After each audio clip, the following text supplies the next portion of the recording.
ছবি তুলে রাখতে বলবো। হ্যাঁ, আশ্বাস প্রকল্প তো এটা তো হচ্ছে, কোভিডে তো ভাইরাল ফিভারটা হঠাৎ করে এত কেন হাইপার হচ্ছে, একটুখানি সময় দিতে হবে না?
It's big. We are we will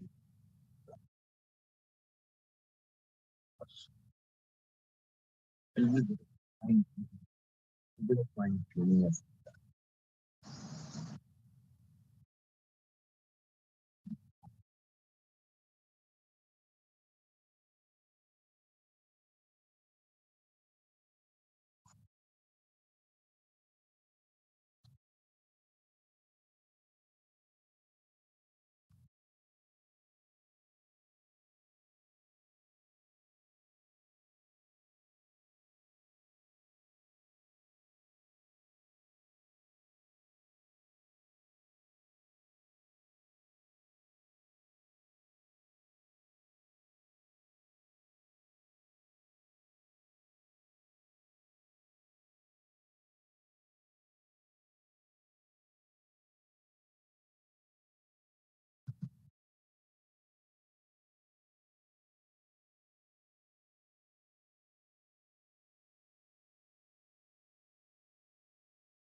Google চলছে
বুঝতে পারছি।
উঠে পড়লে কি ভালো আছে শরীর?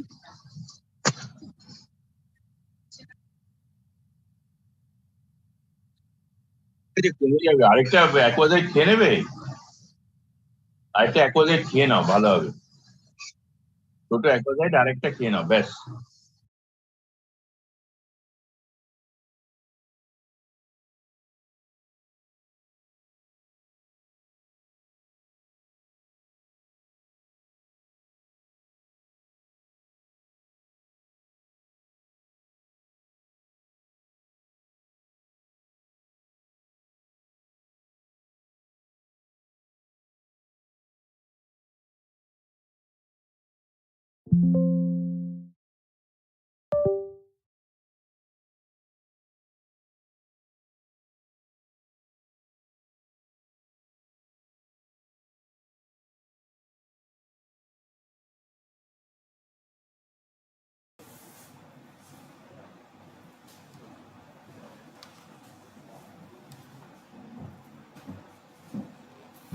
Uh, we would call on stage Dr. Shushud Bandyopadhyay for his excellent presentation and Dr. Shashwati Sinha to actually hand over a gift from us to him. Thank you, sir. Thank you. Thank you. Thank you. So it's all about Amri hospitals, right? You have sent a lot of patients home. We thank you for that. Okay, next speaker. Amri.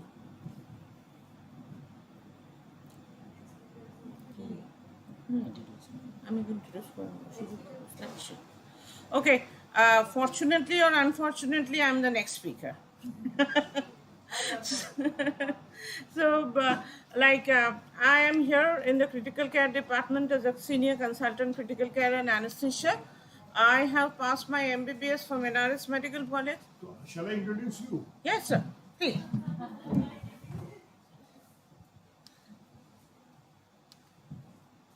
So you've got a, you're, See, Yes, I see. have written it down, sir. you've got some notes, etc. Some. I'll write it down for you, sir. Yeah. This is not fair. A speaker should not introduce herself.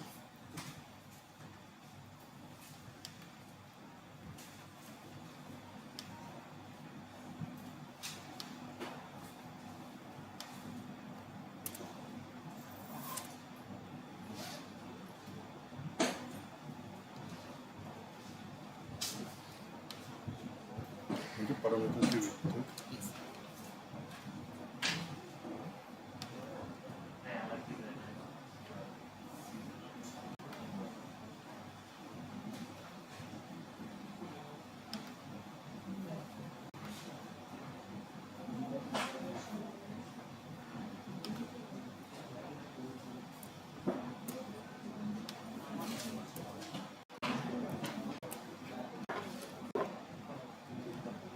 Let me introduce Dr. Paramita Trivedi. She is an MEBS and DNB anesthesia, and this is PDCC, and therefore you are also a cardiologist, I guess. So you are doing non-invasive cardiologist, and she is right now, your position right now in you are attached to Desun, Senior consultant critical care. senior consultant critical. Thank you so much.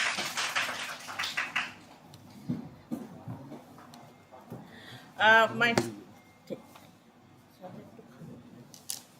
my topic for today is something which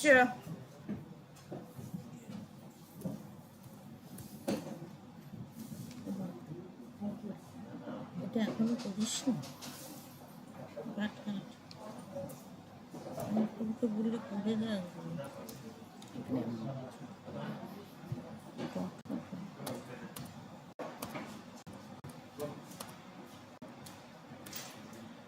এতক্ষণ এটা করিস করে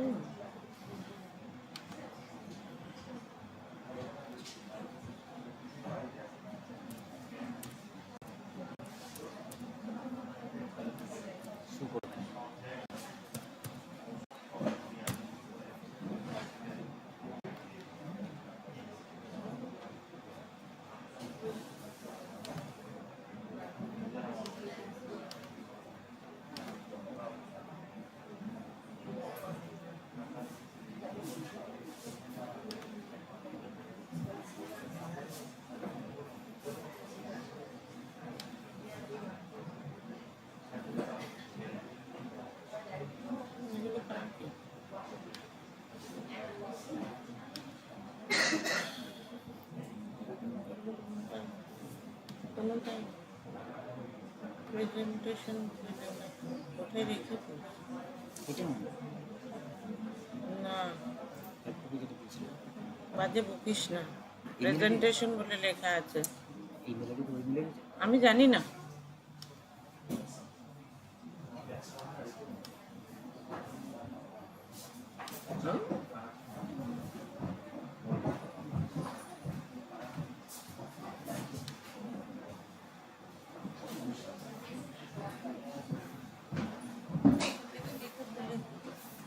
পারবে পারবে যাই না না গেছে আপলোড করেছি বলে না করেছি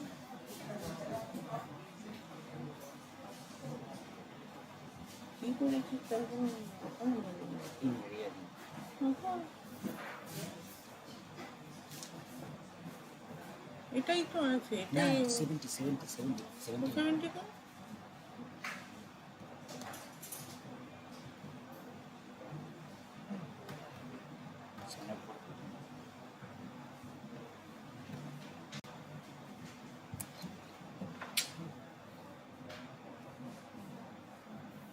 टी ब्रेक आना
এতক্ষণ মনে রাখতে পারছিস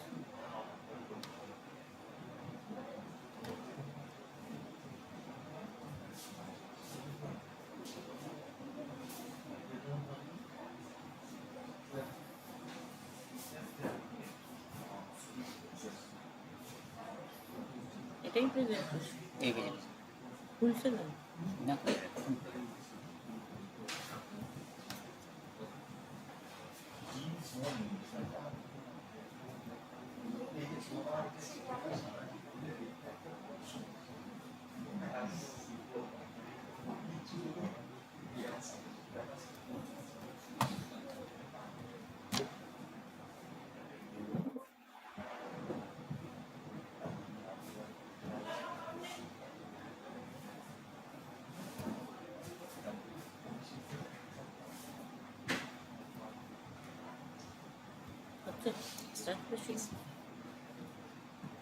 So we have broken up for the tea break.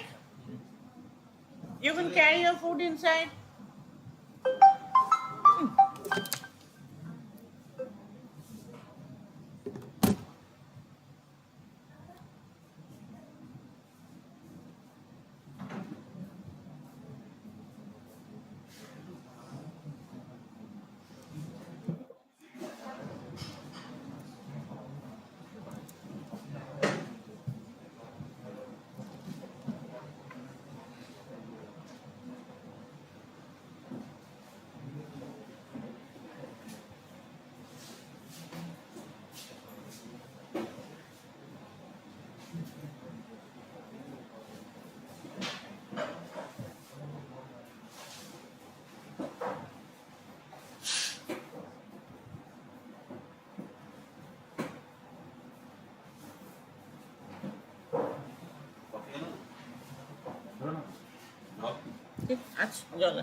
Okay, we are done.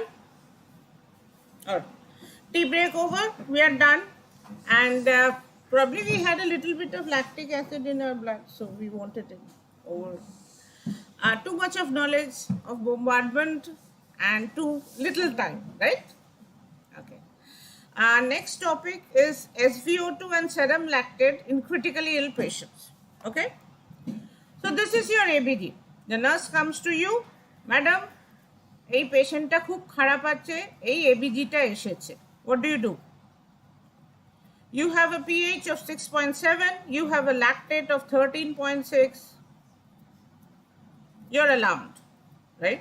You raise a red flag. Now, to come to the basics of metabolism. Glucose metabolism, and what happens, the glucose gets converted to pyruvate, and pyruvate with the aerobic metabolism, when we get oxygen from pyruvate dehydrogenase, we get acetylcholine CoA, and we convert in the mitochondria from glucose to ATP, which gives us energy. But when we do not give oxygen adequately, when there is less of oxygen, there is a lactate from pyruvate, and this lactate is mopped up by the liver. Now what happens? This lactate metabolism, when enough lactate is not metabolized by the liver, we get it in our ABG, right? So normally lactate is being produced in a little amount, which is normally mopped up by a liver.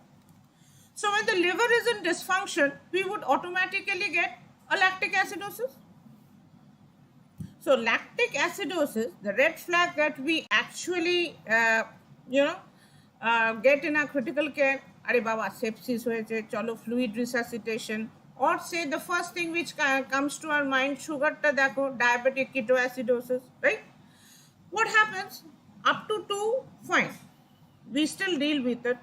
2 to 4, we say this is organ dysfunction, the underperfusion of organs. Above 5, we think of lactic acidosis. Ego hocche kothay?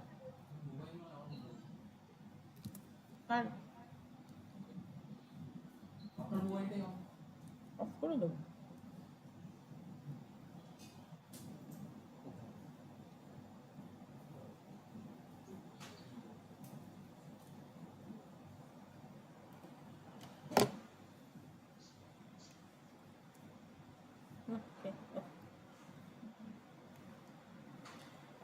So above 5, we would say, yes, we are into lactic acidosis.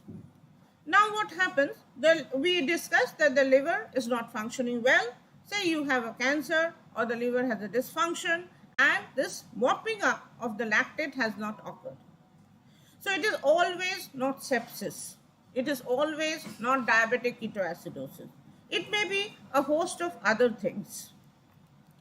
Say this is a case where there is accelerated glycolysis. That's because sometimes we give adrenaline to our patients. We give salmeterol, salbutamol, etc., which also releases catecholamine and hence increases the lactate in the blood. Yesterday we mentioned that adrenaline fell out of favor as an inotrope when we saw that there was definite increase in lactate in the ABG, right? So it could be adrenaline, it could be salbutamol, it could be other things where catecholamine release is stimulated. Look at this ABD. The patient came to you, and this is a patient of COPD, had an acute exacerbation. The pH is 7.25. There's an increase in the PCO2, and PO2 is just about a 32, right? Now look at your lactate. It is 6.8, 9.5, right?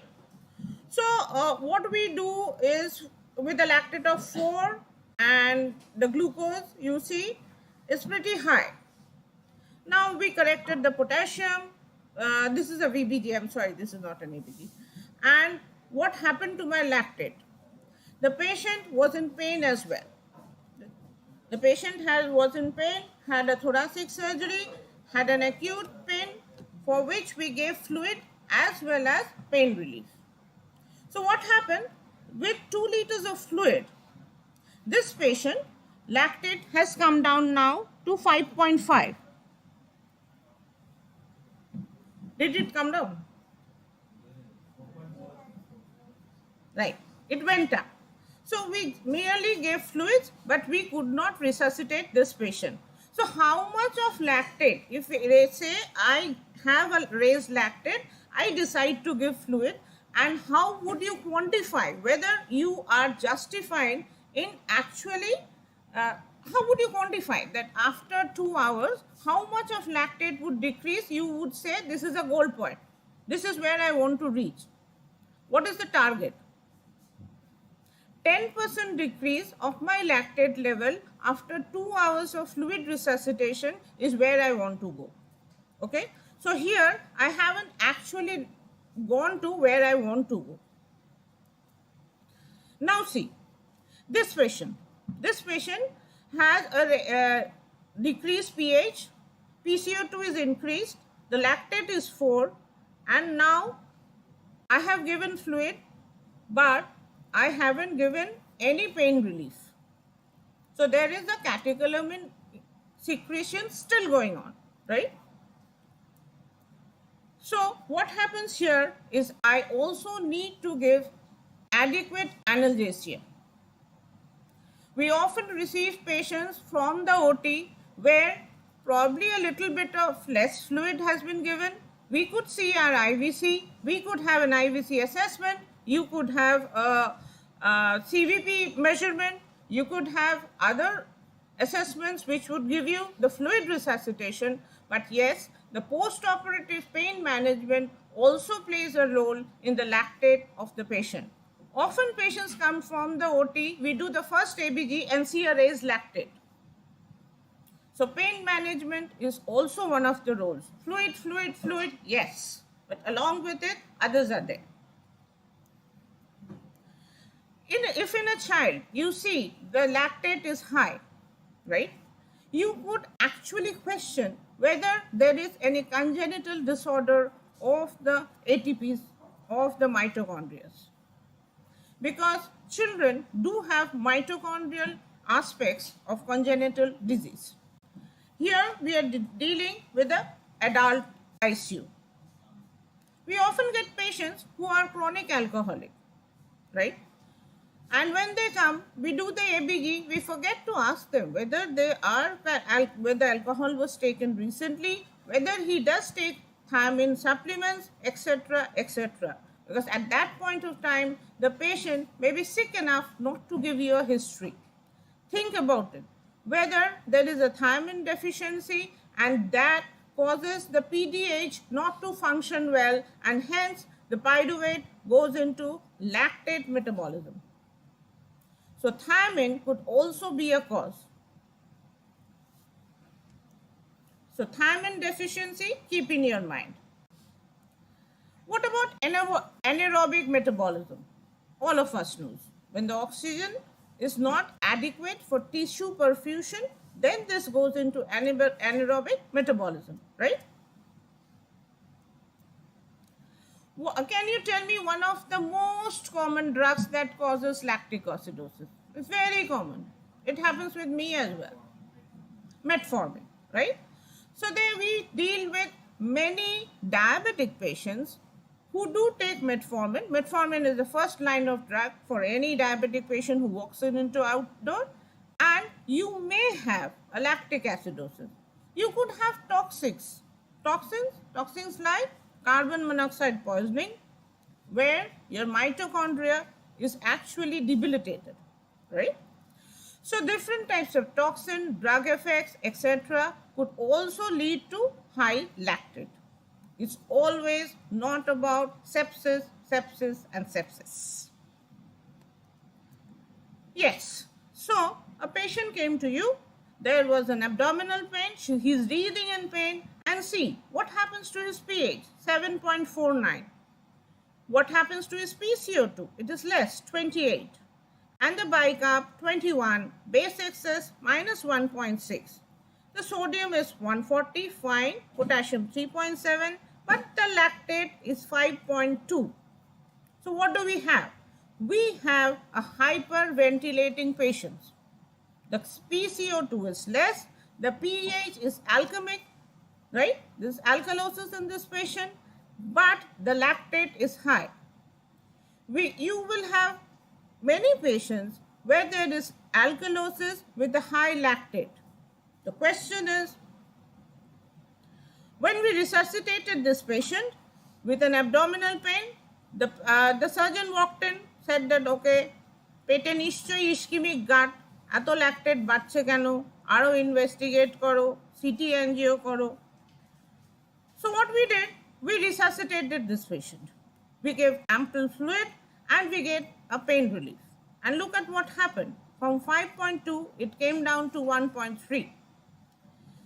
Yes, we will do a CT angio. We will investigate about gust ischemia. That may be one of the causes.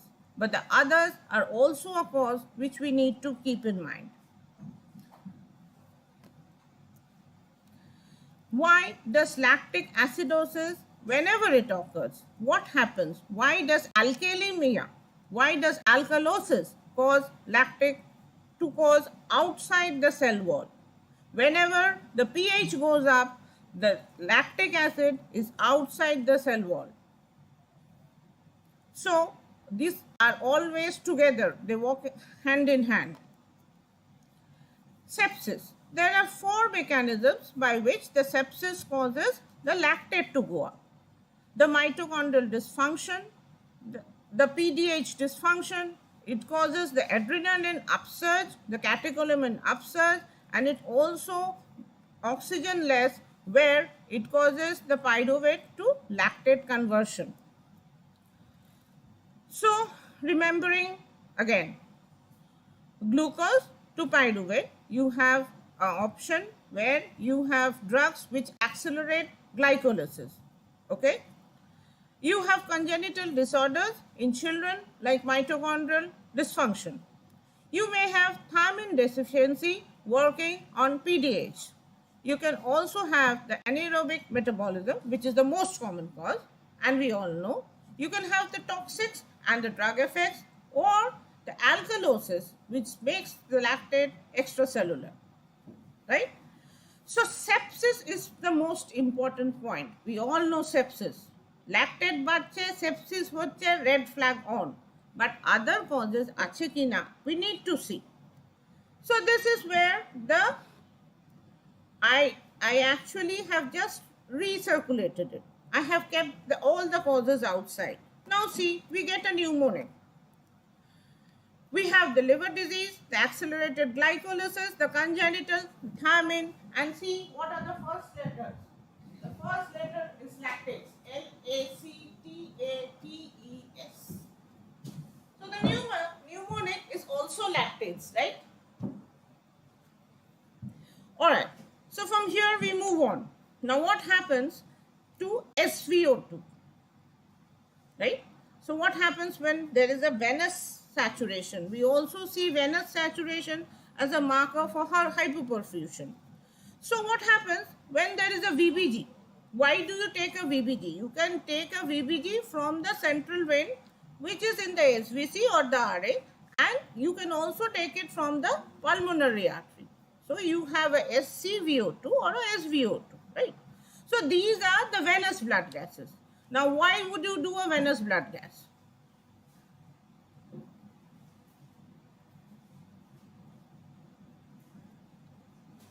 Say your patient is in cardiac shock. The pumping action of your patient has decreased. Though there is a decreased blood pressure, so the time taken for the blood to go through all the 4 high chambers of the heart is increased if you do not have tachycardia. So what happens? The heart is now hungry of oxygen. So it will extract more oxygen, right? So what happens to your venous oxygen saturation? It drops. So when you have a cardiogenic shock, your venous oxygen saturation is less than 70%. right? But what happens when you have a septic shock? It has very little time to go through. There is tachycardia. So, even if the oxygen is there, the tissue is unable to extract that oxygen. So, you have a SVO2 in septic shock, which is more than 70%. So, the red flag of hypoperfusion of organs, what we are not looking at numerics. A finger, a pulse oximeter showing 98%, but yet that patient can have hypoperfusion of organs. That is exactly where we are dealing in critical care. The microcirculation, the exact oxygen that is going to the organ is not there in the pulse oximeter. So how do you see? You can see the blood lactate, you can see the saturation in the venous, right? So you do a venous blood test and you see that if this is a septic shock, it would be more than 70%, and if it is a otherwise cardiogenic shock will be less than 70%, and septic shock will be more than 70%. Okay. Now, can we correlate these two? Say, suppose I do one. Is it enough? No. The study says that serum lactate poorly predicts central venous oxygen saturation in critically ill patients. It is a retrospective cohort study. So if you do one, it does not replace the other. So you need to do both. The conclusion says that based on the results of the single center retrospective cohort study, lactate has very little predicted for SCVO2 in a vast majority of critically ill patients. And even after accounting for factors that with such a relationship, in a clinical setting, lactate should not be used interchangeably with SCVO2 marker of tissue hypoxia. So, the take-home message is you have to do both, not one. Every one of us would be doing an ABG, right? But you also have to do either your SVO2 or SCVO2. All of us may not be putting a pulmonary catheter, but we all put our 999s and we can have the venous saturation, right? Thank you so much.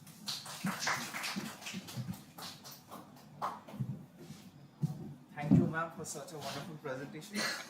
I would request Dr. Chondima Bhattacharya to come on stage and give his. Chondima is oh.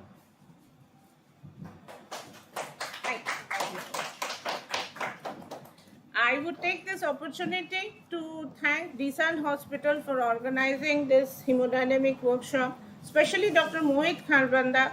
Our boss is absent today, so Ramer absence e amra bharater chotita rekhe ekhon khoromer pashe dariye achi. So after this, so I would say that let him bless us and we will go on with such programs. And if we have made a little bit of flaw somewhere, please amader khoma kore dio. We would like to organize such programs in the future, and we would like to have you around again and again. Thank you so much. We break for tea break for 10 minutes. Okay, sandwiches are there, and after that, Dr. Kharbanda will come online.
Sir.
Am I audible?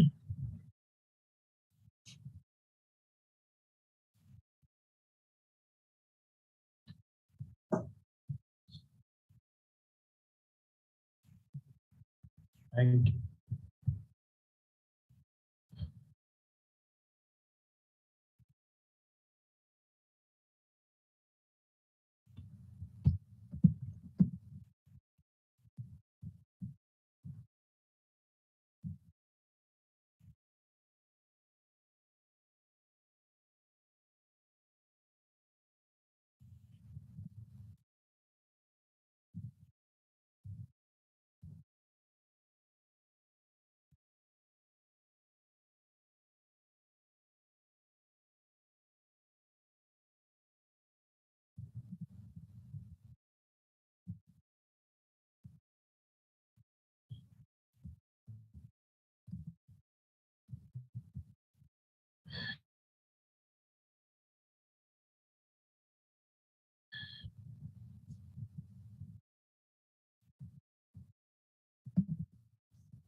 Is my screen visible?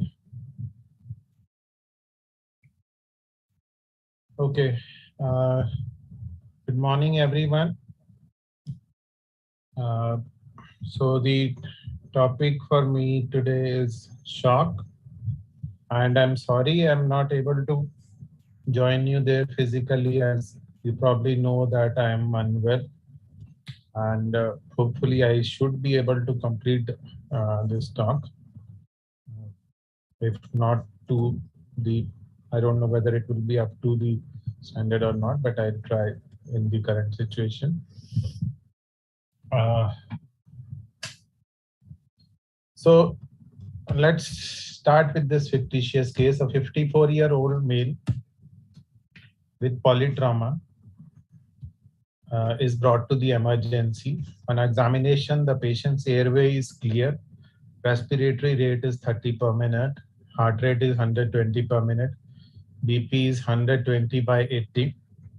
Saturation is 86% on room air, and lactate is 4. Now, is this patient in shock? That is the first question that we need to ask ourselves, that what is shock? What is its importance physiologically in the well-being of a critically ill patient? And how do we define shock? So this 2000, there was a 2014 consensus conference by the European Society of Intensive Care Medicine.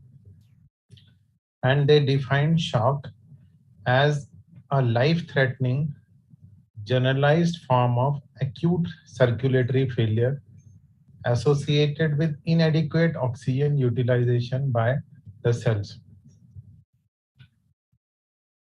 It is a state in which the circulation is unable to deliver sufficient oxygen to meet the demands of the tissues, resulting in cellular dysfunction. The result is cellular dysauxia. Now here you can see कोनो जगह hypotension है किंतु mention नहीं.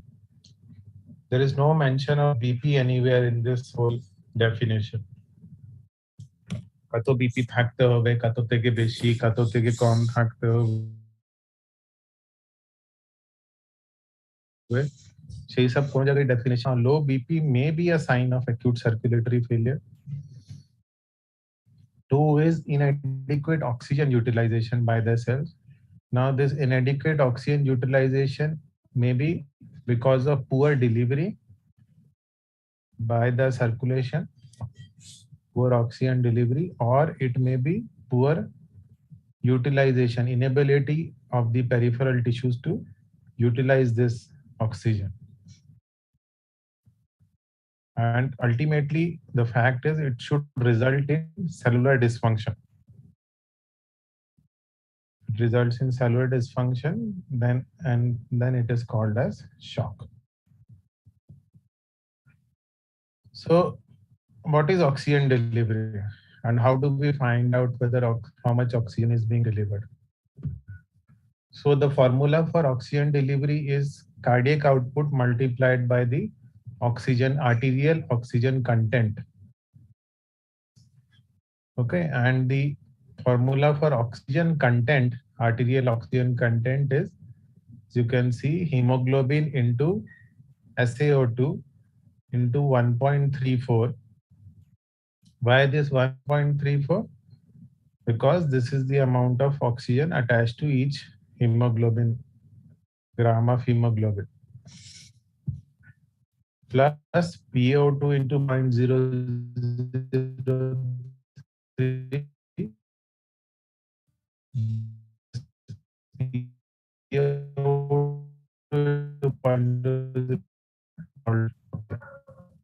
But you see that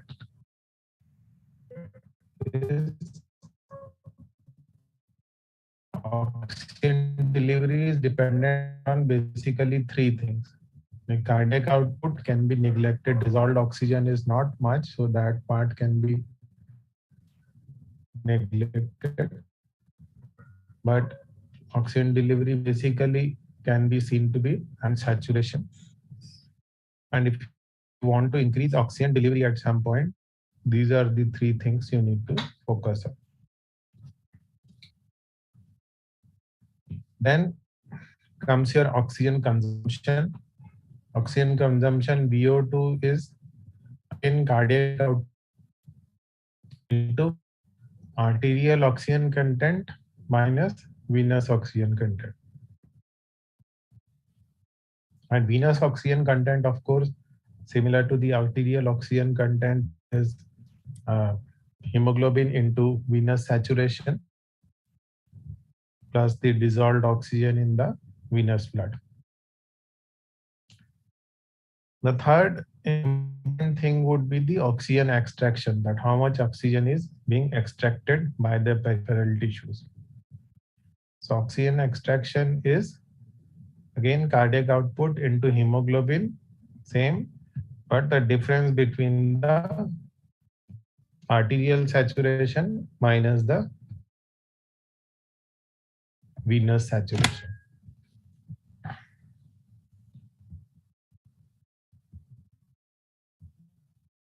So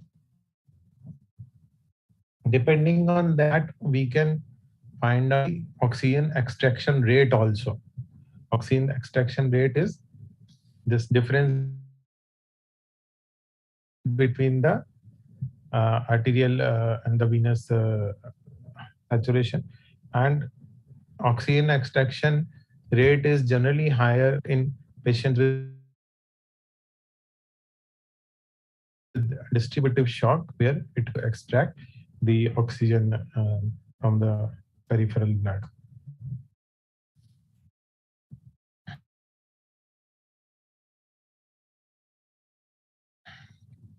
Classification wise, there are four types of shocks conventionally that are mentioned: the hypovolemic, cardiac, distributive, and obstructive. Of these, three are known as low cardiac output shock, that is hypovolemic, cardiogenic, and obstructive shock. They are the low cardiac output shock, while distributive shock can be the high cardiac output shock.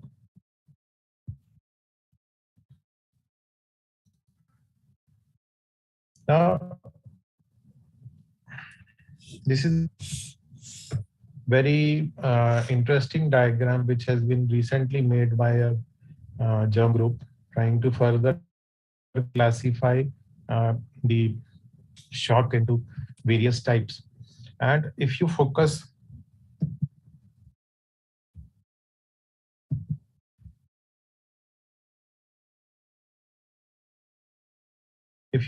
on the this side of it, this side is the hypovolemic shock. This quadrant over here is the hypovolemic shock.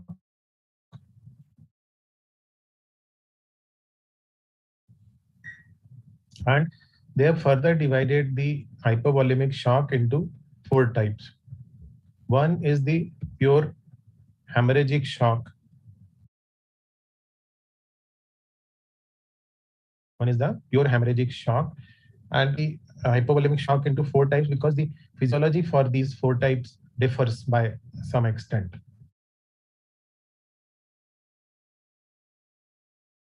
Say, now, for example, this hemorrhagic shock may be something like some bleeding from a PPH, a postpartum hemorrhage due to uterine atony. That can also cause hemorrhagic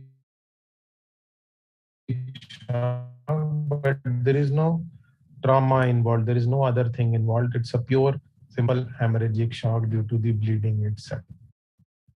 Then there may be a traumatic hemorrhagic, say a polytrauma, leads to bleeding as well as soft tissue injury.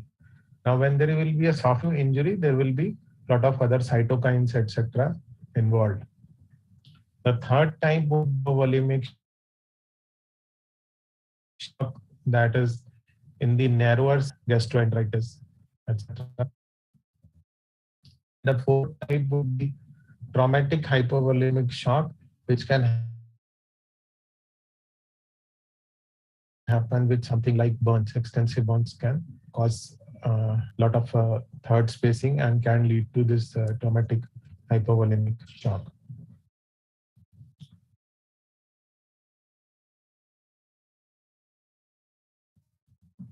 Now, if you come to this quadrant over here, it is shock, and this cardiogenic shock, as you can see, can happen into various causes. If it is due to the myocardium, it could be due to the myocardial pump failure. For example, an acute coronary syndrome, MI, leading to myocardial dysfunction. Then the cardiac conduction system with brady and tachyarrhythmias. Then heart valves getting acute insufficiencies like the acute mitral valve agitation, and then the deconcentrated like the aortic stenosis. The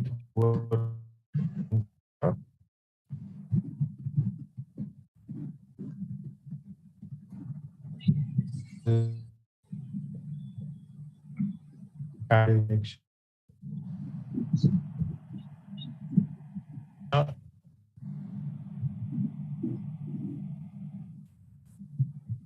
This is the distributed shock quadrant over here, right upper quadrant.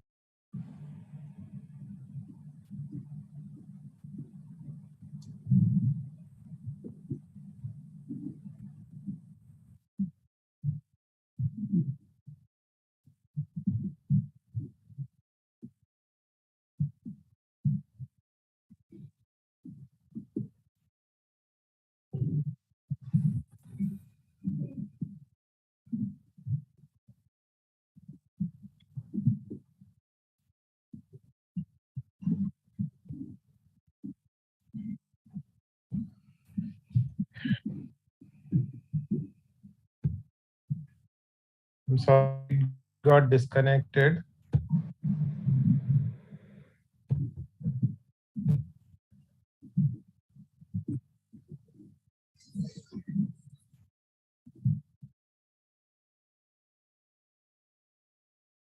Can somebody tell me at what point it got disconnected? And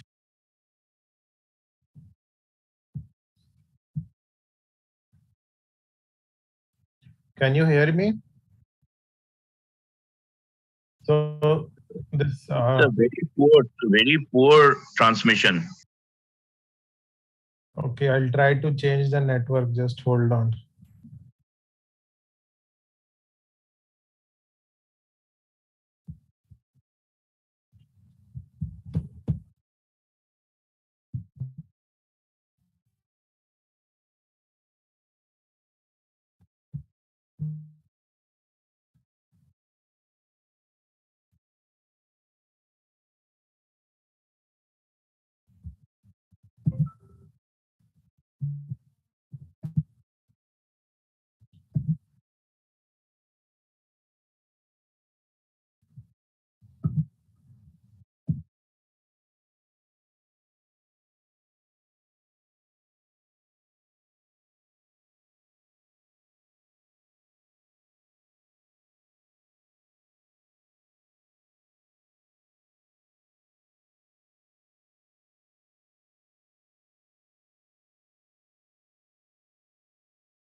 Is my voice?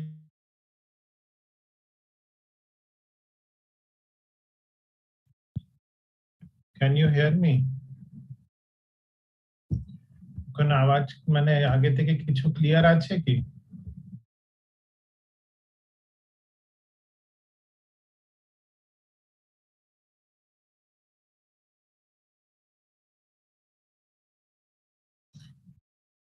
Now, distributive shock.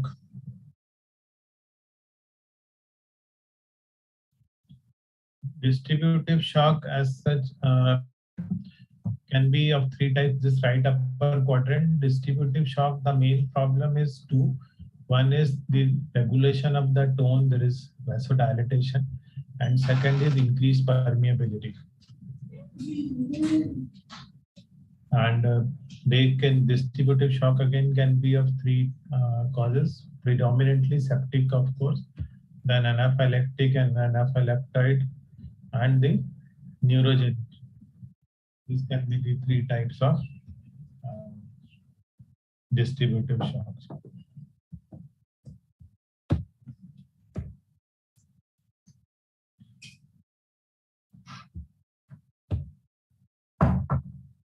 So hypovolemic shock, I've already explained the four subtypes of subtype. Now,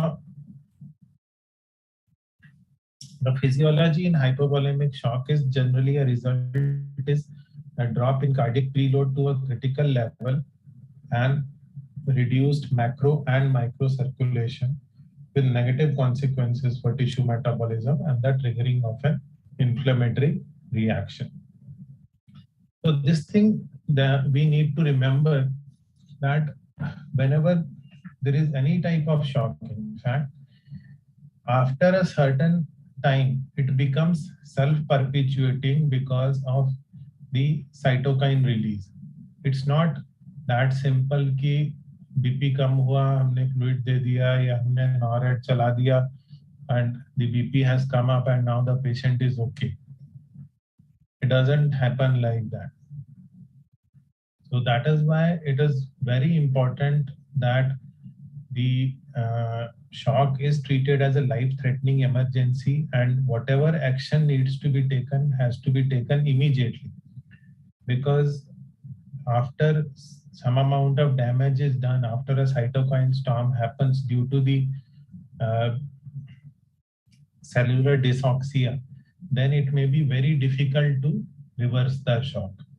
And that way, very commonly see in our patient that you have taken care of the source control and other things, but the patient still does not improve because the time is past.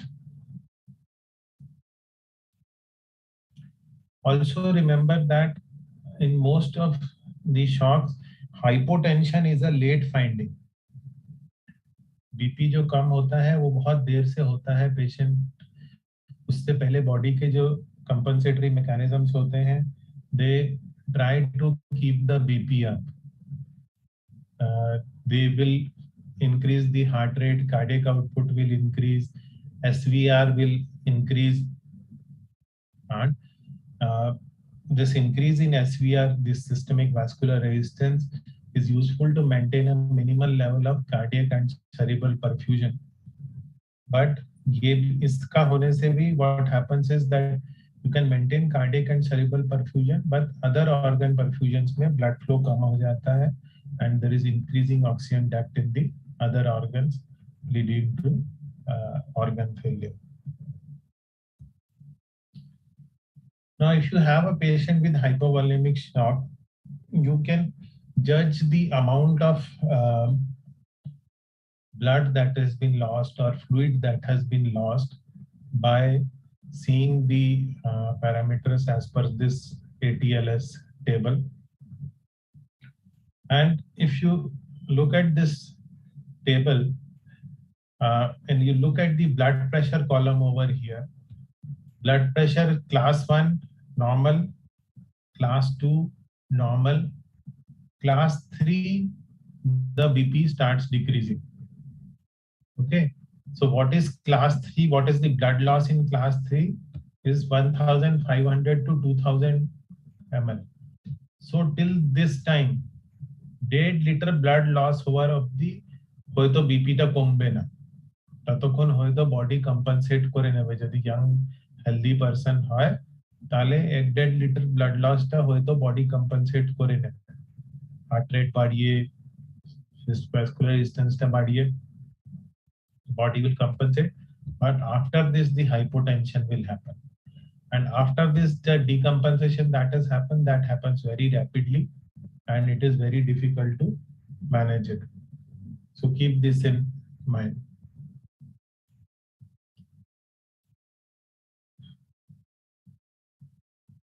So if somebody is coming to you with hypotension, then you can estimate from this how much blood loss has happened and how much blood you need to arrange and how much fluid that you need to replace.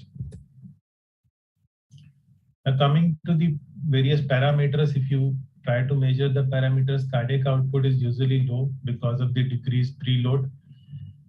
SpO2 is low because oxygen extraction increases in response to the decrease in delivery of oxygen.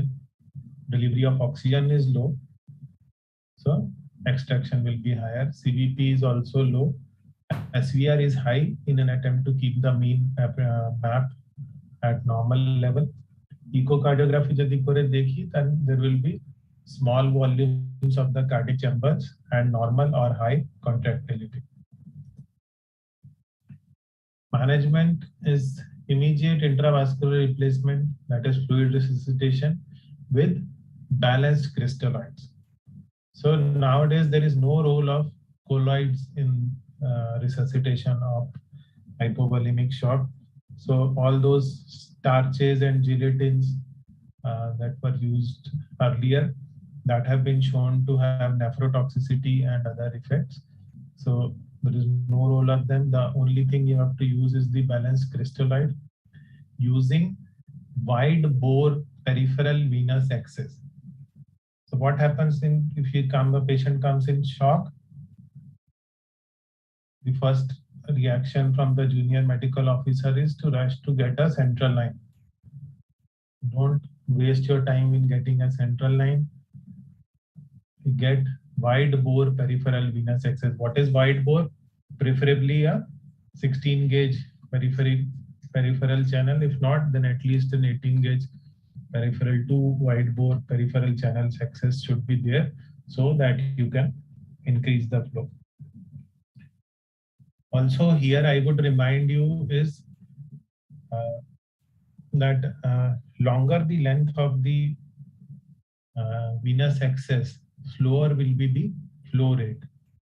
So you can give faster fluid with a small peripheral cannula than via central line.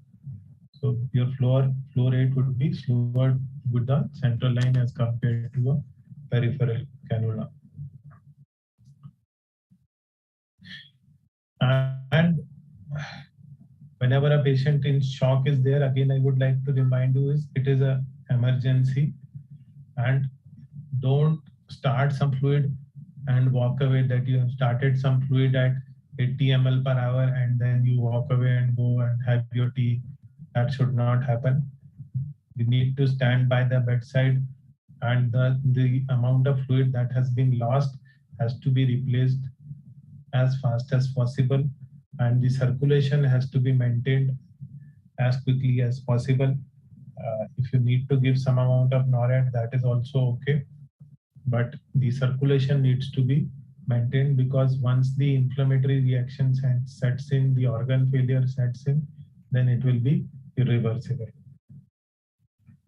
Now, to prevent or alleviate hypoxia, endotracheal intubation with normoventilation usually follows. So this also is generally applicable in all types of shock, all types of severe shock. You want to decrease the one is you want to increase the oxygen delivery, and second is you want to decrease the oxygen consumption. So one of the ways of decreasing oxygen consumption is one is you need to take care of the fever. The second is you need to take care of the breathing. So most of these patients will be very tachypneic hypoxic, and they will be wasting a lot of their cardiac output for respiratory muscles for breathing. So if you take away their breathing by ventilating them, then they can that amount of cardiac output can be rechannelized to other vital organs. Early damage control surgery is also important. Damage control surgery, early surgery, if the site of bleeding is there, then need to find out that site and do some damage control surgery for immediate purposes. So definitive surgeries can wait, but some damage control surgery can be done immediately, where the bleeding can be stopped. Appropriate blood products depending on the amount of bleeding and the coagulopathy. Tranexamic acid again is a rule in all polytrauma patient. 1 to 2 grams of tranexamic acid should be given. Until the amount of bleeding is controlled, then some amount of permissive hypotension can be allowed. A BP of something like 90/70 or MAP of around 50/60 can be allowed if the bleeding is still the bleeding is controlled.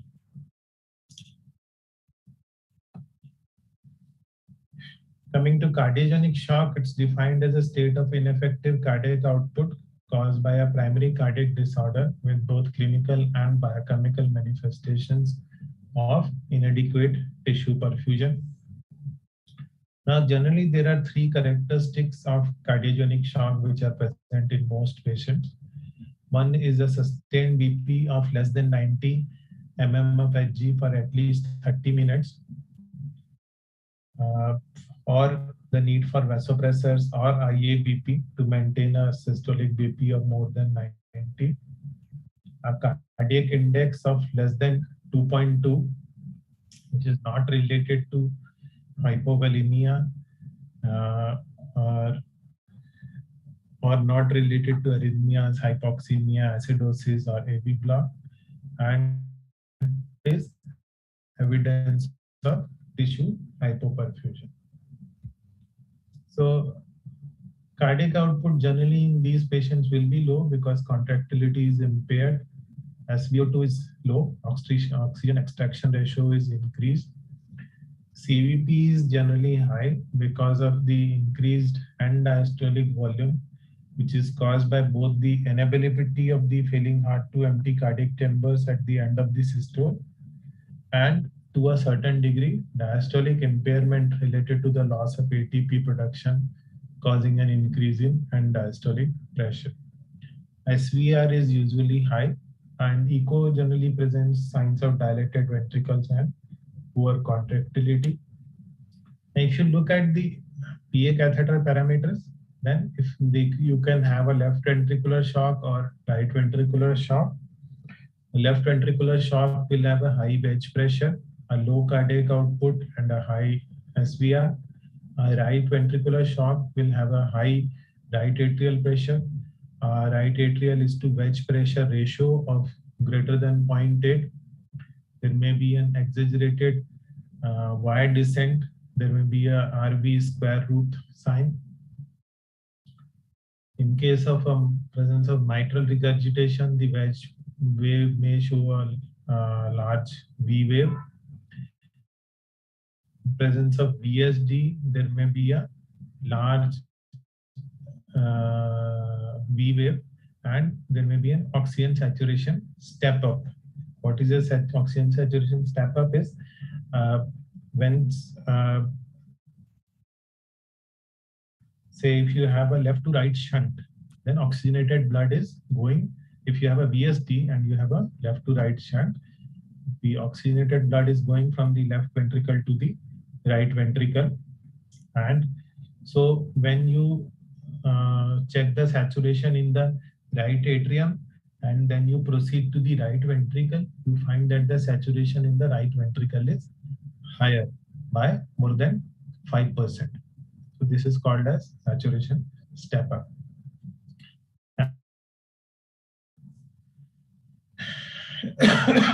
Then there may be pericardial tamponade. The typical thing in tamponade is the equalization of diastolic pressures. That is the diastolic pressures in the right atrium, right ventricle, pulmonary artery pressure, and wedge pressure. They are all become same. Now, cardiogenic shock is also typical in having this downward spiral. So it begets itself. And so if we start with the myocardial dysfunction,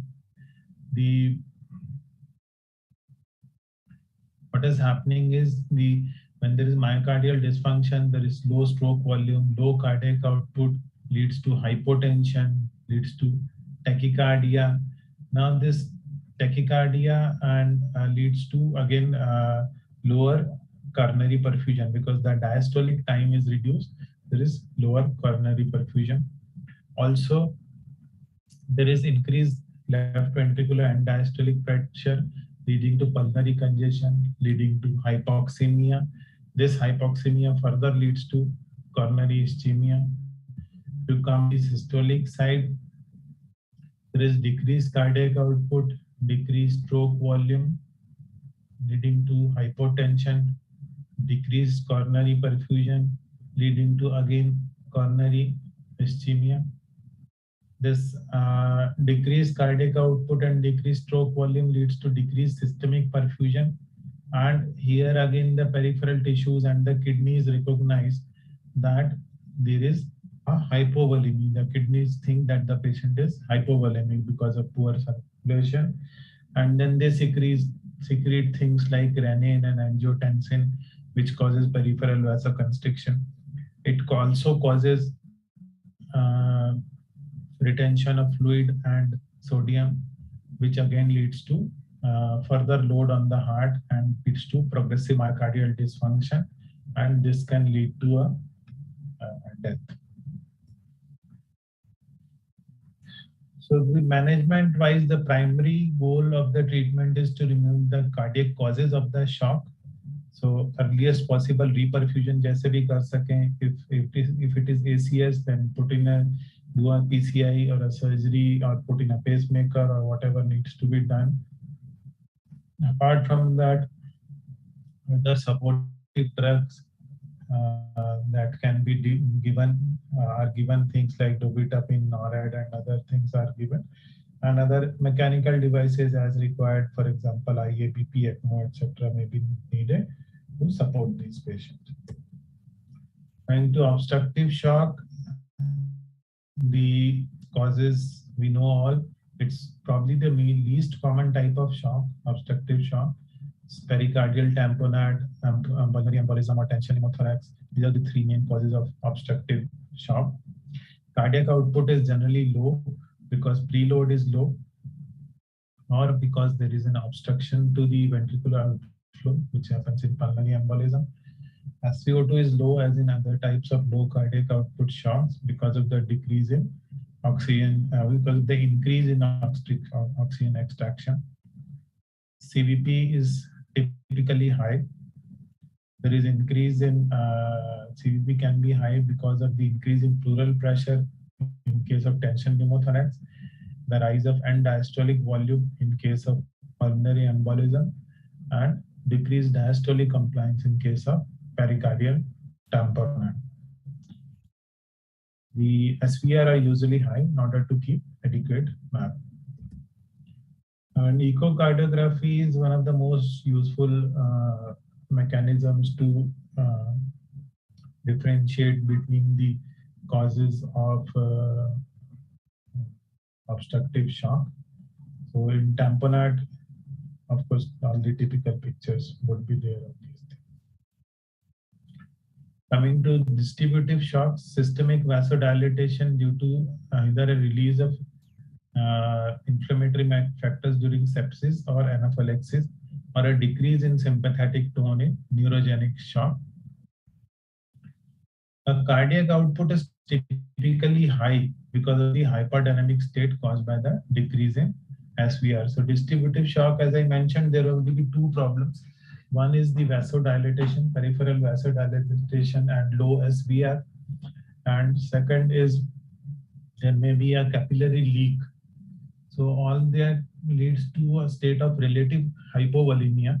And on the top of that, the heart tries to compensate for that by being contracting fast and hard, and that leads to a hyperdynamic state. Now, SVO2 may be high here as compared to the other shock state where the SVO2 is low. SVO2 is low because of high oxygen extraction ratio in shock. But what happens in distributive shock, sometimes in septic shock, that the peripheral tissues are not able to utilize the oxygen. So that will lead to the SVO2 maybe being falsely high. And that does not mean that the patient is adequately resuscitated. So that information has to be taken along with the other clinical status of the patient. CVP can be low or normal. MAP is typically low, at least in the later phases. Echocardiography in general shows normal cardiac chambers and preserved or increased contractility, except when the patient is developing a septic cardiomyopathy.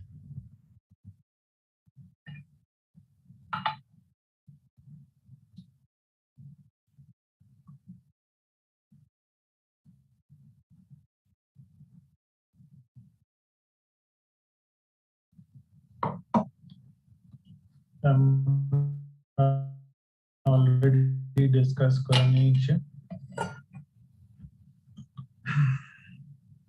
Now, there may be various scores like the shock index or the modified shock index, যেটা কি আগে থেকে predict করতে পারে that whether this patient is going to worsen and this patient is going to have high mortality. So that I think Dr. Shivendra Sarkar is going to take up these things. So septic shock management requires early vigorous resuscitation. So important is for all shocks, the therapy has to be goal directed. So what should be the goals of our therapy? Would it be heart rate? Would it be a respiratory rate? Would it be a BP or something else? So please remember that your goals have to be directed towards ensuring tissue perfusion. Don't go by an arbitrary number of BP, that BP is okay, so the patient is okay. It doesn't mean like that. You have to look at various, look at the patient's microcirculation. Now, clinically, these parameters can be things like even urine output. There can be things like capillary refilling, which can be seen clinically, or you can look at the microcirculation by various monitors. You can look at lactate, and the therapy has to be guided towards those parameters rather than in arbitrary number of BP.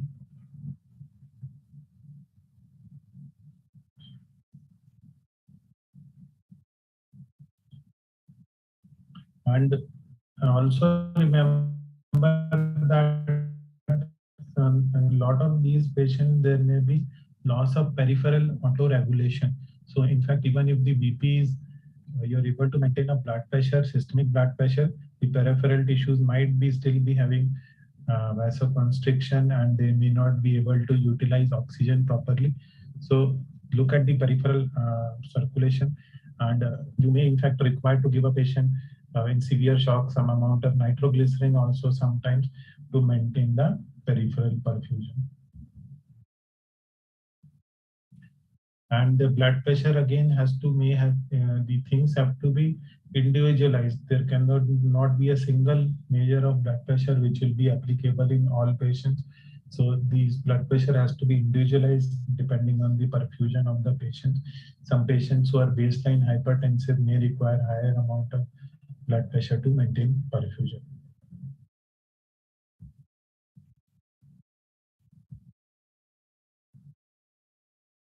So SpO2, as I mentioned, can be falsely high. If it is low, then of course you know that patient needs further resuscitation.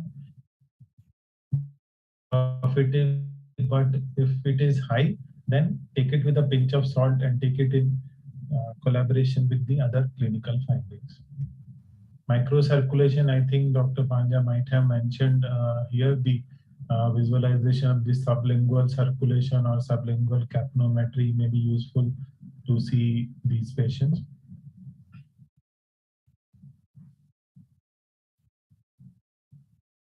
So this is one of the algorithms that can be tried to manage the shock. So detect the presence of tissue hypoxia. Like look at the peripheral hypoperfusion and hyperlactatemia. If there is presence of tissue hypoxia, try to optimize the macrocirculation.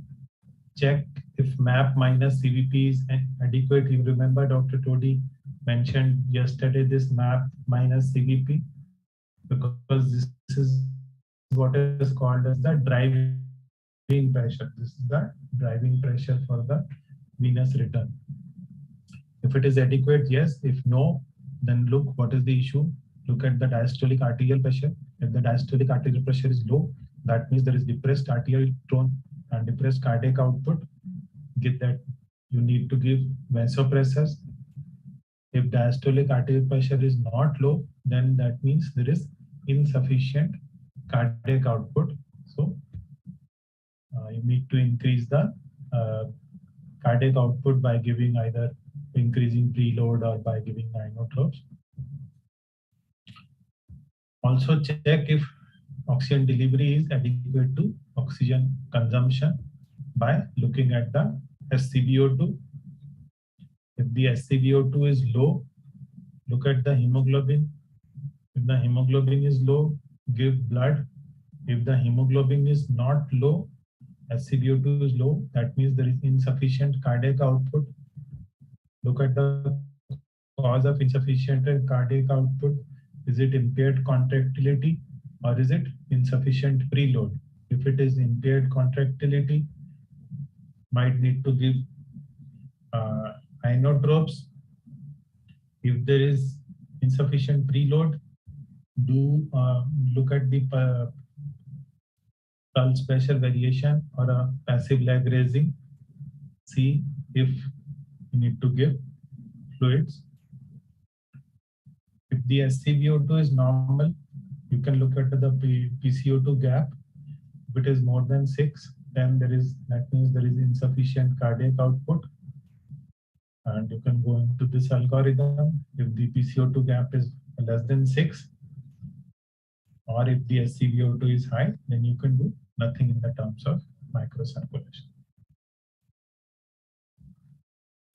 Also,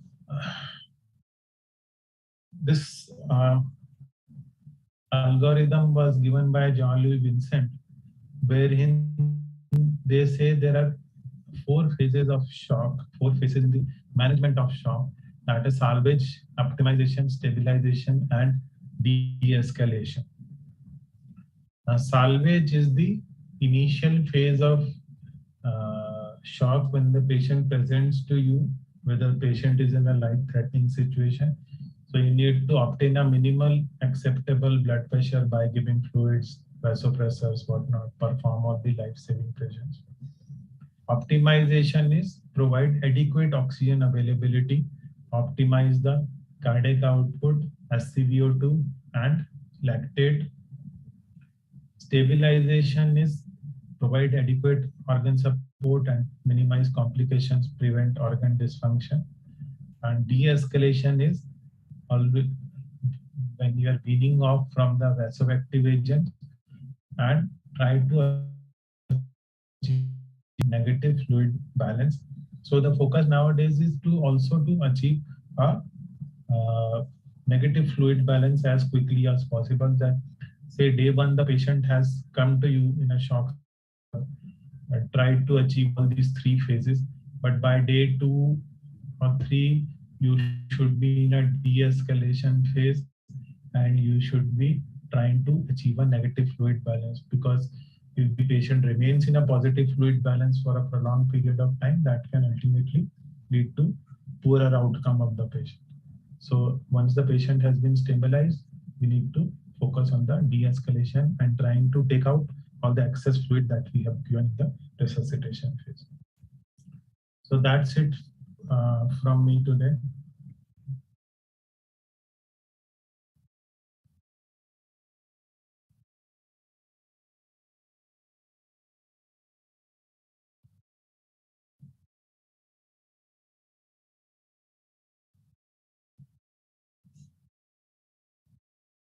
Okay, thank you.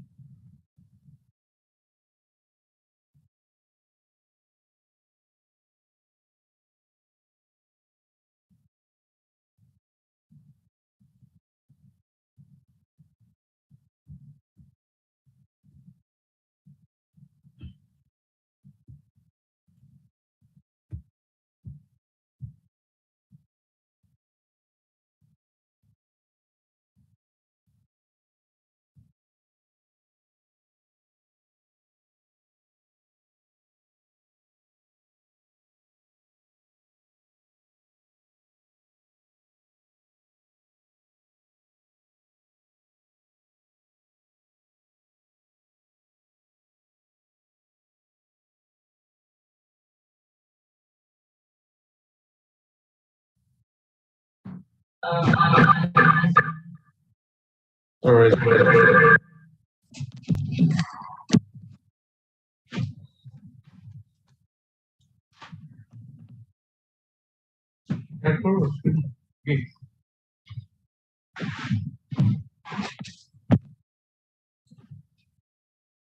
কেউ করে নি তোমাদের একটু একটা উপায়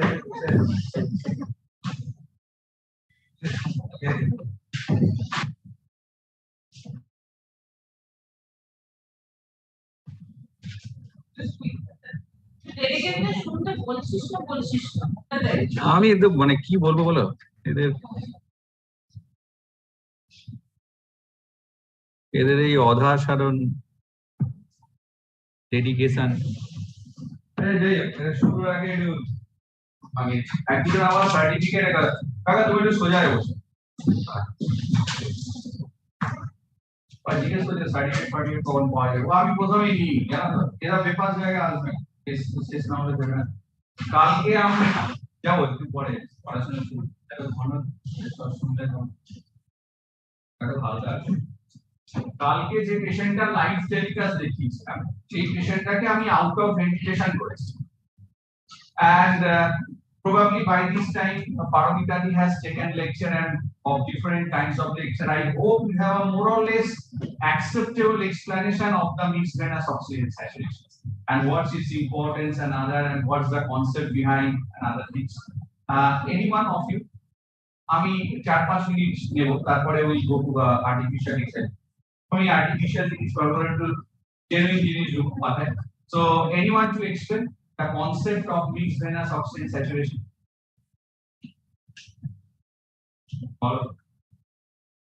এই যে দেড় দিন ধরে তোমাদের পিকচার সাজা ঠিক আছে থাকা আপনারা থাকে বলো এবার ক্লাস নিয়েছিলাম তো ওকে কবে নিয়েছে আমাদের এরকম আচ্ছা ঠিক বোঝা গেছে চুপ করে থাকাটা বেশ তাড়াতাড়ি কাজ হয় সবাই whenever the oxygenated blood comes out from the body from the LA to the LV to the aorta we assume it's carrying something around 100% of oxygen okay just take it as a thumb rule we are not going for any circulatory mixing these guys blah blah we can get a deal of combinations and combinations so if the blood goes with the 100% oxygenation it goes to the tissue the oxygen takes up by the tissue at the tissue level and a bit of lesser oxygen the blood comes back to the right heart and you take it or you see it is in the form of a dark blood right so dark blood that doesn't mean it's zero oxygenation it's reduced oxygenation so if it is 100% from the left side it is being taken that around 70% the oxygen content blood, which we see as a black blood, that comes to the right heart. We are creating a situation where it is a high cardiac output state, where blood is running very fast, so that tissue get less amount of time to extract the oxygen. So more oxygen containing blood comes to the right heart. So we get something around 75-80% oxygenated blood on the right side. Done. And if my patient is in the low cardiac output state, the blood goes very slowly to the tissue level. যেটা আমি আগের দিন কার্ভে বুঝিয়েছিলাম, a white curve and a spike curve goes very slowly to the tissue level. Tissue get more time to extract oxygen from the blood, so much lesser oxygen containing blood comes back to the right heart. So if we get a sample from the right heart for saying, I don't say a gas analysis, I just want it as a BG, that's a blood gas analysis. You can send it from an artery, you can send it from a vein, you can send it from a RA, you can send it from the RV, you can send it from the PA. It's the blood gas ultimate. It all depends from where you are sending the sample. Now, so if I send a sample from the right atrium, so it can at least say me what is the oxygen content and tell me the status of the circulation. That's whether the patient is in high cardiac output or a low cardiac output state. Done? Here, the thing is easy. Okay. So the next one is the proper site of sampling or understanding the oxygen content or the oxygen uptake and distribution if we send a sample from a pulmonary artery, because it is a proper place for the gas exchange and circulatory mixing. So if we can send a gas analysis from that particular point, we actually can say what is the real mixed venous oxygen saturation of that particular tube. Okay, আছে অনেক কিছু ভালো তখনই লাগবে যখন practically জিনিসগুলোকে implement, নয়তো সেই সানি লিওনির ভিডিও এ খাচ্ছে ব্রহ্মা জানে তুমি তোকে লাইভ দিচ্ছ, ঠিক আছে, এরকম হয় না। তো প্রশ্নটা হচ্ছে যে এইটা 11টা 29 মিনিটে করা ওই পেশেন্টের একটা pulmonary artery blood gas analysis. জনগণ দেখে না, দেখে নিয়ে 30 সেকেন্ডের মধ্যে বলো, আর যদি বলতে না চাও আমি যাবো না, আসবে চটপট। হ্যাঁ, এটার সাথে সেলফি তুলো না বা ফিলিং হ্যাপি দেওয়ার দরকার নেই।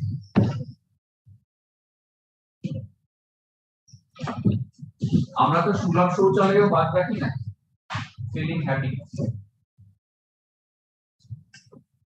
আচ্ছা, এই চারজনই ইন্টেনসিভ, বাকিরা সব রেফারিং।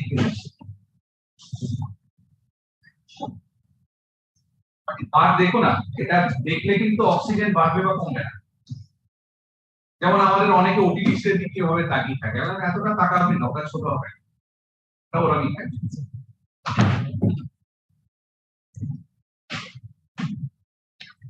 বলো বলো, যে জন্য আমাকে এখানে পারমিতা দি স্থান দিয়েছে সেটার সময় নেই।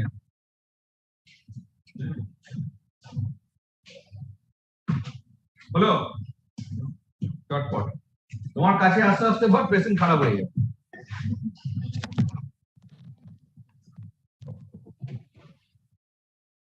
সবসময় কি স্লাইডে দেখানো তো ভালো লাগে না, তাই না?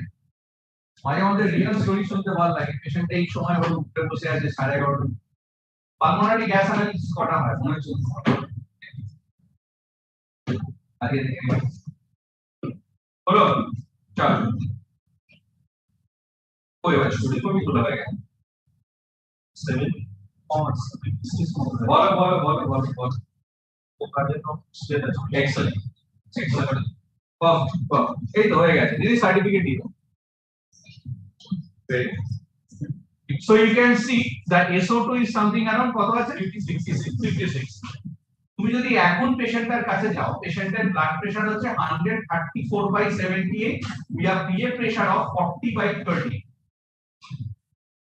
দাদা 40/30 এটা নিয়ে কিন্তু আমি চোখ মুখ দেখে বলছি, one thing you must target, কালকে যেমন কিছু কিছু ট্রিক্স বলেছিলাম, for a pure heart which is a rate dependent circulation and having a substantial large dimension, particularly the diastolic dimension, never chase a very low peak.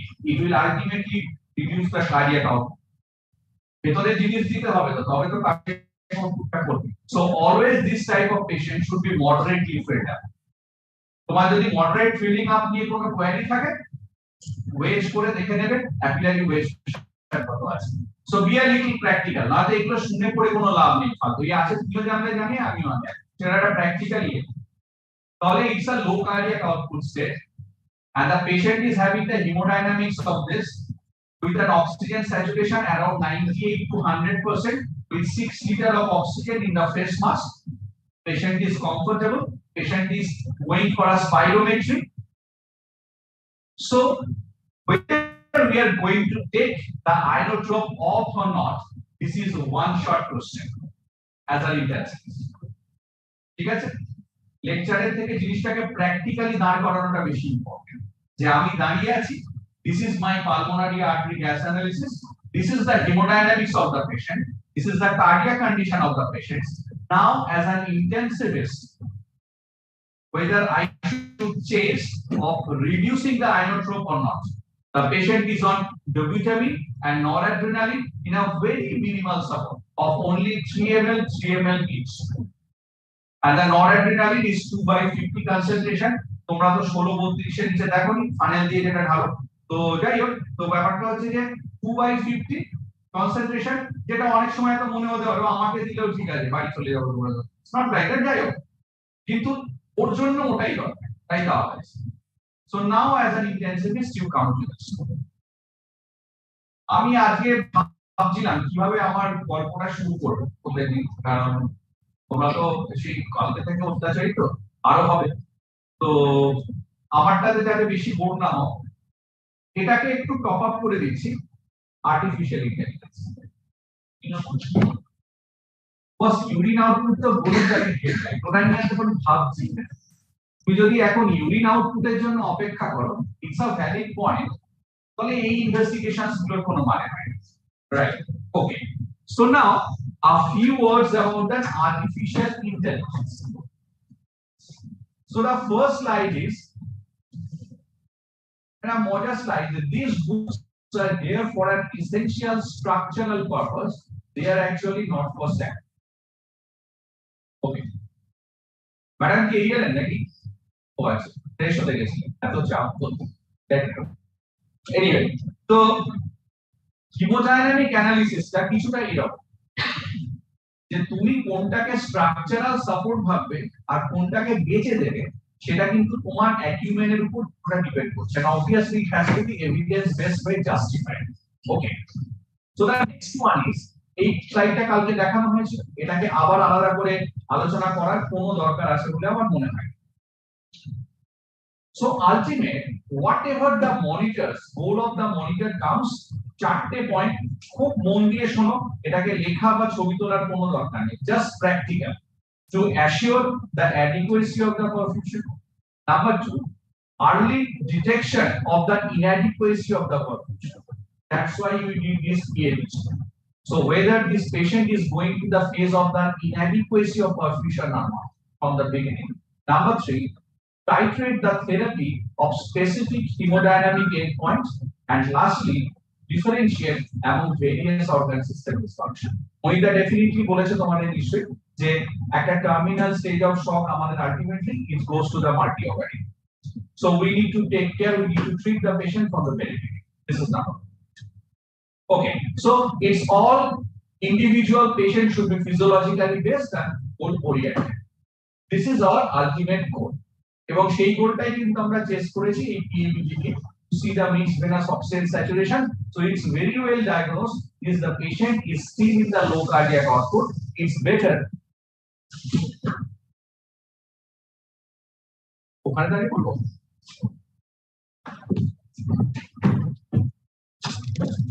এবার এইখান থেকে এইভাবে বললে শোনা যাবে?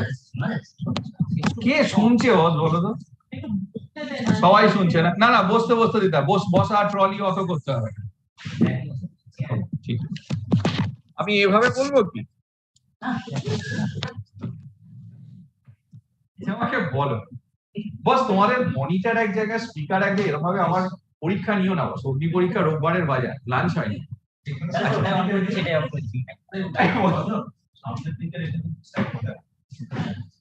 আমায় দেখতে হবে না, স্লাইড দেখা গেলে আর আমার কথাটা শোনা গেলে। হ্যাঁ দাও, যেটা হোক। আছে কিছু এই সময়গুলো আবার ধরো না এর মধ্যে, তোমাদের তো ব্যাপার।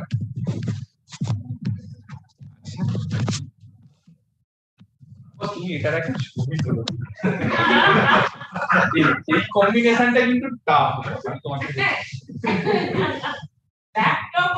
এতেও যদি আমার একজন দুজন না জোটে, আমার লেকচার দেওয়া ছেড়ে দেওয়া উচিত। আমি অনেস্টলি বলছি, কোথাও তো গিয়ে থামতে হবে। Okay, fine. So the question comes, we are chasing everything to going to this point where we come to a level of an adequate balance. Done?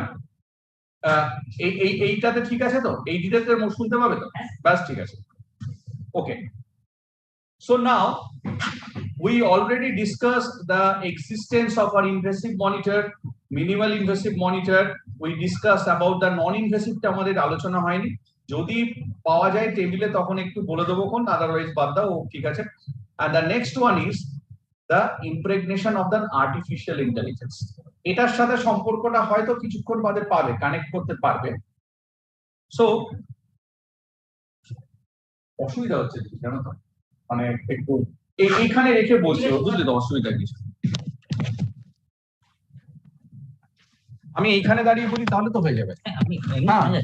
ঠিক আছে, আমি এটার কাছাকাছি থাকবো, তাই তো? বেশ, ঠিক আছে, right, okay.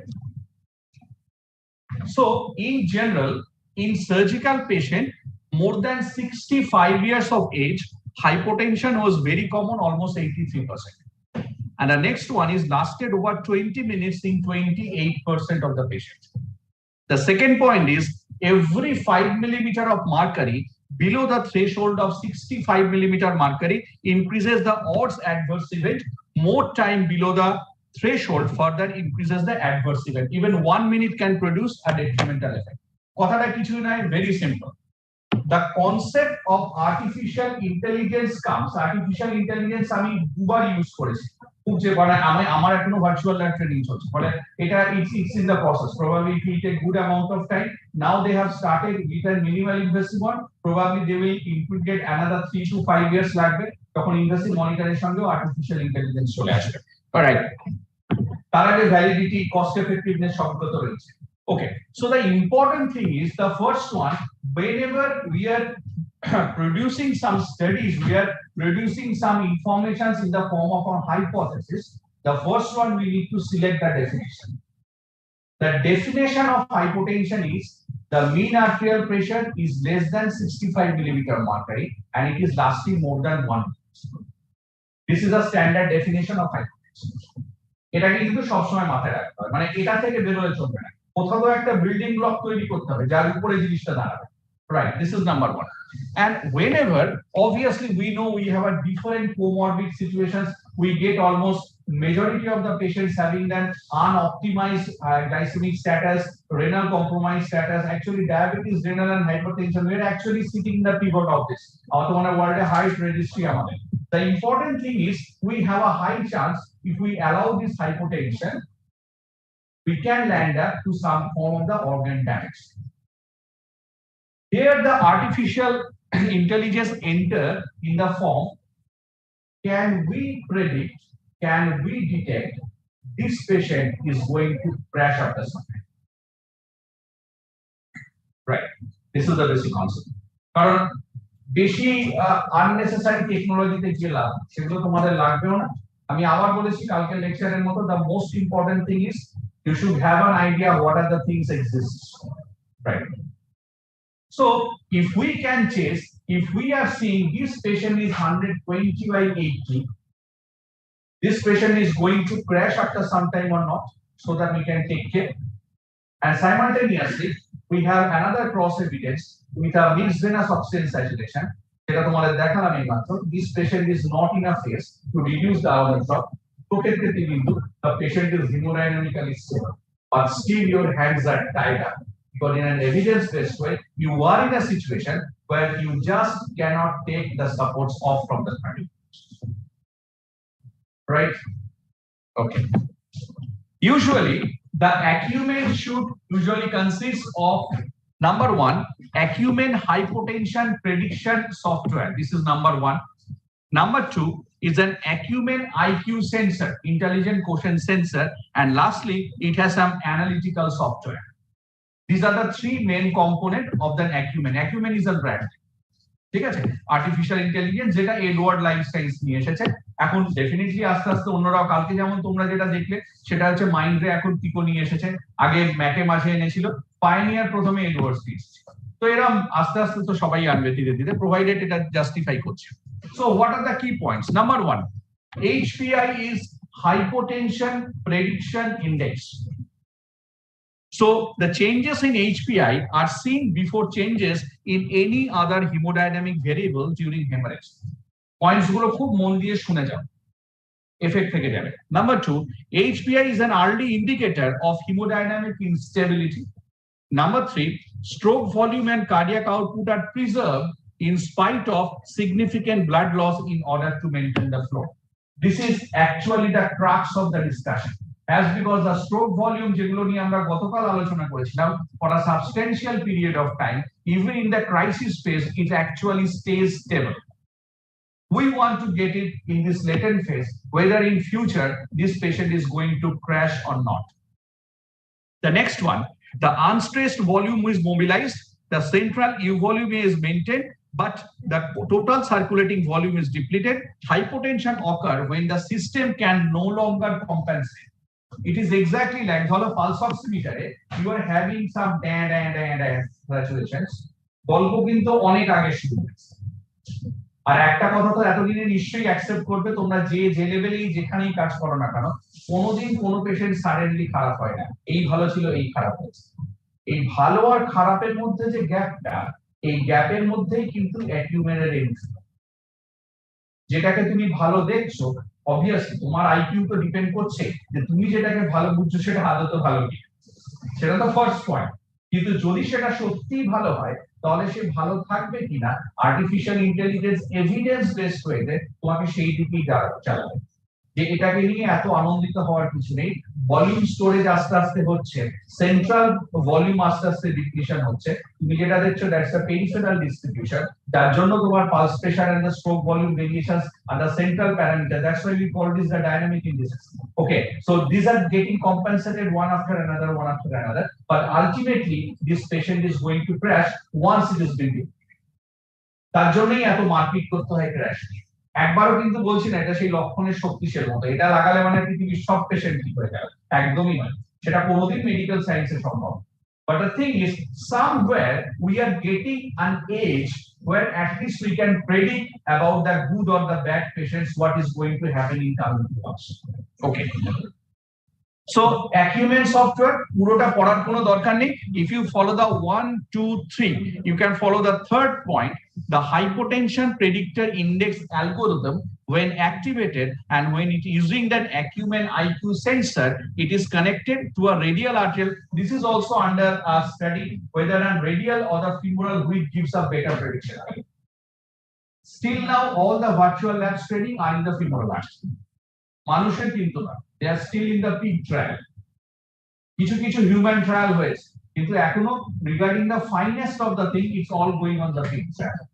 Okay, and this algorithm likelihood to defer a hypotensive event defined as the mean arterial pressure less than 65 millimeter mercury, or at least এটা যেন মাথায় থাকে।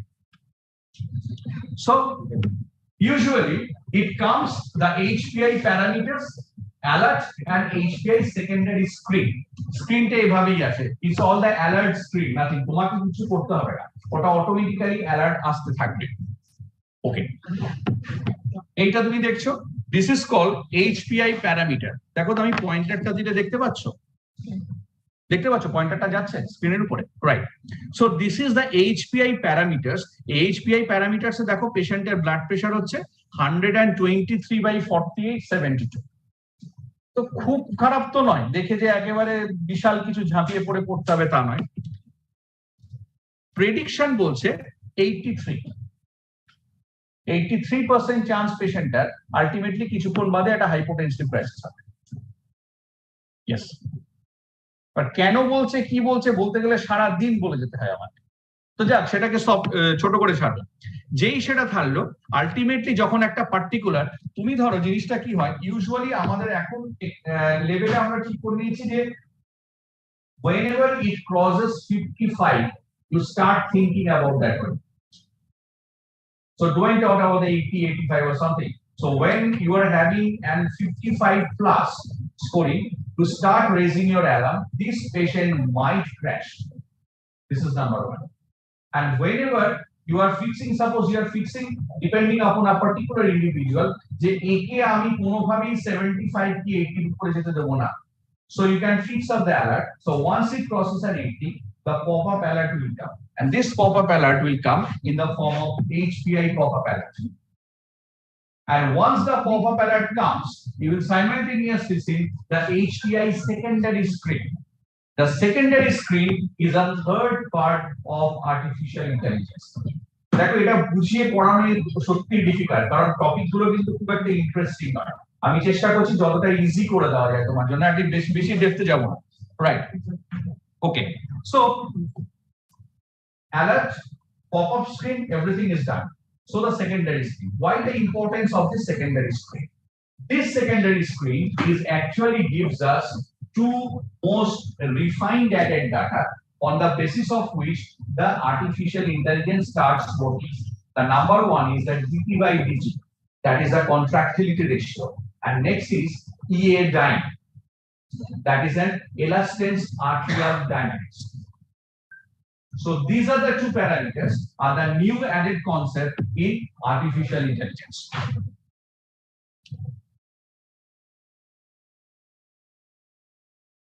This is how we zero the waveform. এখানে pulmonary artery দেখিয়েছে, মানে আমরা তো আপাতত সেন্ট্রাল ভিনাসেই কাজ করি। So once you have connected, it automatically stroke volume, cardiac output, এগুলো তো নিশ্চয়ই এখন পরিষ্কার হয়ে গেছে যে কানেক্ট হয়ে চলে আসছে। বিল্ডিং ব্লকটা কিন্তু সেই প্রিমিটিভ মনিটর যেটা কালকে ওটি থেকে লাইভ দেখিয়েছিলাম। ওকে, তার উপর বেস করে পুরো জিনিসটা হচ্ছে।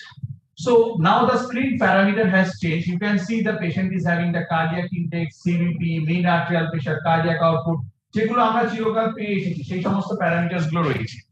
এই প্যারামিটারস গুলোর উপরে we go to the screen। এখানে তোমাদের একটা জিনিস দেখানোর আছে আমার, তোমাদের বলেছিলাম মনে আছে কালকে যে কেন আমি স্টার্লিং কার্ভটা ভীষণ ইম্পর্টেন্স দিয়ে করেছিলাম, বিকজ অফ দিস। প্রত্যেকটা ইনস্ট্রুমেন্ট কিন্তু parameter having this Starling curve in place just to guide you about the fluid therapy and optimization, because the basic thing starts from the optimization itself. Okay,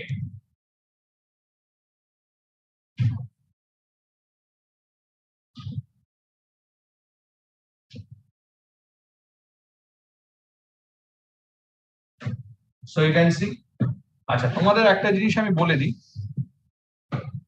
মনিটরটা কিন্তু কোনো পেশেন্টের সাথে connected, এটা কিন্তু demo মোডে on করা আছে যাতে পুরো জিনিসটাকে দেখানো যায়, কারণ কতগুলো করা যায় না, কারণ জিনিসটা কি কি এক্সিস্ট করে। সেই জন্য দেখবে এখানে জুম করে একবার দেখবে HPI লেখা আছে around 95, তাও এক্ষুনি ক্র্যাশ করে যাবে। ডেমো মোডটাকে ওইভাবেই করা হয় যাতে জিনিসটাকে একটু চটপট বোঝানো যায়।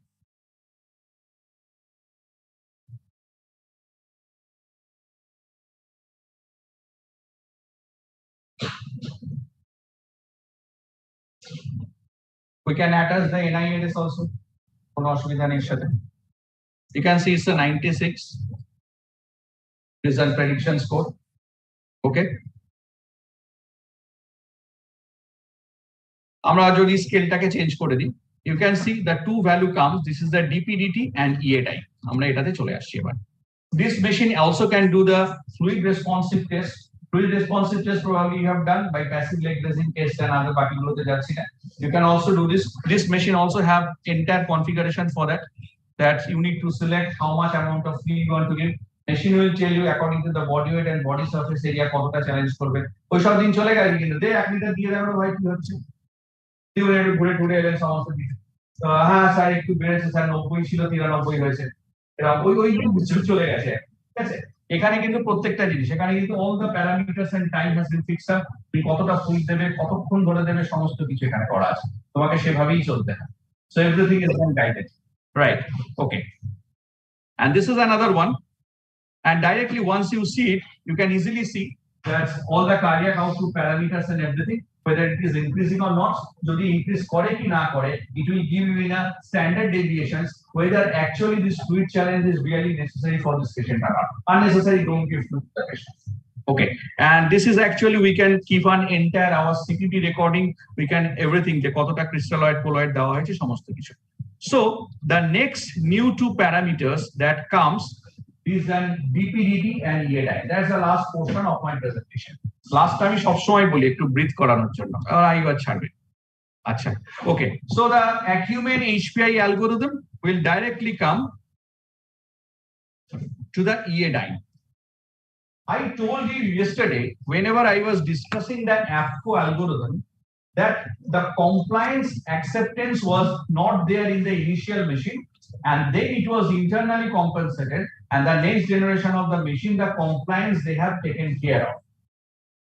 Now the artificial intelligence is not only taking care of the compliance, it's taking care of both elastance and compliance together, and then only you can give the best of the results, and that's the way comes that EADI.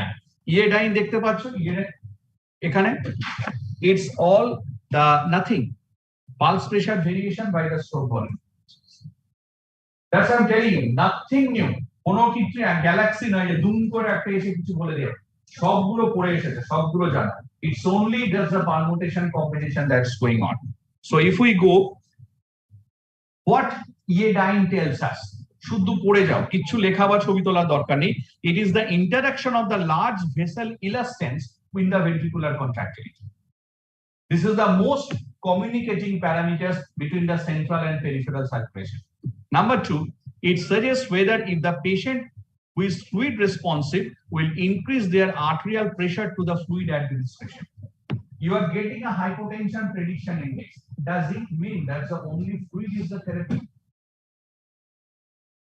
হতে পারে fluid optimized রয়েছে, just only you need to give a bit of the vasopressors or something just to raise the mean arterial pressure, right? So this EADI will tell you what is an actual optimum therapy when your prediction is actually going towards the level of crash.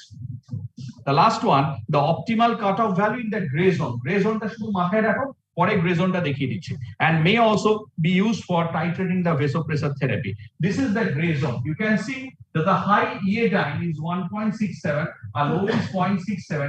We usually try to keep something around, এটা সেই Starling curve, it's a reverse Starling curve. Starling curve is the contractility, is the elastance. It was the curve like this, here's the curve like this. ঠিক আছে, সবই সেই first year MBBS. Okay, so we want to keep ourselves within a target area in the gray zone. Okay,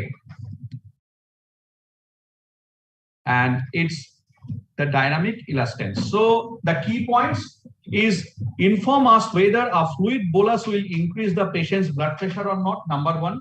Number two, as with other dynamic parameters, when interpreting EADI in this way, certain conditions may be made that the patient should be preload responsive.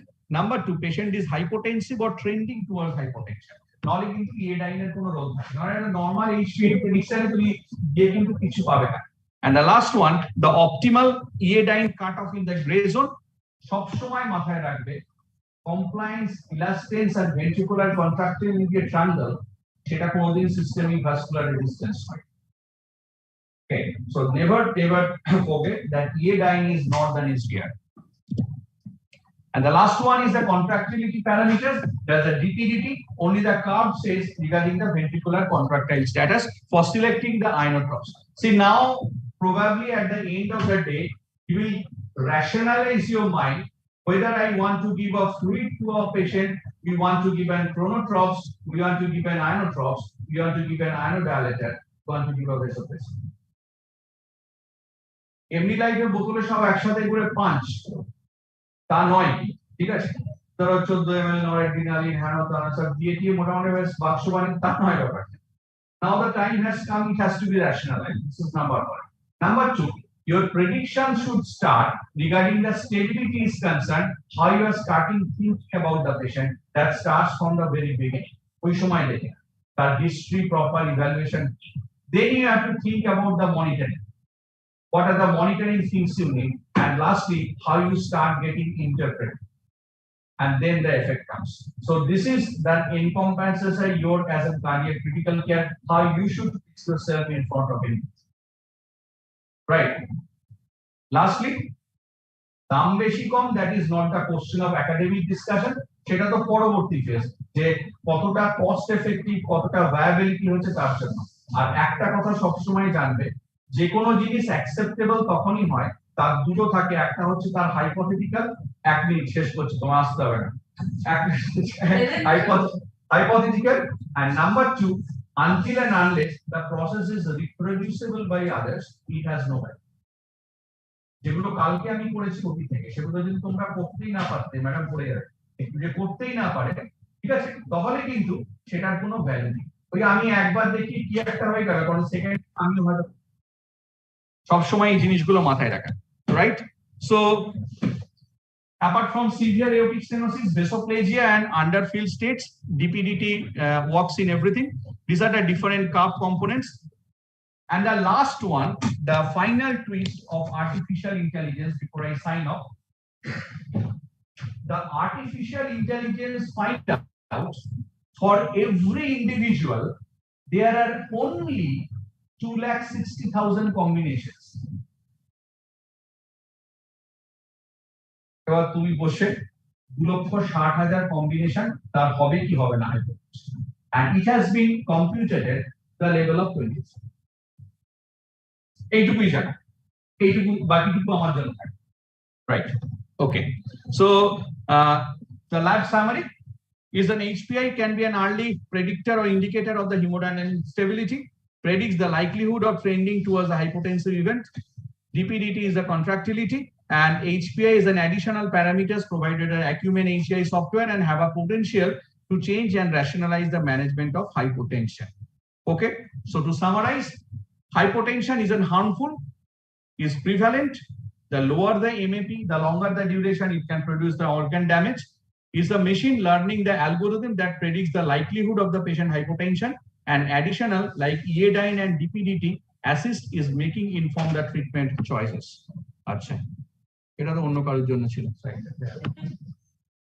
আমরা সেই একই কথা বলি, ভালো থাকো, আমাদের artificial intelligence বলছে তুমি ভালো থাকবে।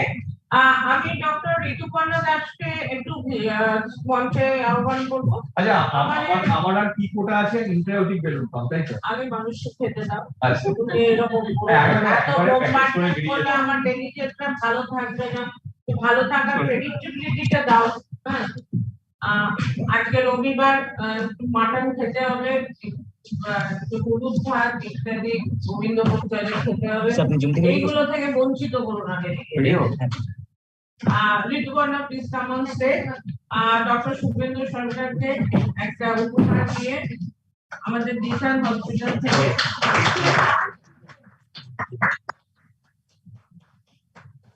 শুভেন্দু, থ্যাংক ইউ, ভালো লাগলো, এটা একটা নতুন টপিক।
এটা কিছু হয়নি মানে জানি আচ্ছা বেশ can anyone explain this figure excellent what's the treatment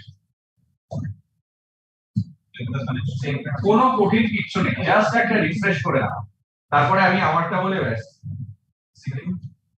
জিরোইং আর একজন তো বললো dampening that is no doubt it's a damping flex এবং যেটা জানাটা খুব দরকার কারণ provided you point of anything is not working the first thing you need to take care যে তার টেকনিক্যাল ইন্টিগ্রিটি ঠিক আছে that the first thing you should do তুমি bedside staff হোক you can be a clinician whatever be তোমার প্রথম কিন্তু এটা দায়িত্ব before you don't do this you don't jump on the final conclusion যে এটাতে এই আছে ওটাতে কোনটা ড্যাম মানে ওভার ড্যাম কোনটা আন্ডার ড্যাম সেটা ওভার ড্যাম বাদিকে তো ওভার বাদিকে তো ওভার আন্ডার এভাবে দাঁড়ালাম তাহলে কোনটা হলো এইটা আন্ডার ড্যাম আচ্ছা ভেরি গুড ট্রিটমেন্ট ইজ কালকে বলেছিলাম প্রথম আমি যখন লাইভ টেলিকাস্ট করি তখন কি বলেছিলাম to check the integrity of a system. So the flush system, transducer and the coupling system. You need to check the integrity of the system when it's properly functioning, proper pressures are generated and you need to flush re-zeroing the line. Tato jodi na hoy then you have to take care of the technical aspect of the line. The line ta ঠিক আছে কিনা বা কোনো রকম ভাবে distorted হয়ে গেছে কিনা চেঞ্জ হয়ে গেছে কিনা বেরিয়ে এসেছে কিনা কি exactly. Very good. Question number 2. আর 5 মিনিট এটা একটা নরমাল আর্টেরিয়াল কার্ভ কালকে খুব সুন্দর দেখিয়েছি রেডিয়াল ক্যানুলেশনের পরে এক্স্যাক্টলি অ্যানাক্রোটিক ডায়াক্রোটিক আছে দেখো একটা আর্টেরিয়াল কার্ভ অনেক কিছু বলে আমাদের হাতে তো গ্যালাক্সি অফ দ্য মনিটরস রয়েছে for an evidence based practice but a simple arterial trace Sage a lot to us can anyone explain কি কি ইনফরমেশন আমরা আর্টেরিয়াল ট্রেস থেকে পেতে পারি ক্রসিং ড্যাম আন্ডার ড্যাম সব তো সুন্দর একটা আর্টেরিয়াল ট্রেস সুন্দর আর্টেরিয়াল ট্রেস দেওয়া হয়েছে এটা থেকে তুমি কি কি বলতে পারো পালস প্রেসার ট্রেস ভালো আছে ঠিক আছে ঠিক আছে সিস্টোল ডায়াস্টোল মিন পালস প্রেসার ওকে তো ঠিক আছে ওগুলো তো আছেই মানে এটা তো অবভিয়াস একটা বাড়িতে গেছে মানে ভীষণ বাজে না হলে কিছু তো খেতে দেবে এটা তো আছে কিন্তু প্রশ্নটা হচ্ছে যে আর কি কেওটিক ভার ডিসফাংশন কিছু আছে কিনা ঠিক আছে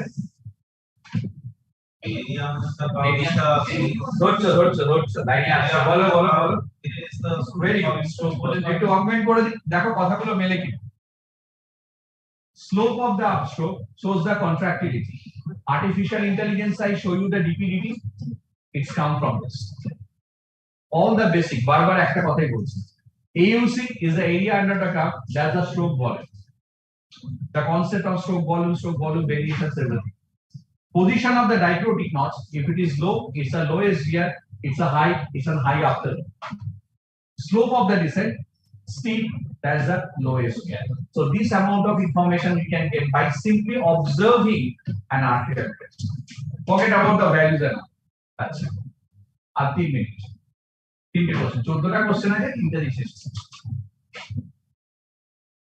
কি ভেরি গুড বলো বলো কালকে পড়ানোটা সার্থক আচ্ছা আচ্ছা বেশ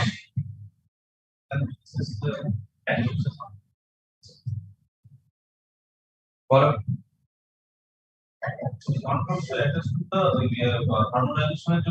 okay thermodilution I explained two varieties one is intermittent thermodilution and is the continuous is the continuous this is not intermittent it's a intermittent thermodilution this is a temperature probe that is put into fluid bottle ঠিক আছে সব তোমরা বলে দিলে কি করে হয় বাস ঠিক আছে thermodilution and modulation right চারটে কোশ্চেন আর 3 মিনিট আগে বড় 3 মিনিট বললাম না আচ্ছা চলে ওকে এটা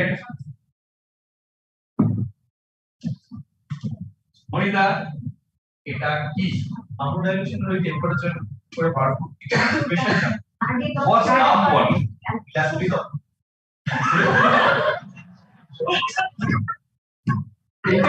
এটা হাততালি হয়ে যায়।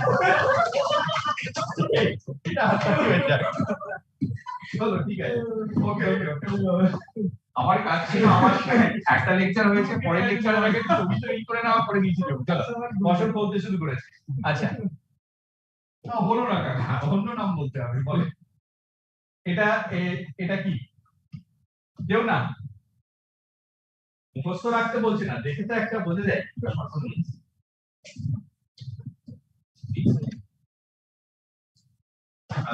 It's a Stuart Hamilton.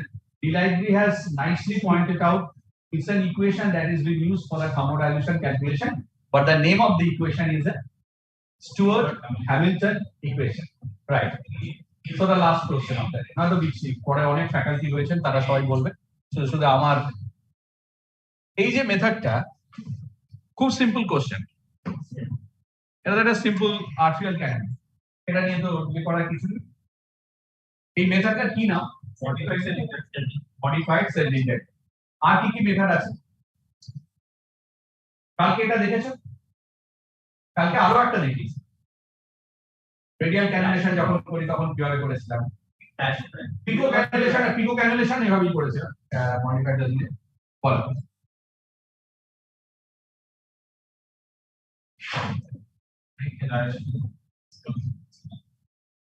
ঠিক আছে, কালকে এটা দেখেছো, এটা দেখেছো, এটা দেখো, কারণ সেই ডিভাইসটা এখন পাওয়া যায়।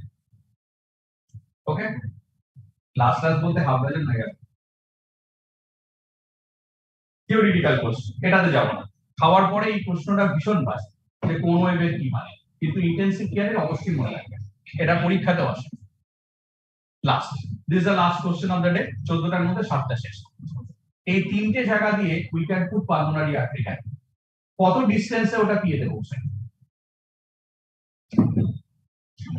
কালকে ইন্টারনাল জুগুলারে দেখিয়েছি, সাবক্লেভিয়ানও দেওয়া যায়, ফিমোরালও দেওয়া যায়। এবার তুমি ডান দিক বাঁ দিক যেও না, মানে ওটা ঠিক আছে, ওটা একটু আলাদা হবে। বলো মার্কেট করো না। আচ্ছা সোয়ানগঞ্জে লেট করো 100 ভেরি গুড। তার কতটা খেয়ে নেবে?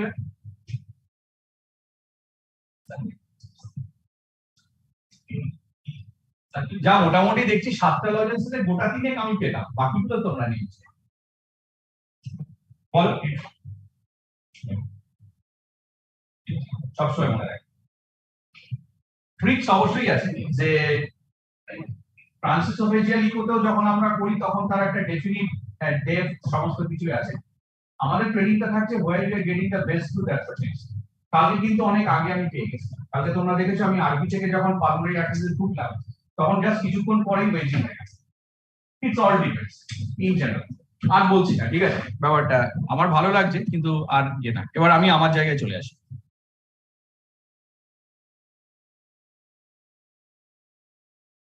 Okay, so the last presentation from my side, there's an intra-aortic balloon. পারমিতাজি আমাদের দুজনের সেশনটা করার কথা ছিল, পারমিতাজি আমাকে বলে তুই কর, আমি সেই জন্য কন্টিনিউ করছি। এখন বাজে দেখো 1:55, ঠিক 1:55। আমি তোমাদের 2:10 থেকে 2:12 মধ্যে ছেড়ে দেবো, তাদের যতটুকু, তারপরে তো সে আবার দেখা হলে আবার। ওকে, এটা আসছে না কেন?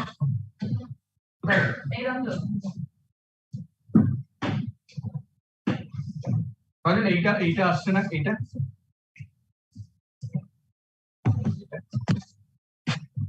আগেরটাই দেখাচ্ছে। ওটা কি শেয়ার করতে হবে আবার না? তারপর ইউর শেয়ারিং হ্যাঁ শেয়ার পজ হয়ে আছে।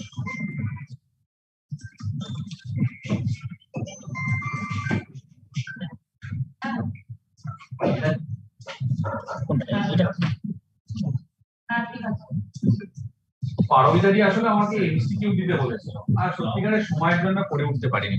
তো আমি সেই জন্য কয়েকটা করে নিয়ে এসেছিলাম, যে ঠিক আছে একটু আলাপ আলোচনা হলো আর কি।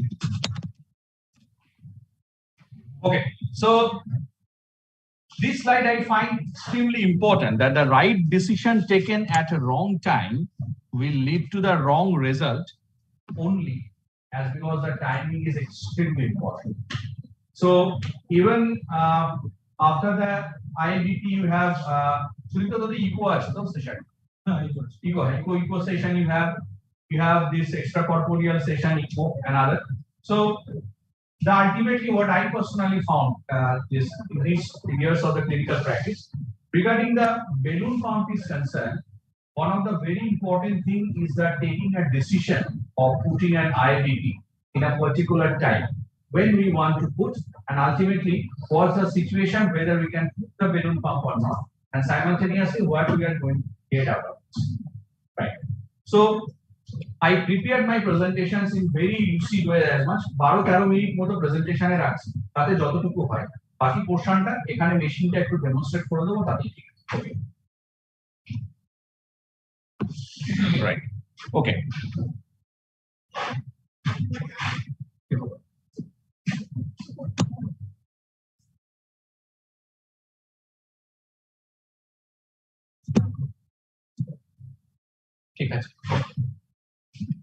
Fine.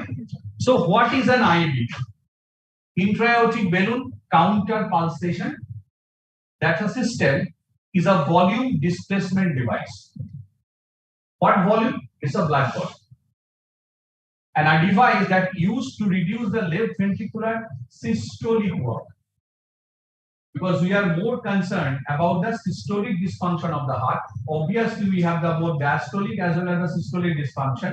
The diastolic dysfunction obviously a bit more detrimental to say the critical care area management concern, because we hardly get a pinpoint things for a diastolic dysfunction to taken care of. The systolic dysfunction is a bad, but I found a bit easy for managing. It decreases the oxygen consumption, and lastly, it increases the cardiac output, perfusion, pressure, and the volume to the coronary arteries. This is actually the main aim of using intra-aortic balloon pump. Okay, so I tried to make it as simple as possible. No complication is chaisi. So it improves the cardiac function during cardiogenic shock. 26 to 20 centimeter balloon surrounds in the centrally placed catheter to put it from the groin, placed into the descending thoracic aorta. It inflates in diastole and it fills the coronary artery in a retrograde fashion. Appropriately, the time blood volume displacement is 30 to 50 ml during each inflation in the aorta by the rapid shuttling of the helium gas in and out of the balloon chamber, resulting in changes in the inflation and the deflation of the hemodynamics. Complicated নয় খুব একটা কথাবার্তাগুলো? Okay. This is the driving concept. এটা তোমরা দেখতে পাচ্ছ। একটু share করুন।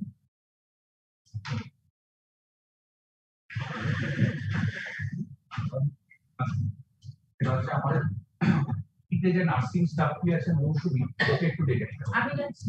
হ্যাঁ, তাহলে কি এটা পুরোটা আর ওটাকে আমি একসাথে আমার হয়ে গেলে উঠতে পারি। হ্যাঁ, ওকে আমি যাচ্ছি। হ্যাঁ। So this is the driving concept. Okay. We have a different sizes of the balloon depending upon the patient's height, weight, BSH. We need to find out what the effects you want to get. We have a pediatric.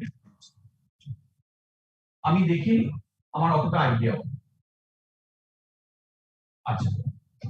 So it consists of a catheter and a drive console. This is a catheter.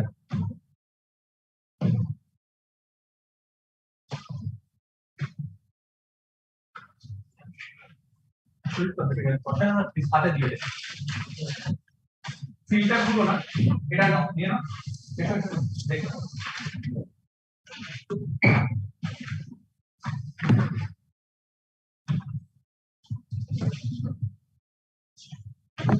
Yes. Okay.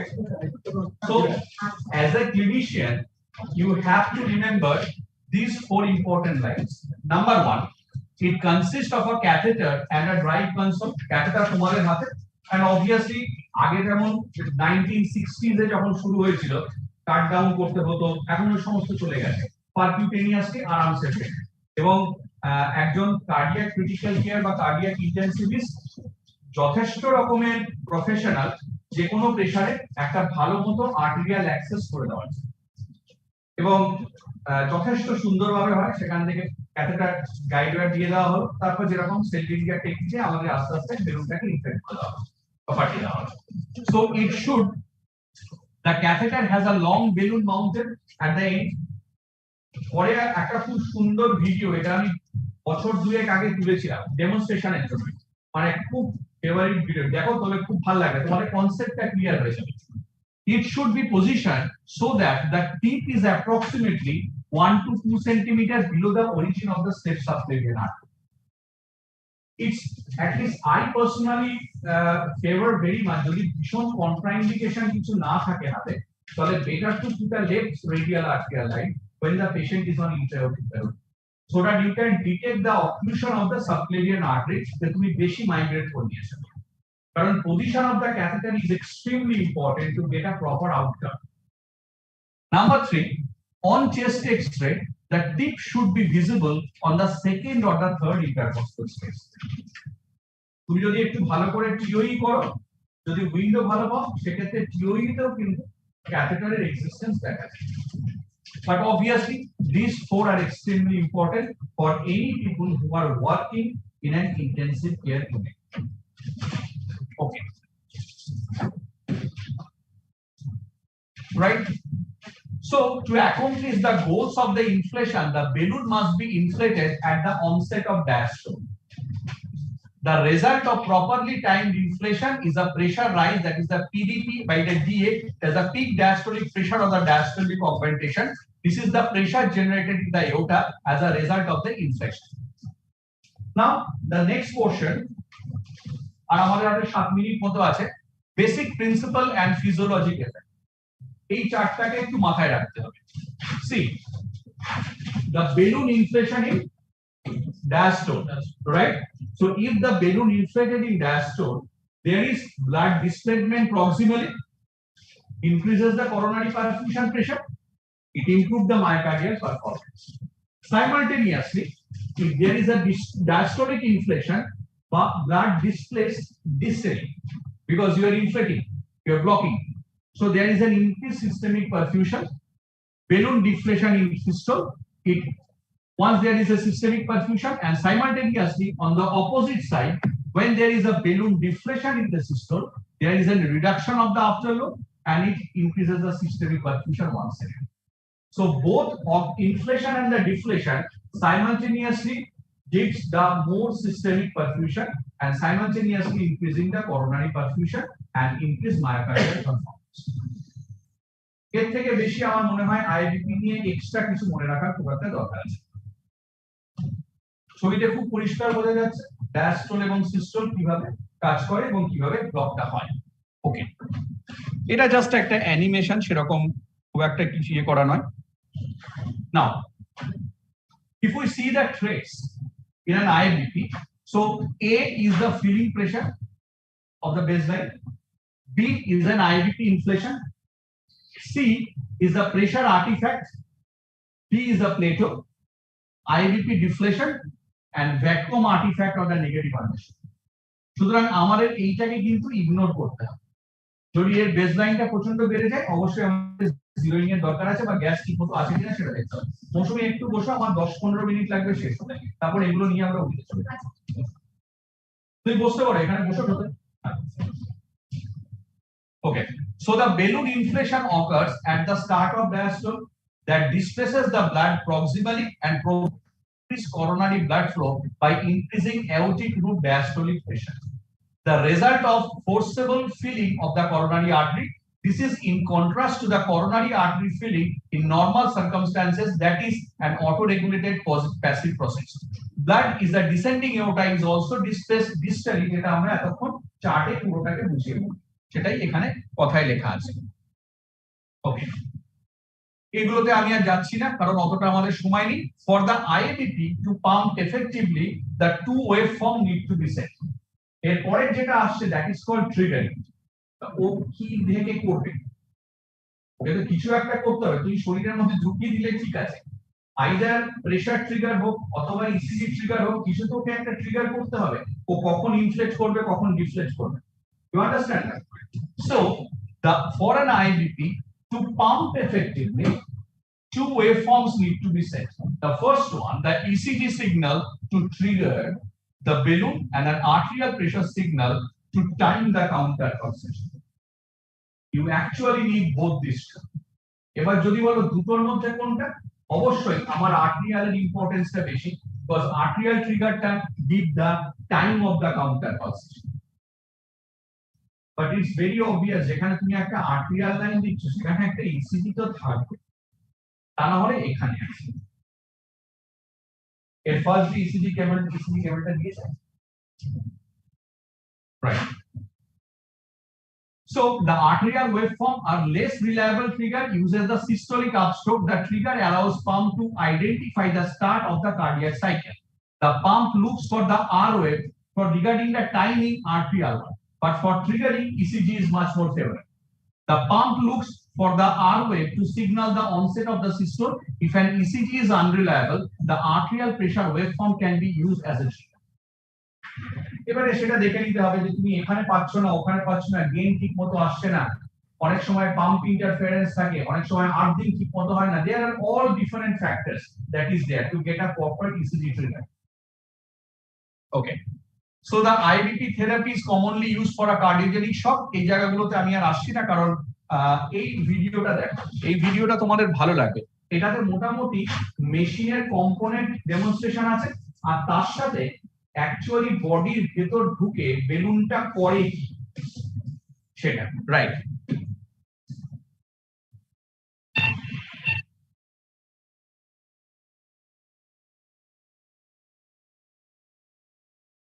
So this is the machine যেটা চোখের সামনে দেখতে পাচ্ছ, এটা হচ্ছে helium gas সিলিন্ডারটা, right? মেশিনের screen, driving কনসোলের screen, আমরা ইসিজি কানেক্ট করে দিয়েছি পেশেন্টের সাথে, ওই জন্য শুরুটা করেছিলাম ওগুলো হচ্ছে ECG cable of IVP machine, right? এখানে তুমি দেখো ইসিজি করা আছে, trigger source ECG, IVP frequency, augmentations, and obviously আমাদের ইনফ্লেশন ডিফ্লেশনটা তো আমরা পরে অ্যাডজাস্ট করব once we introduce the catheter, right? You can see the level of augmentation, ECG, pressure, pacing, pacer rate, everything is in. If the patient is an atrial pacing, if the patient is a ventricular pacing, everything you can arrange from. Okay, this is the Doppler. A Doppler machine টা মেশিনের সঙ্গে দেওয়া থাকে এখানে। আর কাস্টমারই before you put an intra-aortic balloon pump, at least একবার peripheral Doppler করে নেওয়া উচিত। বা যদি করেও দাও এমার্জেন্সি সময় তো অত তো থাকে না, করে আগে তো বাঁচুক পেশেন্টটা, তারপরে বাস্তবে তখন কিন্তু ইন্টেনসিভ কেয়ারেও অ্যাটলিস্ট তোমাদের রেগুলারলি চেক করা। আমি দুটো স্লাইড দেখাবো, প্রবাবলি আমাদের নার্সিং স্টাফ যারা শুনছেন তাদের জন্য এই স্লাইড গুলো, যে তারা যখন ডিউটিতে থাকবেন। Okay, so we are connecting the helium.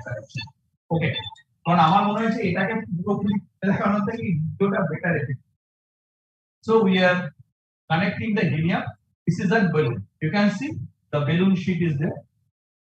আমরা হিলিয়াম সিলিন্ডারটাকে অন করব, right?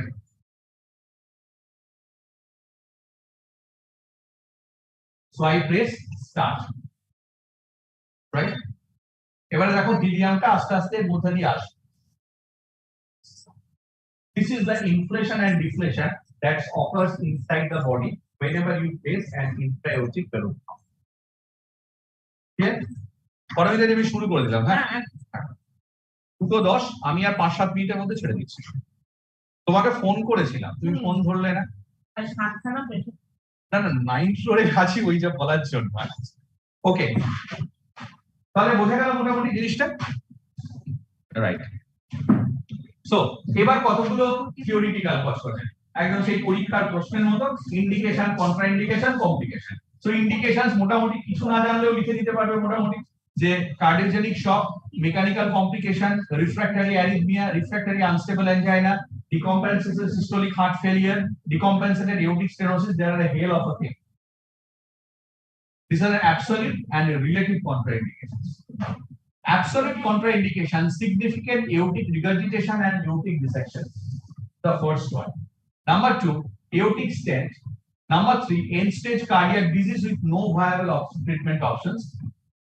এই জায়গাটা থেকে আমাদের ইকমো স্পেশালিস্ট নেবে। আর bilateral femoropopicial bypass grafting. So these are the all few technical hinges and something একটা সোয়ান গাঞ্জের প্রথম কন্ট্রাইন্ডিকেশন কি আসে? আমার যদি কোনো আরভি মাস থাকে, আমার ইউজুয়ালি যদি কোনো প্রস্থেটিক ভালভ থাকে, ট্রাইকাস্পিড ভালভ প্রস্থেটিক, খুব rare. So these are the all basic technical contraindications যেখানে আমরা চাইলেও দিতে পারি, right? Okay, so these are the different vascular complications that can occur with intra-aortic balloon pump, and these are the balloon related complications. So previous one is a vascular complications and second one is a balloon related complications. So conditions interfering with the hemodynamic effect, the position of the balloon in the aorta, that's the most important. সেজন্য অত মাপ job সবকিছু বললাম। Heart rate and rhythm, size and the volume of the balloon, and compliance of the aorta. These are the four important things যেটা আমাদের বেলুনের পারফরম্যান্সটাকে guide করে। Okay, this is the chart. আমি এখানে শুনতে পাচ্ছ তো? Okay, this is the presentation actually for our nursing staffs, যারা বেড সাইডে রয়েছে, যারা ইন্ট্রাওটিক বেলুন পাম্প পেশেন্টকে ম্যানেজ করবে। কি কি দেখবে? Number 1, time and date of insertion. এটা কিন্তু ক্লিনিশিয়ানরাও দেখবে না, তা ওরা দেখছে মানে তোমরা বা তা সবাই। Time and date of insertion. Number 2 is an intake output chart. Number 3, IBP pressure. Number 4, ACT, and number 5 is heparin infusion. You must check all equipment connection, ratio, arterial line, ECG lead, insertion site, ACT, APTT, CMC pedal pulse, color and the warmth of the periphery, and position of the IBP in the X-ray. যতগুলো একজন bedside স্টাফের পক্ষে সম্ভব, ক্লিনিশিয়ানরা তো অবশ্যই, these are the regular routine checkup if the patient is on intra-aortic balloon, right? সব ট্রায়ালে আমি যাচ্ছি না, জাস্ট লাস্ট 4টে স্লাইডে 4টে ছবি আছে, জাস্ট একটা ভিজুয়াল ইমপ্রেশনে যাচ্ছি। If there is any early inflation, যখন দরকার তার আগে ইনফ্লেট হয়ে গেছে, চোখ বুজে ভেবে দেখো জিনিসটা খুব simple. The inflation points lies before the dichrotic notch. Arterial wave হয়েছে, so during systole, before the aortic valve closes, which dangerously increases myocardial stress and decreases the cardiac output. খুব একটা কঠিন লাগছে না তো? আচ্ছা, এবারে যদি আর্লি ডিফ্লেশন হয় and U-shaped appears, এই যে U-shaped যে অ্যাপিয়ারেন্সটা দেখছো, এই যে U-shaped যে অ্যাপিয়ারেন্সটা দেখছো appears, and a peak systolic pressure is less than or equal to the assisted peak systolic pressure, this won't increase the afterload or myocardial oxygen consumption. Thumb rule কি বলে? যদি আর্লি ডিফ্লেক্ট হয়েও যায়, অতটা myocardial পারফরম্যান্সে হাত পড়ে। Late inflect করো, চারটেই তো পসিবিলিটি, আগে হচ্ছে না পরে হচ্ছে। Late inflection, the balloon inflates after the aortic valve closes, the dichrotic notch precedes the inflation point, and the notch and the inflation point creates a W. You can see this W, dichrotic notch and the inflation point. This can lead to the reduction of the peak systolic pressure, and obviously peak systolic pressure কম থাকা মানে coronary perfusion pressure in. And the last option, late deflation. The late deflation, the peak systolic pressure exceeds assisted peak systolic pressure. This threatens the patient by increasing the afterload, myocardial oxygen consumption, and cardiac workload and preload. It occurs when the balloon has been inflated too long or inflates at the beginning of the ventricular ejection. As a result, the LV has to eject the blood against a very high systemic vascular resistance. So you're actually artificially increasing the afterload because there is a late deflation. Balloonটা তখনও deflect করে রয়েছে। Okay? So the winning criteria, these are the all 5 winning criteria: normal pressure, cardiac index, frequency ratio. We have started reducing 1.1 to 2 to 4, and volume reduction to 20 to 25%. And this more or less completes my IBP presentation. আমার মনে হয় না এর থেকে বেশি বলে unnecessary জিনিসটাকে bore করার দরকার আছে। তোমাদের হাতে যে কনসিউমেবলটা রয়েছে তাতে দেখো একটা বেলুন রয়েছে, একটা ফাংশন রেটিং রয়েছে, একটা শীট রয়েছে, গাইড ওয়্যার রয়েছে। এবারে তোমাদের প্রথমে বেলুনটা জায়গাটাকে প্রিপেয়ার করতে হবে, ডপলার করে নিলে, পাংচার করলে, সেন্ডিঞ্জারে ঢোকালে এবং তারপরে আস্তে করে নিচ করে এরকম ভাবে বেলুনটাকে ট্রেড করা, বেলুনটা হিলিয়ামের সাথে যেই কানেক্ট করলে, now you have to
Oh.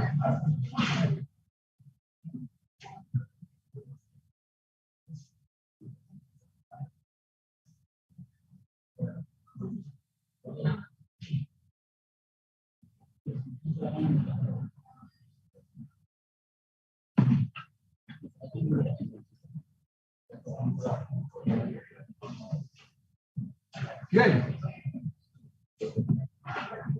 Okay. Thank you for Pavanjali for the kind introduction. So we are here to speak something about ECMO. And whenever we speak something about ECMO, we keep in mind that I'm just a spokesperson of my team. Because ECMO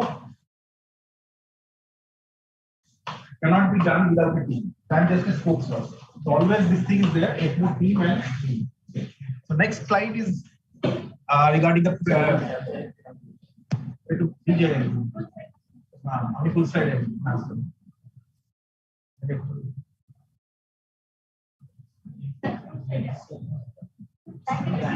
इसके ऊपर आएगा करो आएगा full slide करो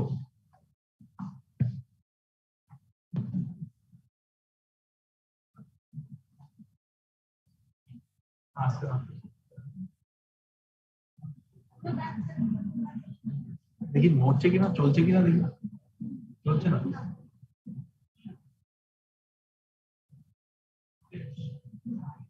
there is a delay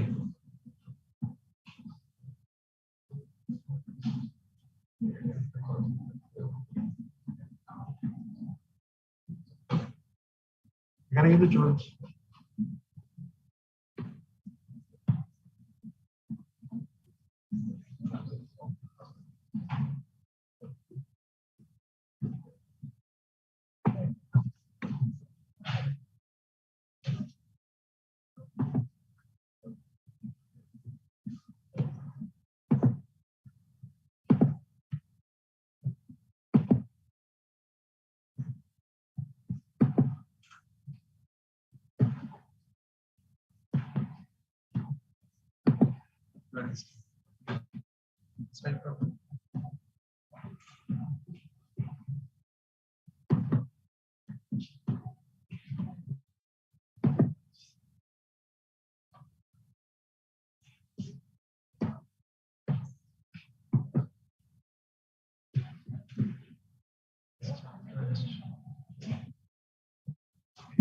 sir না করলে হবে দেখি এরকম ভাবে চলছে হ্যাঁ ফুল সাইজ করলে স্লো হচ্ছে মানে আচ্ছা ঠিক আছে আচ্ছা দেখি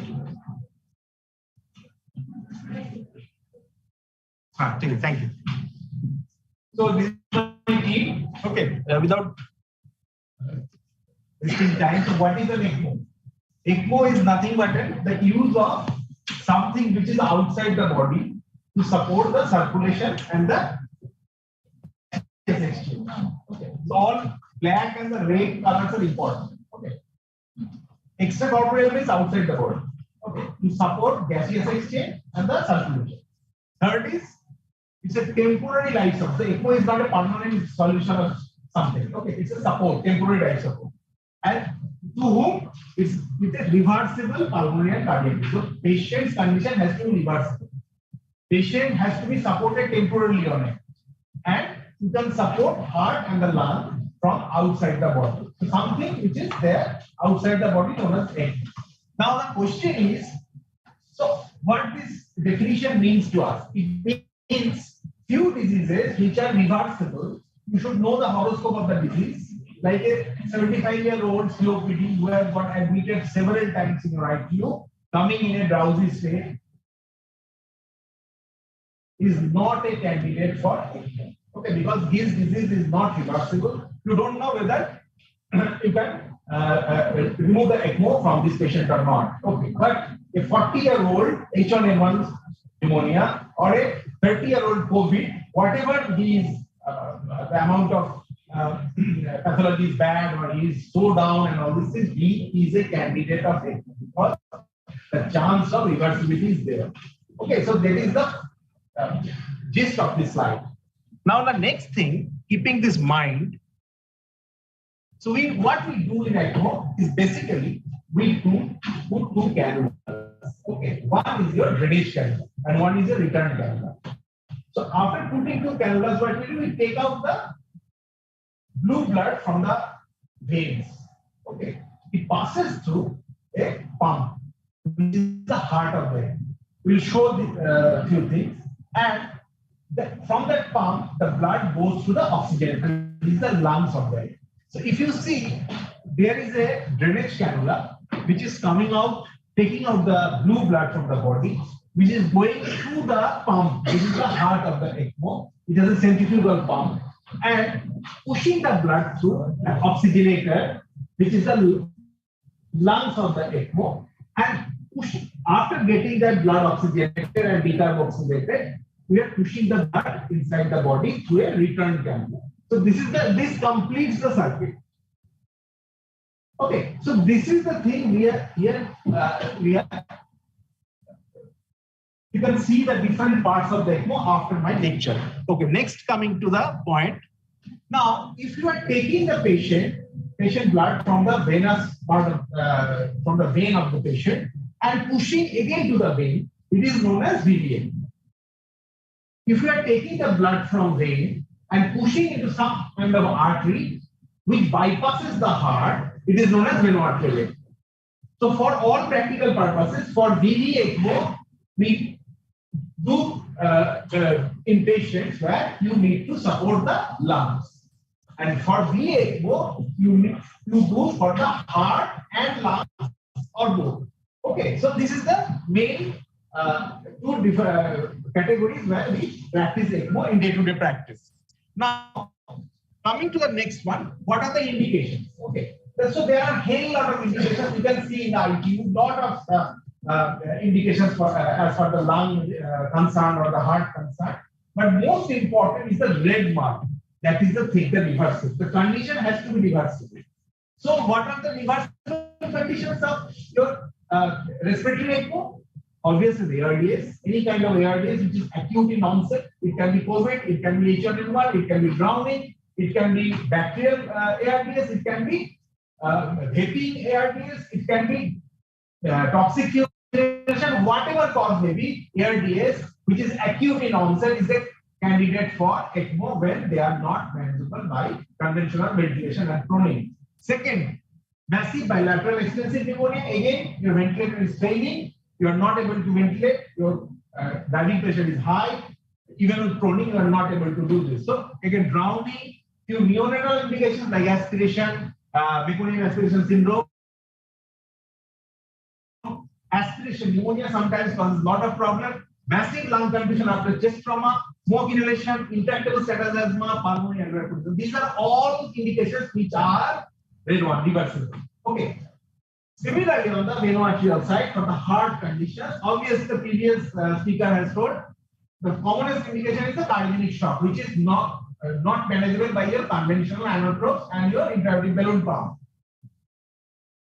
Second one we frequently practice in our OT is that inability to come off bypass surgery. We have done an operation, but we are not able to come off bypass surgery. The patient heart is rested for 48 to 72 hours to give some rest and let him come out of the bypass. Post semi-cardiogenic shock, which I told, post sepsis. Many times the sepsis also requires have some cardiogenic shock kind of thing. Acute viral myocarditis is very good outcome on ECMO. Massive bilateral pulmonary embolism, one of the major indications with good outcomes. Cardiac or major vessel lung trauma or pericardium cardiomyopathy. See, look at all the indications are reversible. So from today onwards, if you see something which is reversible, but the patient is not doing well with a conventional thing, think about ECMO if they require a lung or a heart support. Now, coming to this, how the ECMO works. I told you ECMO is a temporary circuit. So it's a bridge. Now a bridge can be used to bridge to recovery. Okay, in a pneumonia patient, not improving with ventilator, proning and all this, you put the patient on ECMO, you rest the patient, his patient's lungs, and the patient comes out of ECMO after improvement of the lung. This is known as bridge to recovery. We try to do that for frequent times. Okay. Second one is the bridge to transplant. A patient waiting for the heart transplant. On his waiting period, he went into low cardiac output situation, not LV failure. Then you put the patient on ECMO till you get an organ. or a lung transplant waiting patient, again going into acute hypoxemic or acute hypercarbia, you put the patient on ECMO till you get the organ. So this is known as bridge to transplant. In between there is another bridge, which is bridge to decision. Like a patient, 25-year-old, come to an emergency and had an arrest. You don't know the cause. It can be poisoning, it can be an acute MI, it can be a pulmonary embolism, whatever it may be. You don't know. But it's a young guy, is witness that is outside, nobody knows. You put the patient on ECMO, stabilize the patient, revive the patient, and then take the patient to the cath lab to see whether his left main is affected, if it's an MI or it's a pulmonary embolism, something has happened. Actually reviving the patient on ECMO and then taking the patient for the what causes these cardiac arrest or cardiopulmonary arrest. This is known as bridge to decision. So these three are important. ECMO is a bridge. Okay, bridge to recovery, most common, bridge to transplant, which is coming like anything in Eastern India. Third one is the bridge to decision, which we have not populated because of the logistics issues. Okay, but this is one of the things we know that done ECPR. We have done recently. We did one ECPR for a drowning child also. Drowned, they did CPR, not improving. We rushed there. We put the patient on ECMO and revived. Okay, so these are the things where actually this third one plays. Now, little bit of history, as this is the first successful ECMO done in 1971 outside the operation theatre. ECMO has been used within the operation theatre for cardiac surgeries, and he was a major motorcycle accident followed by a thoracic aortic rupture. They repaired it. After 3 days, he developed, because of the blood transfusion, he developed a transfusion-related acute lung injury. So they actually set up a big ECMO setup where he hardly found the patient. Everything is a machine. That was the first patient who came out of ECMO. He was on ECMO for 3.5 days. So this was the first successful ECMO outside the operation. And this second one, she is the first neonatal survivor, where Dr. Robert Bartlett was known as the father of ECMO. He revived this 1 day old baby from her mother following a meconium aspiration syndrome. And she is still alive with her own children. And this was the first neonatal ECMO survivor. So ECMO story starts from 70s. Now with a miniaturized device, so this was the device there, and this is the device you can see. Look at the miniaturized devices. ECMO has bought to extent like you can find send the patient any remote areas to put the patient on ECMO and revive the patient. Now coming to this thing, ECMO, as we are very fond of changing names. Again, the ECMO has changed because only it is not supporting the lungs, it is supporting the heart and lungs also. They proposed a PCLS name. Now we can see that a few patients, ECMO sometimes helps the kidneys, it helps the liver also. So as a whole, the name has been changed to organ support, but popularly known as ECMO or ECLS is the popularly known name to us.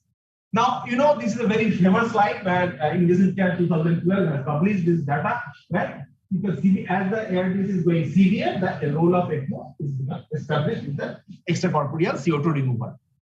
Now, I don't want to go to too much of theories part. So this is an ideal ECMO console with the setup is there. This is a Rotaflow 1 machine and this is a Rotaflow 2 machine. Okay. They have again miniaturized that thing over here. So what are the things you can see over here? We will demonstrate over here also. Okay. Now, these are the circuits and components. So mainly the components are a blood pump, which is the heart of the ECMO, and this is the blood pump. We are show you. This is the heart of the ECMO. Membrane oxygenator and heat exchanger. This is the membrane oxygenator and heat exchanger. Okay, this is the lungs of the ECMO, which causes the gaseous exchange and the decarboxylation. Third one is the controller, or mainly this is the console part where you can see the two things are there, the LPM and RPM. LPM is the liter per minute actual flow and giving to ECMO machine, and RPM is the knob, how much the rotation is this centrifugal pump is rotating to generate a flow, that is the RPM. So we are revolutions per minute or enter. These two are mainly displayed in the console. So here also you can see the these things are there. Cannulas. Cannulas are the things which connects the ECMO machine with the vessels. Okay, it drains the cannula. Two kinds of cannulas there. The bigger cannula, which is bigger cannula, is always the drainage cannula. Okay, it drains because you need to get this pump is a preload dependent pump. Okay, so you need to drain lot of blood. So bigger cannula is the drainage cannula. Okay, so you drain lot of blood through this. It rests where it is rest in the where it rests. It's the inferior vena cava. Through the femoral vein, it goes up to the intrahepatic part of the IDC. Okay, it drains blood. How can we sure this is a drainage cannula? Because it has multiple holes. Okay, so if we suck the blood, it might block. If only one hole is there, it can block the wall of the IDC can block the one hole. So it has been given multiple holes so that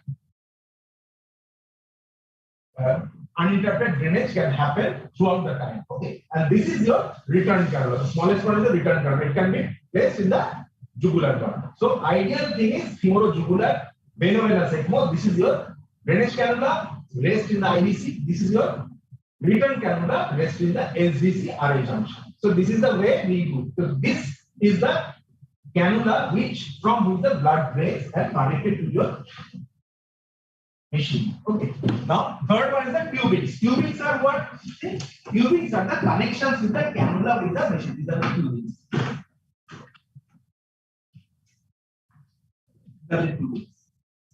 So these are connected with your cannulas.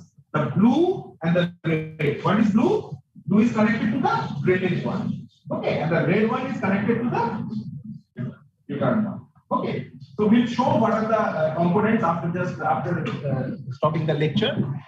So coming to this, ECMO is mainly the interplay of 4 flows. Okay. One flow is the blood flow of the body. Okay, how much ECMO flow is there? There is the ECMO flow. Second flow is the gas flow. Now, to oxygenate that thing, you have to connect the oxygen to the oxygenator from the outside because it forms an interface between the blood and the cell. So this is your oxygenation, oxygen connected from outside. Okay, so this requires a flow also. This is known as sweep gas flow. Okay, one is the blood flow of the ECMO and this is the oxygen connected. How much liter is going through the blender? This is a blender. Okay, so this is the another flow, that is the sweep gas flow. Now, third one is the current flow. Current flow is what? Because this requires a current. Okay, electricity. So this is another one. Fourth one is the water flow. Why we needed water? Because this is not only an oxygenator, this is a heat exchanger also. Because whenever you are taking the blood from the human body, then it loses its temperature. So we have to maintain the temperature between a physiological limit. If we keep it around 35 to 37, who is going to maintain? This is going to maintain. You can connect this oxygenator, heat exchanger with a water connection through these two things and maintain an outside hemotherm to maintain the temperature of the ECMO. This is the part known as hemotherm. They have not brought it. So this is a hemotherm connected. Okay, this is connected with that heat exchanger oxygenator. Okay, so it maintains the temperature. What else is needed when somebody takes out the blood from the body except temperature? Is the anticoagulation. Okay, so whenever you are taking the blood out of the body, two things happen. You have to anticoagulate the blood and you have to maintain the temperature. Otherwise, they will start reducing the temperature and people will land up in hypothermia. So these two are most important. So usually, this is the outline of our thing. Now, why Paramita has kept this topic in this kind of mode workshop? Because whenever necessary to discuss it more, they present to us in two conditions. Either they have this kind of bad experience, this kind of tell me what ECMO for him and what ECMO for this.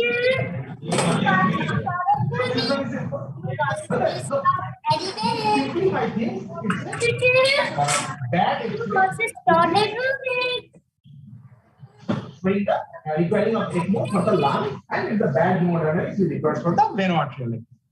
So after this, I am just keeping some slides because these are not very important slides for us.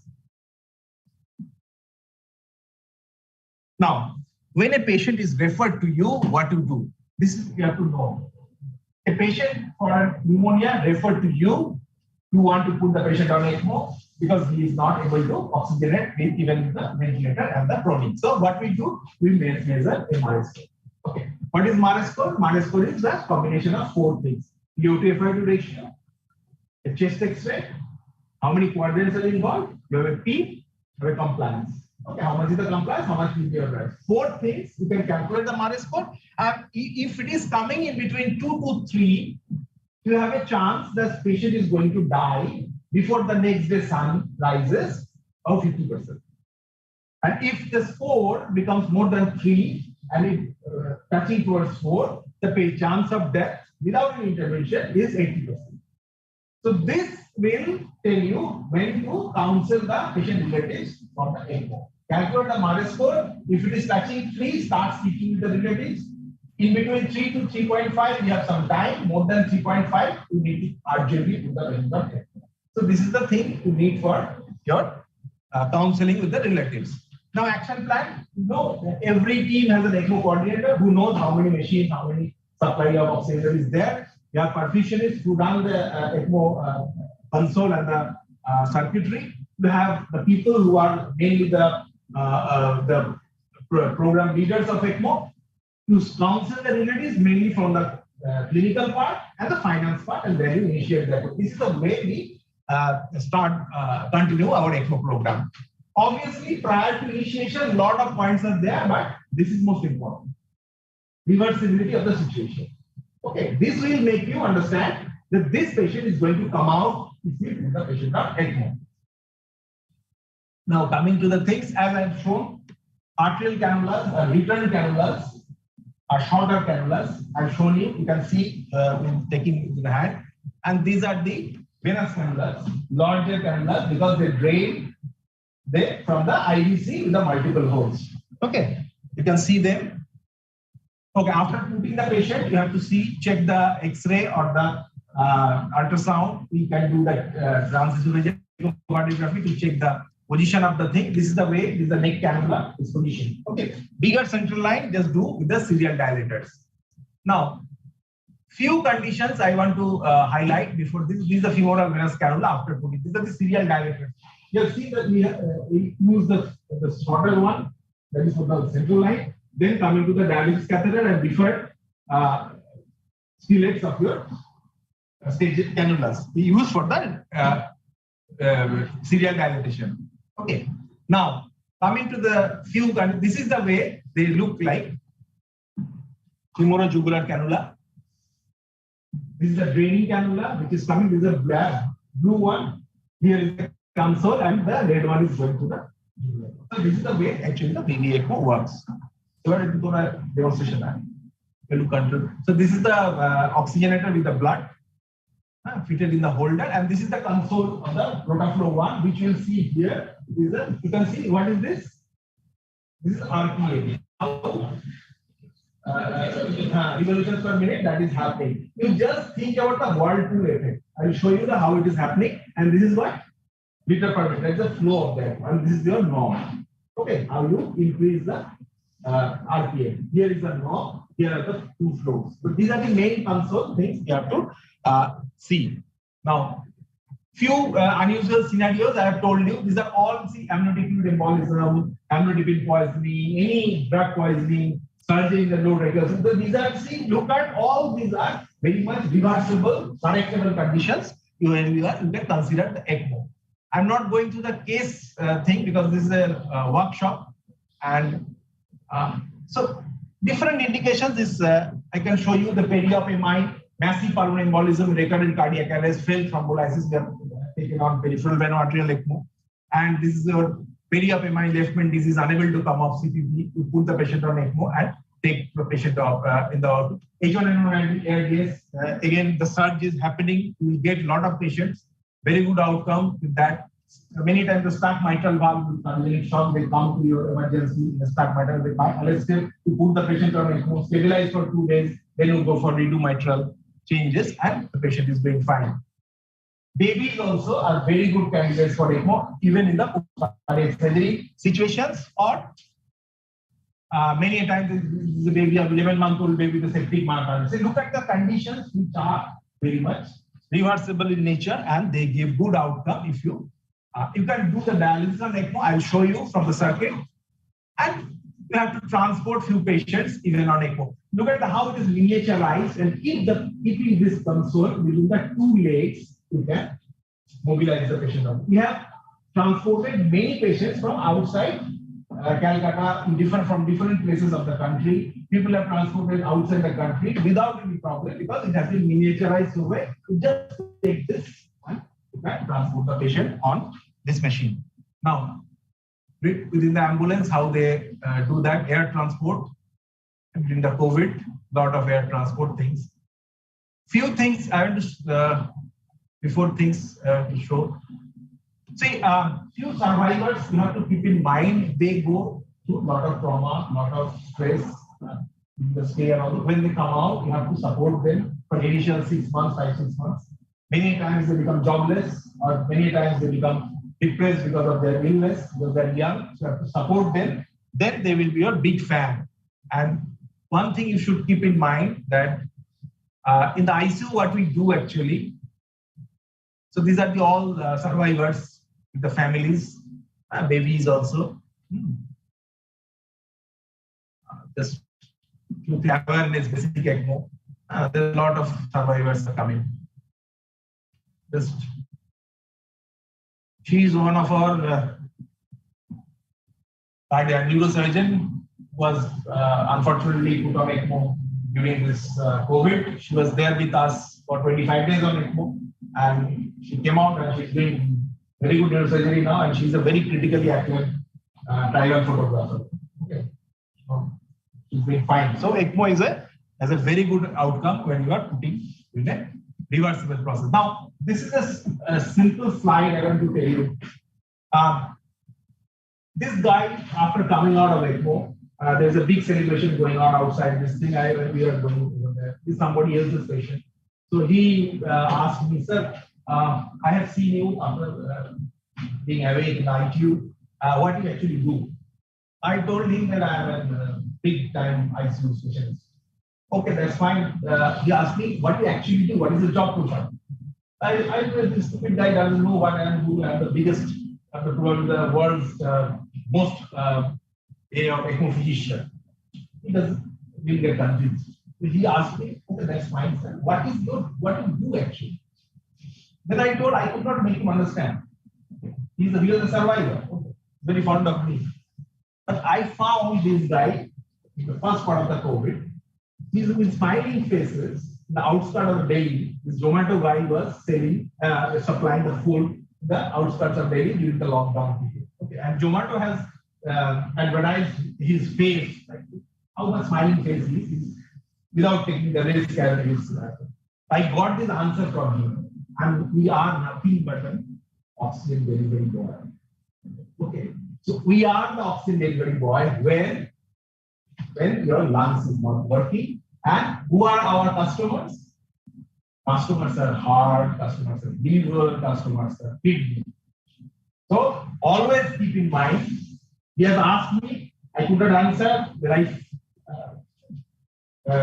got this answer from him. Always in the ITU, whatever you do, you have to supply the oxygen, because VO2 is the main idea of whatever that is. It can be sepsis, it can be ARDS, it can be low cardiac output, whatever may be the cause. Starting from giving a mask to ECMO is nothing but an oxygen delivery to the tissues, and we all are ready for that. So this is my thing, and we believe in right to oxygen. Nobody should die from without oxygen. Okay, so after this, we will show this maybe one by one.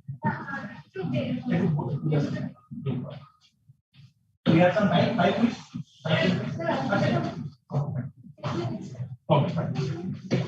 But although you would be very happy because he got your boy.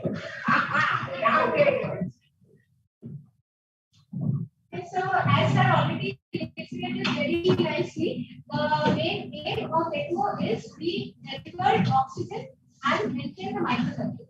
That is, to maintain tissue oxygenation in the microcircuit. So, please pass this on. Okay, this will be the arterial cannula. This cannula, the characteristic is it will have a hole in the tip only, no side holes. Okay, and this will not have the larger one, which is venous cannula. As already stated, let us fill it inside. You remove it and see. Okay, so there will be a hole in the tip. There will be side holes also. So if one gets clogged in uninterrupted drainage, will be ensured by the side drainage. Okay. So in the indications of top of again, we introduce the cannula. As the nomenclature goes, V means venous drainage, oxygenate and return it to another vein that supports the lung function only. VA means you drain from the vein, oxygenate it and return it to the artery. So it takes care of both the lung and the cardiac function. Okay. So the cannulation sites for vein, it can be the femoral, it can be the jugular, it can be the subclavian. For central ECMO, where the chest is open for any cardiotopy after during cardiotopy procedures, it can go into your STC and IPCO. Okay. Now coming to the arterial cannula goes into your femoral. It can go into an axillary, into your subclavian arteries. For central, it can go into your aorta, okay, or directly into the RA also. For pediatric, you must keep in mind it can go into your carotid artery. Why not carotid artery in adults? Because when we remove the echo, we have to ligate the carotid artery. We cannot afford to ligate carotid artery in adults because our circle of Willis is already developed. It cannot take care of the side where the carotid has been sacrificed. So for pediatrics, since it's an underdeveloped circle of Willis, we hope that it will take care of the carotid of the side which has already been ligated. So carotid cannulation only for pediatric, right? So again, central ECMO and peripheral ECMO. Peripheral ECMO, when we are cannulating in percutaneous methods, and central, where the sternotomy has been done, we are cannulating the heart directly. Okay. Now, after the cannula, the circuit, the tubing.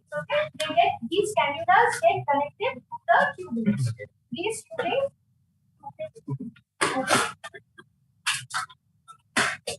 Tubings are made up of super tiny discs.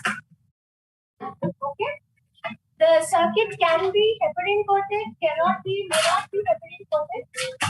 The diameter varies from 1/8 of an inch to 5/8 of an inch. Okay, the larger the diameter makes the priming volume larger, which is not very acceptable, but it reduces the resistance of flow within the cannula.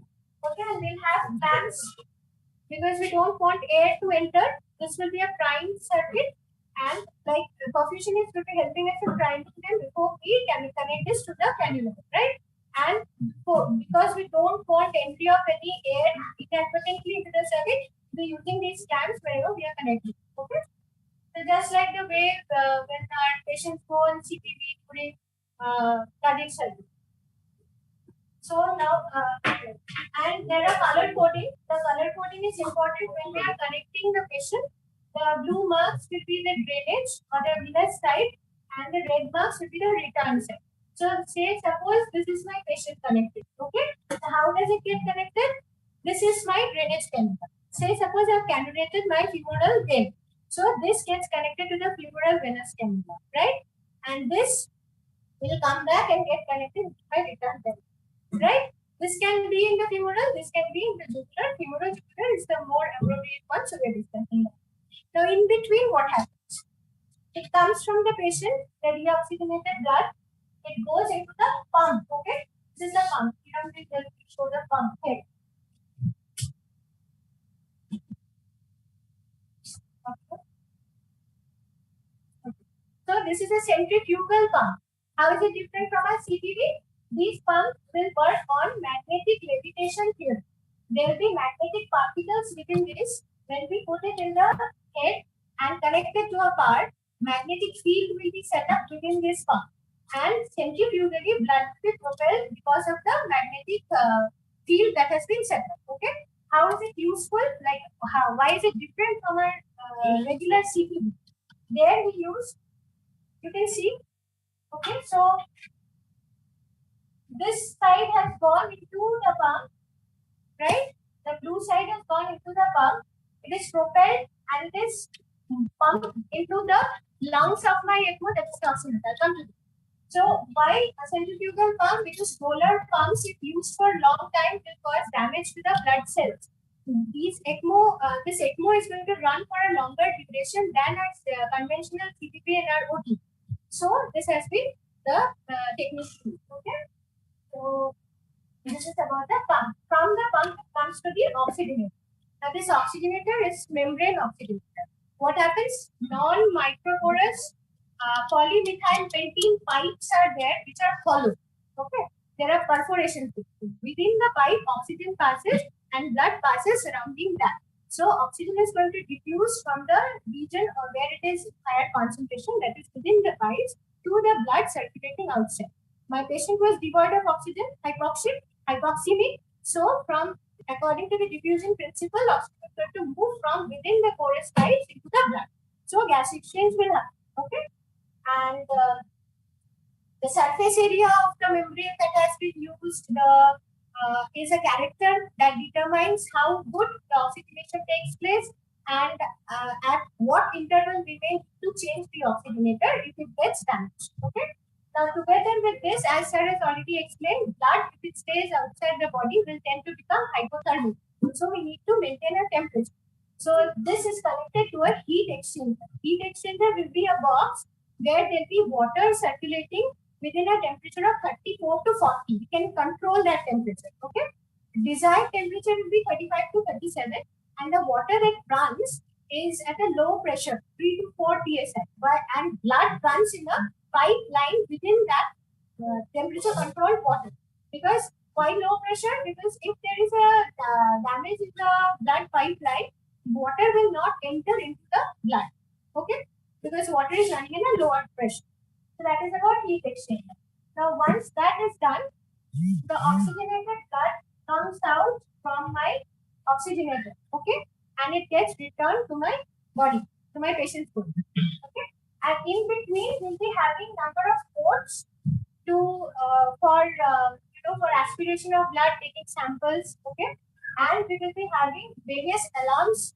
We'll be having flow sensors connected to both the venous and arterial limb as per the machine we are using, so that we have an idea of whether we are giving proper flow or not. Now coming to the console, this is the basic hardware which runs my machine, right? So there will be 4 things we need to see, 4 numbers we need to see. First is the flow of blood that we are ensuring to the patient. How much we should give? Body surface area multiplied by 2.4. That is the total flow, of which 80% is contributed by the ECMO. Okay.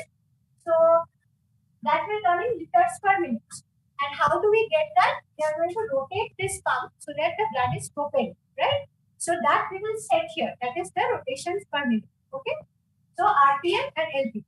And 2 more things we need to see. There is a blender. We have connected this oxygenator will need a source of oxygen. So a source of oxygen gets connected through a blender, which will have a regulator and a flow meter. Flow meter is going to take care of the FiO2 you are supplying, and also the sweep gas that will take care of the carbon dioxide that you are washing. Okay. So these are the 4 numbers you need to see. Now, when we are on ECMO, when my patient is on ECMO, monitoring will consist not only of monitoring the patient but also monitoring of the machine. So there are 2 big things we need to see. In the patient, we will be looking for all the parameters in the multi-channel monitor, the neural integrity of the patient, neurological integrity of the patient. When we are initiating ECMO for the first 24 to 48 hours, he may be on deep sedation plus minus paralysis.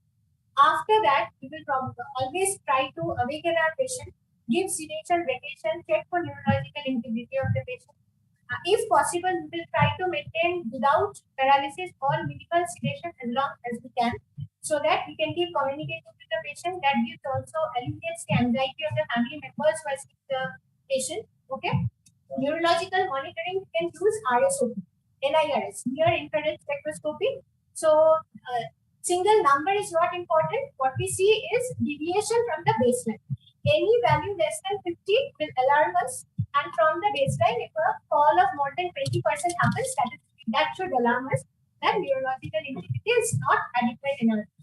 Next, coming to the other things, like we'll be monitoring in the monitor, whatever we are monitoring for our general patients, ICU will be looking after that.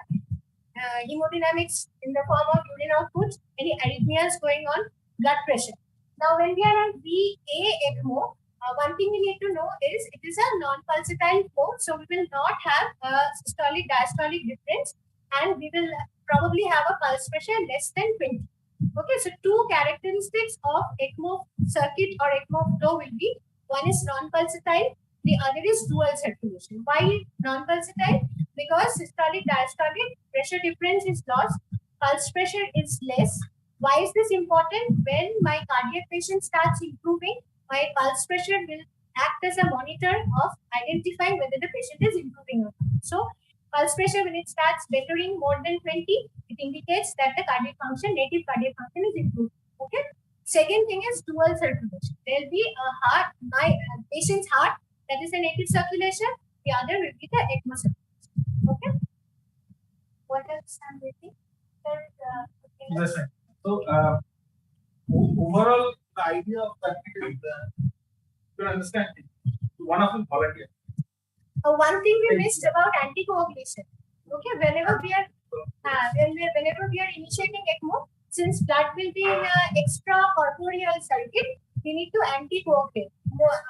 Anticoagulants used are very accurate, and we will be monitoring the anticoagulation. That is very important to prevent inadvertent bleeding anywhere. Okay, so after initiation, we check an ACT, and at 4-hourly interval, we'll be checking ACT for the first day. Then from after 24 hours, twice daily, we'll be checking for APT. Also, we'll be taking a look at the platelet counts daily. Some where we anticipate de-icing will be happening, we may need to go for TEG also. What is the target? Target ACT will be 180 to 200, and APTT target will be 2.5 times the normal. Okay, something between 50 to 70. We will demonstrate the circuitry. This is the drainage, and this is the drainage circuit connected to the drainage camera. Here it will be going to the centrifugal pump, okay, and from the centrifugal pump to the oxygen. So the oximeter connected to our blender and with the heat exchanger and it will be controlled by this. So where is your oxygen connected? Oxygen is connected from here till this top. Where is your heat exchanger connected? These two. Okay. And why? Which one is the in and which one is the out? No, If there is no proof,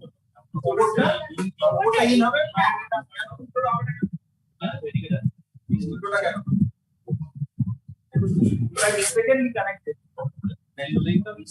Okay, so this is an universal thing because of the air. Air always try to be on the upper side. So, if you pull the air together, it will rest properly. This is a universal precaution has been given. Pull go back.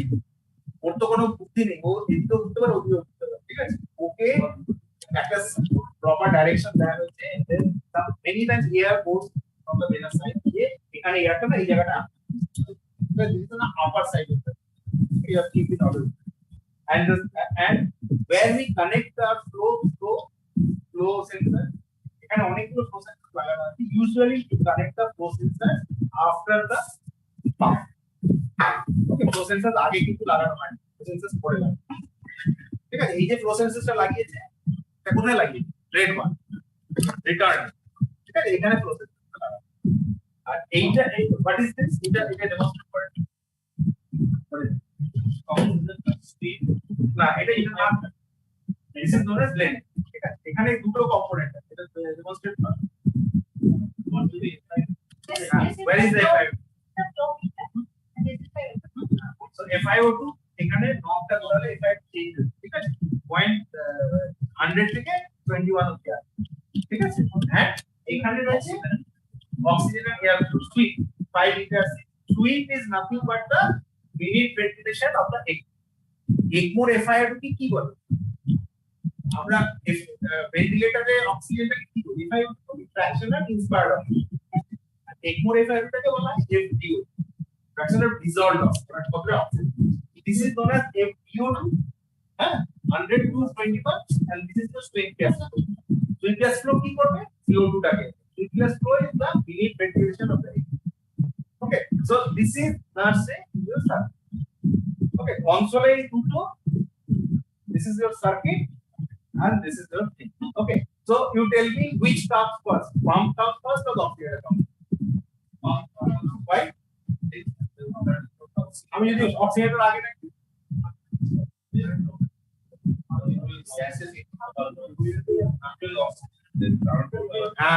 who is going to suck the blood? Okay, this is nothing but a word.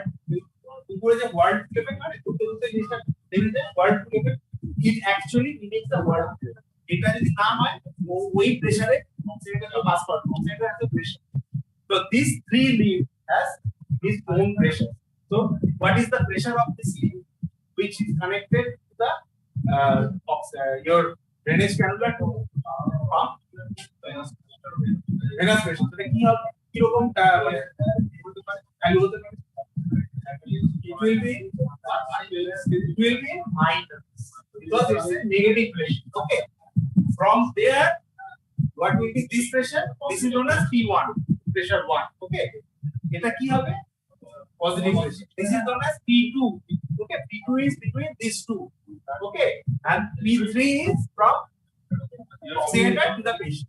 So these three has P1, P2, and P1 is the negative pressure. Too much of negative pressure will be demobilized. Cell not. So too much of negative pressure die. We keep it beyond below minus 40. Okay, minus 60, minus 80 হলে একদম IV ছিঁড়ে নিয়ে চলে আসছে, ঠিক আছে, cellular damage ডিমোলাইসিস হবে, urine carbon and P2 and P3 এটা হচ্ছে পজিটিভ প্রেসার, ঠিক আছে। P2 P3 value itself has no importance, only the gap is important. Why? Because the gap indicates how is the oxygenator health. Okay, এই অক্সিজেনারের health যদি 20 বাড়তে শুরু করে 20 এর উপরে যেতে পারে, that means oxygenator is dying. Okay, so P2 P3 gap is important, that is known as delta. So you need what we monitored P1 for the negative pressure and P2 P3 gap as a delta P for performance of the oxygen. So that an idea about how it works. So this is the way it works. So always keep in mind, এইটা প্রথমে আসে, pump comes first because this is word to effect, not unless পুরো সার্কিটটা cross করবে না। Second one, the upper part is always the drainage part. Okay, উল্টো ঘোরে কিন্তু এখানে ঘোরানো হয় না because air always stays over here. The external layer there is a universal precaution, and then comes your oxygenator which crosses the P1, P2 and P3. ঠিক আছে, মোটামুটি নার্সে এটা বোঝা গেল। যতটা এই যে কানেকশন গুলো দেওয়া আছে এখানে থেকে মনিটরে কানেক্ট করে দিলেই হবে। That is connected to remote arm. no. Remote arm here, there is remote arm হচ্ছে এই দুটো, ঠিক আছে। একবার যাওয়ার আগে একটু দেখে যাচ্ছি যে মানে এই করে দেখতে হবে। এই যে সেন্সরটা, এই সেন্সরটা করলি, এই সেন্সরটা যে ফ্লো সেন্সর, এটা হচ্ছে তোমার এখানে ফ্লোটা দেখতে। This sensor is different. Pressure মাপতে হলে এখান থেকে ডাইরেক্টলি যেমন আর্টিলারি প্রেসার মাপতে দুটো ম্যাপে, ঠিক আছে, দুটোর গ্যাপ এই সব রাখা আছে, এটা রাখা আছে এখানে নেগেটিভ প্রেসার পাওয়া। শুধু ম্যাকের সাথে এইখানে মানে করার জন্য এটা অ্যাড অন করেছে, এটা আগে ছিল, ঠিক আছে, এটা আমাদের আগে রিপোর্ট দেওয়া হতো। তার মানে আমরা যখন কার্ডিয়াক পেশেন্ট করি পিউমোনাল প্রেসার, রেডিয়াল প্রেসার, হ্যাঁ ওটাই কানেক্ট করে তুমি একবার দেখছি, ঠিক আছে। হ্যাঁ কোনটা P2 P3 ডিফারেন্ট অক্সিজেনের উপর ডিপেন্ড করে। এর এই যদি অক্সিজেনার হয়, অ্যান্টি অক্সিজেনারের অ্যাকসেপ্টেড রেঞ্জে should be less than 40, preferably less than, ঠিক আছে। আরো কিছু অক্সিজেনার আছে যেটা 100 অবধি minute. So it depends on the nature of the oxidator যখন ইনপুট হবে তার যে ফোন দিয়ে আসে ডাটা শিট আছে ওর থেকে। So for practical purposes যদি ম্যাকে কমনেস 20 থেকে 40 হচ্ছে আমাদের অ্যাক্টিভেট ডেল্টা পি। এটা মানে হচ্ছে চেঞ্জ অফ অক্সিজেন। এই অক্সিজেনের কমপ্লিট হবে। আচ্ছা USFDA বলেছে 14 days. We have used it highest 81 days without any problem. মানে একটা হ্যাঁ একটা অক্সিজেন ইউজ করা হয়। কোভিডে তো 81 days অনেক বাজে ফাইন্যান্সিয়াল আছে। So we have measured regular P2P3 measure করা হয়েছে দেখা যাচ্ছে একই রয়ে গেছে। তাহলে অক্সিজেনটা খারাপ হয়নি, ঠিক আছে। পোস্ট অক্সিজেনের এবিসি করে দেখা হয়েছে, ঠিক আছে, ঠিক আছে। আর ভেতরে টর্চ টেস্ট করে ক্লট দেখা হয়, হ্যাঁ ওটাও ঠিক আছে। এই করতে করতে দেখে দেখে দেখে রেগুলার দেখে দেখে দেখে দেখে আমরা অক্সিজেনটা না চেঞ্জ করে 81 ডেজ অবধি দিয়ে স্পেশাল এ করা হয়েছে, ডিক্যানোরেট করা হয়েছে স্পেশাল। সো ইট হ্যাপেন্স, ঠিক আছে। কোভিডে দিস হ্যাজ কিন্তু আইডিয়াল হচ্ছে 14 দিনের মধ্যে, কিন্তু আরামসে এক মাস মধ্যে।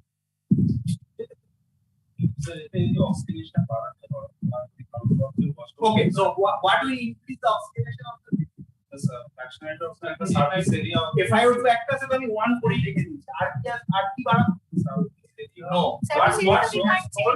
What he has told, how much is the flow we are giving? That is the oxidation. ঠিক আছে, 5 লিটার কার্ডিয়াক আউটপুট মধ্যে কতটা এই এফেক্টিভ লাংস এর মধ্যে পাস না 4 পারে 3 লিটার, ঠিক আছে। এই অক্সিজেন ভালো হচ্ছে, যেই বাড়বে 4 লিটারে তখন 12 আরো বেশি, 5 লিটার আরো বেশি। More the flow, more the oxygen, and more the carbon dioxide, more should be liquid, ঠিক আছে। অক্সিজেন পেশেন্টের স্যাচুরেশন ডিপেন্ড করবে এই ফ্লোয়ের উপর, আর কার্বন ডাইঅক্সাইড ডিপেন্ড করবে। তো মোটামুটি কত অক্সিজেন ফ্লোটা 1:1 1:1 লিটার। 4 লিটার যদি ফ্লো দিই 4 লিটার শুরু করব, ঠিক আছে। এবার CO2 থেকে, ঠিক আছে।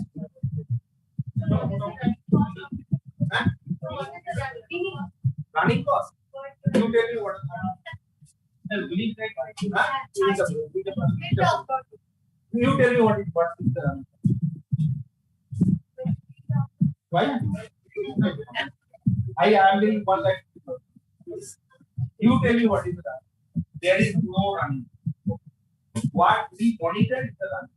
What we monitor for a patient is the antibiotic and the antibiotic. Okay, ABC you otherwise any time for this patient. ওনার কাছে আরো জায়গা করে চেক করে এখানে দুবার আর হচ্ছে অ্যান্টিবায়োটিক কি করি 12 early ABC cost is 25। so there is no actual run বদনাম করেছে, ঠিক আছে, ডাইনিং ওয়াল বদনাম করেছে, there is no run, ঠিক আছে। only the oxygenator is costly, তাও আমরা দেশে বানাই না বলে actually there is no run, ঠিক আছে। বাগের মধ্যে রক্ত লেগে যায়, রানিং কজ বলে ওটাকে it is not actually.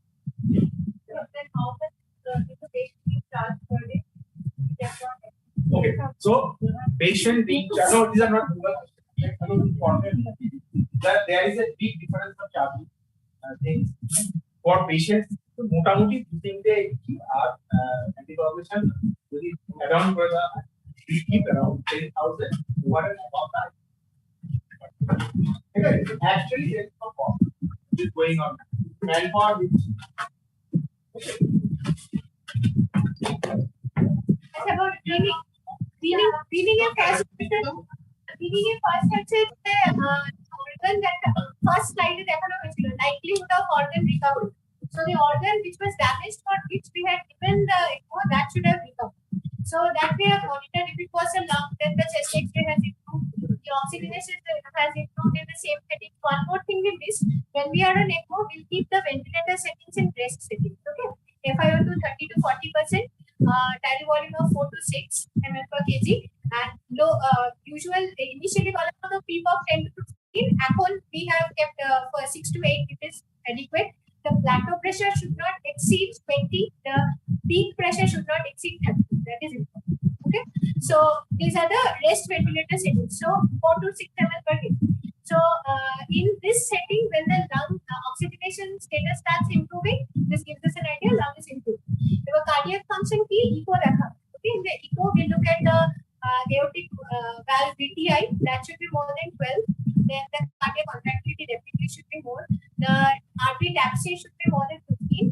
Okay, and one more thing we should keep in mind: the renal function will be disturbed. We can go for post-weaning renal replacement therapy. Like, so, urine output is not a criteria of not weaning the patient from ECMO, but definitely neurological status and liver functions should be normal. Okay, before we start weaning, and definitely my organ for which I have given the ECMO has it. Okay, the Duto process of reduction, একটা যে flow reduction, another is the effort reduction. Okay, flow reduction particularly the problem is that we have to carry on anticoagulation because chances of clot formation will be less. And for ECMO, weaning trial is given for a short duration, maximum of 4 hours. Okay, that to not at a and for ECMO, we can use the weaning duration for a longer period, maybe for over 24 hours. Okay. FiO2 challenge is given first. The patient starts breathing well first. The carbon dioxide washout that takes a longer time than oxygenation. Okay, and we will discontinue once we are on the patient is has passed through the weaning stage properly. Then we will do a trial of. Okay, we will cut off the like clamp, stop the echo to short duration. If there are no hemodynamic arrangements during that, then we decide for decannulating the patient. So before decannulation, we will be stopping the anticoagulation that was going. And for venous cannula, it can be done on the bedside itself. We take first strings, we remove the cannula and apply pressure for maybe 15 to half an hour. And for arterial cannula, usually it is advocated to do it in the operating room. We have done in bedside, but we have to do it in an open technique and surgical head is required. Okay, and post removal of the cannula, we have to be careful about excluding hematoma in the region, looking for the distal perfusion of the lymph when the cannula was there, and we should exclude DVT. We should go for arterial ultrasound monitoring of the flow in the lymphs. Okay? Target BP. Mean pressure of 65 to 70 has to be maintained. Okay, as I said, for if we are on arterial ECMO, our mean pressure will be the monitor. Will not be having pulsatility in the initial day. Pulsatility will come only after the heart starts improving. And one more thing, during the weaning from VV ECMO, ETCO2 monitoring becomes important when we are giving the carbon dioxide channel. Okay, so initially the patient's lungs is not functioning when the patient is on full ECMO support. So the ETCO2 values will be normally less, even less than 5. And later on, when the lungs has started improving, the contribution of the lung comes to the ETCO2. So when we are in the weaning state, we will be looking at the ETCO2 also. Okay. And before we need to increase the titer. When we are weaning, then once we come down on the ECMO settings, we will be coming up on the ventilators. That not to the mammoth level, up to the normal level. Okay, and there will be the necessity of tracheostomy also, since these patients will be on long-term on the ECMO support. Beyond 7 days, within 7 to 8 days, we'll go for percutaneous bedside tracheostomy. That is also needed. Okay, and we will maintain the same amount of anticoagulation. Only when we are decannulating, we stop the anticoagulation maybe for half an hour before the patient. So long-term application of pressure will be required and will be continuously monitoring. Like this patient will not be just any patient in our critical care unit. There will be dedicated people standing here that even if you are looking at 10 other patients, your one eye will be there with this patient. Okay. So, and definitely other points are there, like when my patient will be in ICU, will be starting enteral feed as quickly as possible, maybe within 24 to 48 hours. Then we will be giving psychological support. That is very much important. If you are having specific hours of relative visiting the other patients in your ICU, they are maximized for these patients. They are trying to be kept on minimal sedation so that they can communicate. Okay, and early initiation of physiotherapy, that is also important. Even when my patients go home, they will come for long-term follow-up, maybe up to 6 months, and they'll be requiring requirement of physiotherapy and psychological supports will be there. The posture changes and everything. Yes, everything will be securing the manpower. Lots of manpower will be manpower will be needed. Someone will be taking care of the machine, the flow. Someone will be taking care of the cannula as well as the ventilator connections. And we will have definitely lots of drugs going through the syringe pumps. So those lines have to be taken care of. There'll be specific methods in which you're holding your cannula and changing dressings when you're doing. Usually change that intervals of 24 to 48 hours, or if they are soiled. So we'll be having transparent dressings applied on our cannulation sites. They'll be secured with stitches also.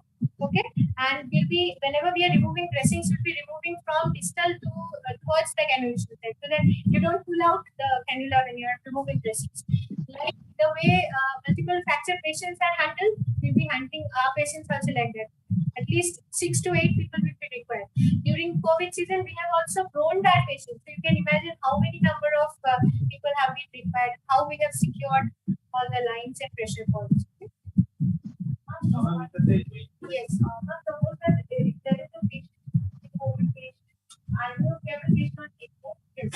Even after say 30 days or so, the lung is not recovered. So how do you decide take off the ECMO? Okay. So this is the question commonly asked. Before COVID, it was taken as 2 to 3 weeks for the lung recovery.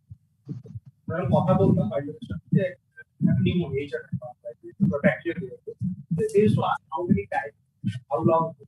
So it was the usual thing. Even on the LSO website, anything more than 14 days is not required usually for the lung to improve. If you select a proper patient, and for the cardiac patient, this is a heart recovered earlier but COVID has proved everything wrong. Okay. So as we have gained our experience, we started thinking on that before COVID. We used to tell 14 days. Now we are speaking at least the month is required for COVID. We have seen that come out after 100 days of it, and we will have not come out with after 144 days of it. So it depends on the serial scans and what are the changes there on in your CT scan and your bleeding pattern.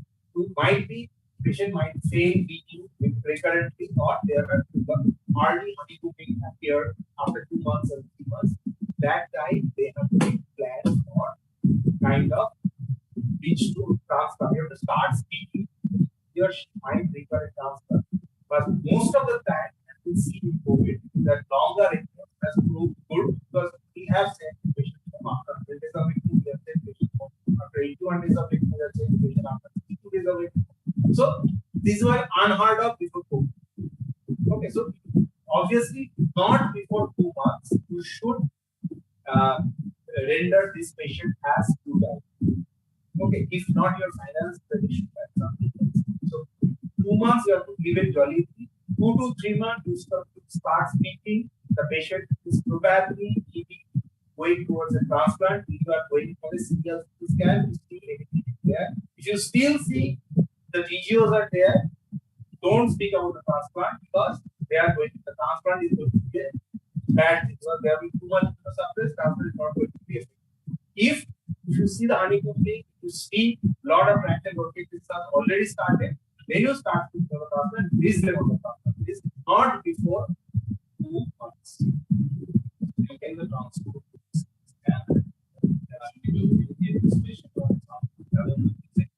or like you can take the patient on you can put the patient on portable ventilator oxygen, but only one thing you have to keep this thing because the problem with is we don't know how much patient we are getting because in the second wave all of us has lost many patients because of the early pneumothorax and this. We have given the patient at the plant got lost. So what we have done many times this patient we have transported without it. You don't know because if your transportation is not available, don't ventilate, keep them on ECMO and just shift them because with this thing you don't know how much pressure you are. Before that it was not a problem. We have ventilated like anything. As I said, these speed we have given. Nothing has happened, but not in COVID. Okay, so we have learned that 20-25 we are not giving. Previously, initially we are very much confident of giving 20 feet. Nowadays we don't give. We always give less than to 10, 12, even non-COVID patients. So I will recommend not to do the, better to put it on the portable ventilator, whatever time they are actually 50, 25, 10 and 12. Let me on that part because the ventilator has a safety pattern. Okay, your hand doesn't have a safety pattern. You don't know how much. We train to hyperventilator, we train to the higher pressures when it's shift is taken. But if you have no option, so you have to shift this. Yes. For transport, everything should be done. Yes. Transport, no. You have to keep it quick. Maximum things, setting, maximum patient paralyzed, ventilated, whatever you want to do it during the transport. No jugglery during the transport. The transport is a problem. It's a multitask. You have to do during the transport, and patient can do that.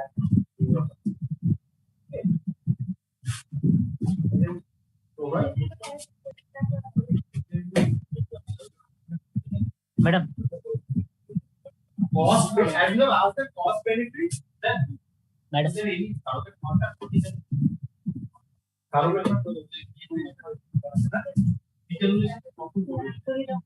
Recalibration is the end result of the successful cleaning. When is the successful cleaning is successful, then you give there are 2-3 terms. First is starting of cleaning. Next is your cleaning started and it's an idle flow. Okay, you give a small amount of flow, is going for a 12 hours. Then you go for it. You are not decannulated, but ECMO is running. Okay, but ECMO is not functioning. That is known as trial of period. Even trial of period of 12 to 24 hours. You off all the oxygenation of the ECMO, but ECMO slow run. Patient is on his own, 12 to 24 hours. That's trial. So these are the 2-3 phases after bleeding. Cost benefit, as you are asking, cost benefit is a proper thing you discuss in a different way. But cost benefit has been proved. I was reading day before yesterday. In ARDS, in cardiac transplant, cost benefit has been proved in the favor of ECMO, but not in CPR, which were not being regular. Because this CPR is not working the patient on ECMO. The CPR is not costly benefit thing. Other cost benefits has proved that if you put them early, they can be beneficial. We thank for ECMO too. Yes. So we have the double as well. So this is the multiple upgrade. So again we have the total ratio for the signal and alarm. Then we have the venous and arterial. Any arterial detected, we have to select the detection. So suppose we have the flow detection. So we have to suppose I will you can come in front and here. So it will hit the alarm and from it will stop. Today teacher. Those who are interested, come back and see. We'll have this machine kept. Okay? So suppose we have sit around. Just please sit down. So suppose the bubble detector. From the alarm and from the stop. So you have to see the intervention. You have to on the intervention and from the stop. So what we will do? We have to again the connector, this connection, and then you have to detect the after bubble alarm. What we will do? That so here we have to go. We have to detect the bubble alarm and then we have to connect. So again we have to see the flow is connected. So what we will connect the flow? Especially one. Second, we have the venous bubble. If any flow will be detected in venous side, we have the venous flow, it will be detected. So what we will do? Suppose the venous is detected. What will we do? First we will go for the zero flow. So you can see there is no zero flow. So what do we do? Then again we have to just connect this thing and we have to reset the alarm. Okay, this is one of the double. Suppose we have the issue for the thrombosis. Because this is the pump an oximeter, the detector floating, start the floating. First we have the delta pressure and we will understand the other thrombosis. We have to change the whole circuit. Okay, when we have to connect the other circuit, we have to change the whole circuit, not only this oximeter. Okay, so this is the oximeter is 5 and 4. It is the heparin and albumin protein. Heparin like reduce the the albumin reduce the and heparin act as the vascular. That's why it's connected for the our albumin protein and balance. Again, we have the this thing. Suppose we have to connect the between BBA. What we have to support the lung? We have to connect abdomen and jugular. Suppose the two cannula is near to each other. What happens? Okay. What in the monitoring of the machine, we have to look for cannulation site bleeding or hematoma. We have to look for any bubbles or clots. In the oxygenator, we'll be doing regular torch tests to see if the flow is adequate and the thrombi are forming or not. Okay. Then we will, as I said, we'll be checking the pre-oxygenated, post-oxygenated pressure difference, the delta pressure, and that will come in the company manual of the oxygenator we are using. Okay. This gives us an idea. Also, the post-oxygenator AB. And one more thing is she's talking about recirculation. Suppose we have used in venous ECMO, the return cannula blood is supposed to go into the patient, right? Instead of going into the patient, if this blood enters into your drainage cannula, okay, that is called recirculation. That reduces the efficacy of your VPA. Up to 30%, this can be allowed. But anything more than that, you have to look for adjustments in your flow and RPM. You have to reposition your cannula. And cannula position, how they are checked? They are checked by skygrams as well as by ultrasound. Okay. And one more controversy regarding use of transesophageal echocardiography. Since our patients are anticoagulated, usually it was said that we don't use. We have used to be careful, not to injure and bleed. Okay. Also, we have to see the two color lines. Okay, the color line. Okay, yes, and the color difference in the cannula is very important. One will be a blacker red, the other will be a brighter red.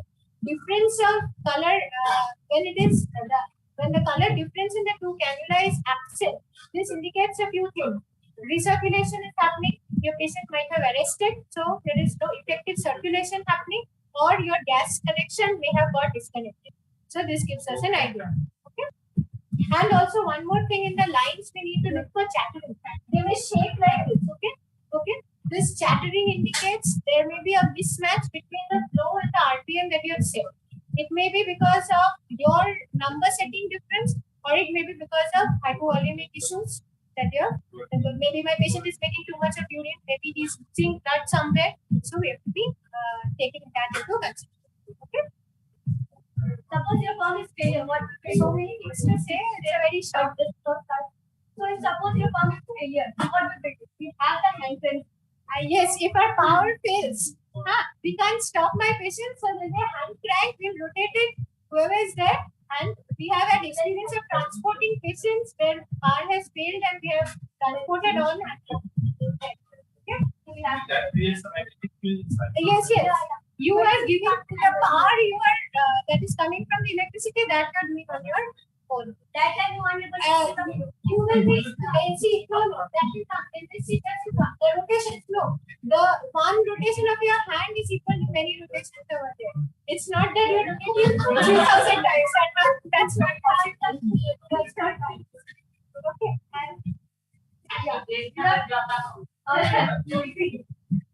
Suppose you have an infusion, there is also emergency. So you could go for the emergency.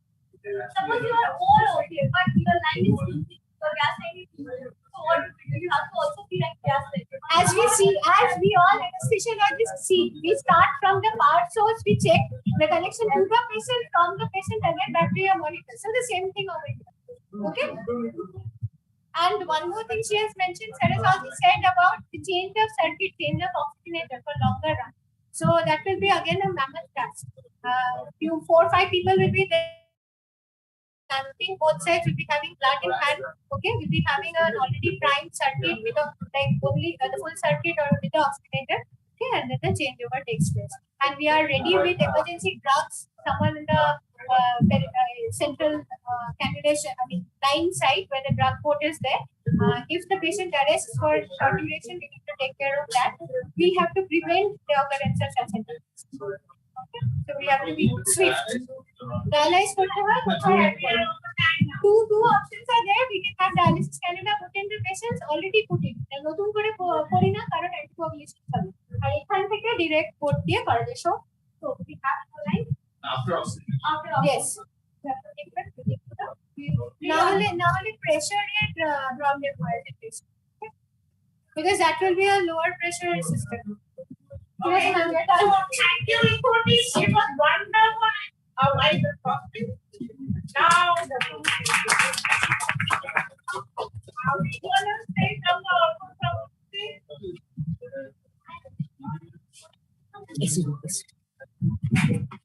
thank you all. No, please one. Yeah.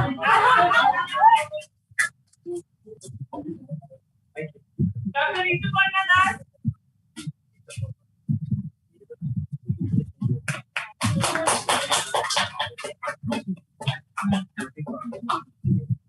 Our corporation is completing. Please come here.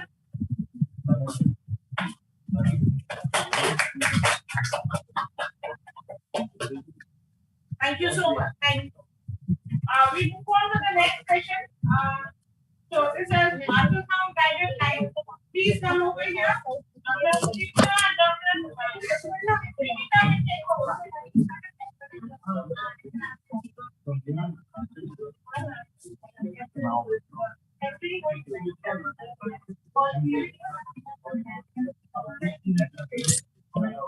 Okay. যে যে বলবেন তাদের অমাইক গলাটা যেন সবাই শুনতে পারে। আচ্ছা আমাকে তো একটা দিয়ে শুরু করে আরেকটা জবাব দেব।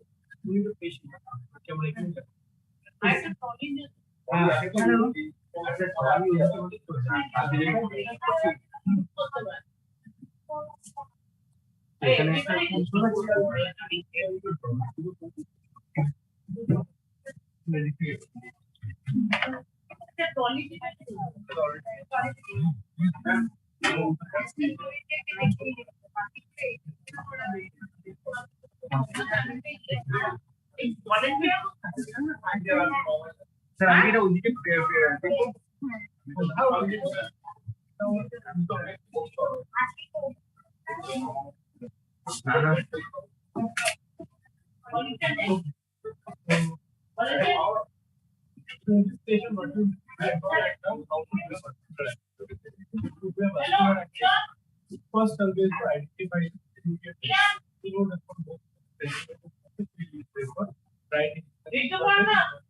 এটা কি direct as a state and predictable. But mostly we have learned by anatomical. Here the knowledge of the anatomical approach is important. But there are studies which show that in only 50% of cases it stays in the predictable zone. The relationship between the artery and the vein is maintained only in 50%. Another 50% body has to multiple cooking to get the vein. So that's using an axis and the direction to ultrasound is standard. If you have a complication, mechanically very standard of care for ultrasound. Power of the direct. Why you have to identify the again you have to puncture the vein and that whenever you are doing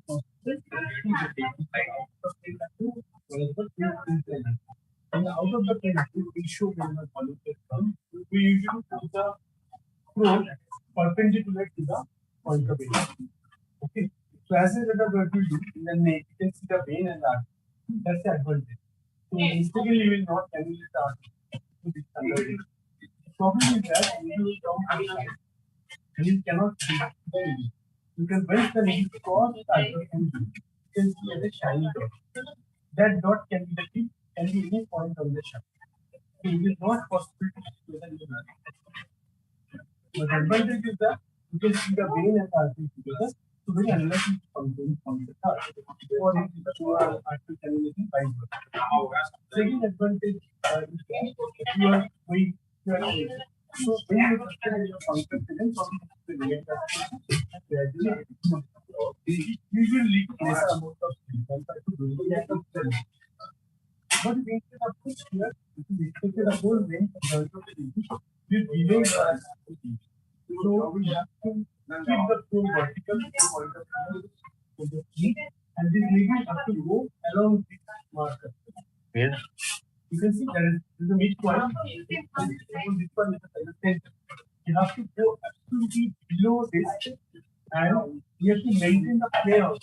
You go like this, not like so you have to maintain the plane of it so that it is the whole length of the knee.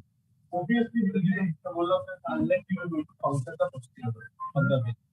Right? You know that while you are going on the counting, blood is not coming while the disadvantage is that you can much use more skill, in particular routine one, because you have to maintain the needle in the plane, and at the same time you cannot see the artery.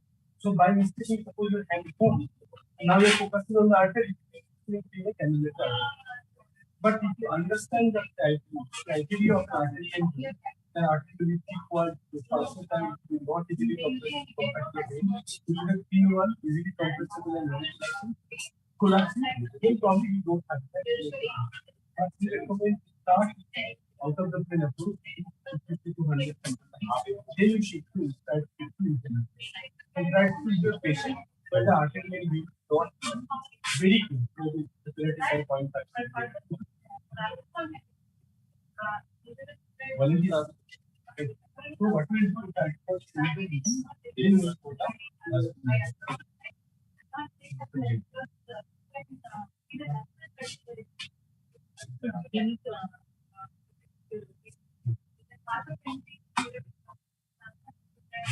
Ideally, the vision this is not the ideal. What we have done is put it just let's consider the tip of the needle. Okay, so I kept it in the center. Now, if I keep it in the center, I know what is the damage from the how to damage, but the I know at what angle I have to come. It's very 30 degrees way particular, so that you can meet the vein at a realistic depth.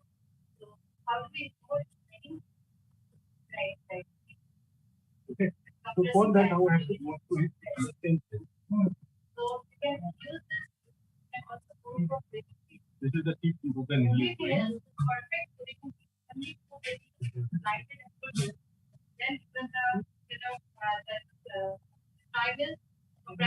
So this is the so I can see the whole length of my knee. Okay, that needs to be regular. Yeah, right. What we are pressing the vein and we are seeing where you can get perfect with the artistic distance. You have to keep it in your knee. So that this is the way. Our patients can be very much predictable and the sign of the sign of if you have any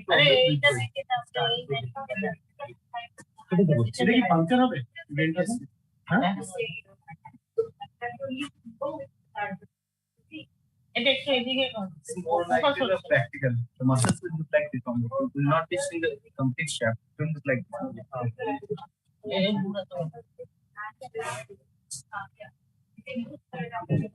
whenever you have doubt, we try to articulate.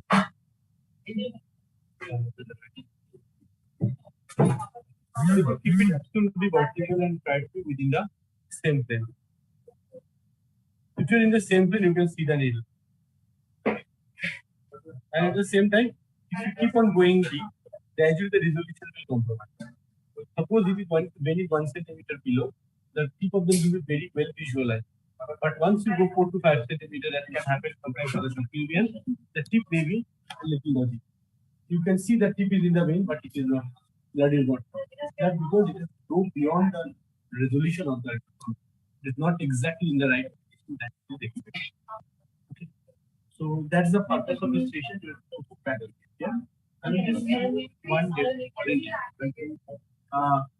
একজন volunteer কে একবার পাঠাবেন volunteer আচ্ছা আচ্ছা চলো এটা একটু size করে দিন তাহলে এটা একটু ওইভাবে দিবেন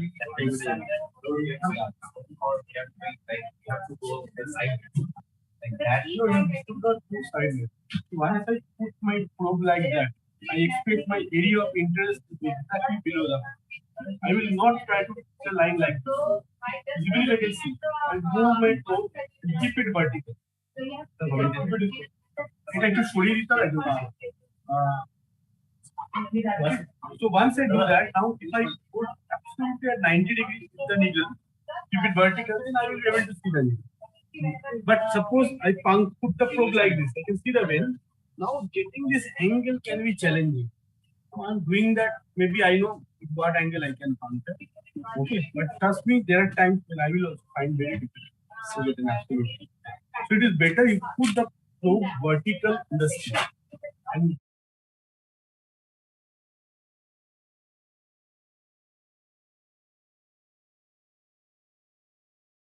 with the anticipated angle. It may be 45 degree depending on the vein. Okay, and go accordingly.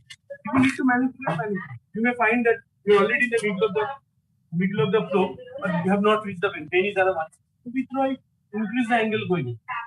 And after a certain time, you will understand it. So what we'll do, we'll just show you. It has to be study level.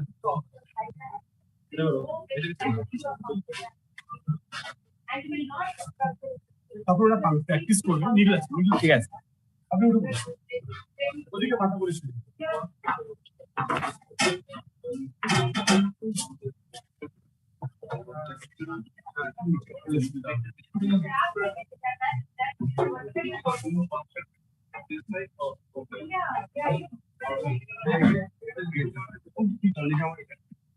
তো আমরা এখানে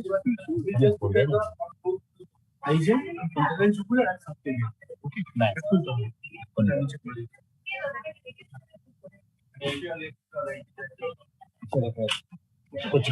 Problem with subclavian is that once you put the subclavian with an ultrasound, we see the how close the fluoride. It is just by 0.5 centimeter. Even if you must accidentally, the chance of moving.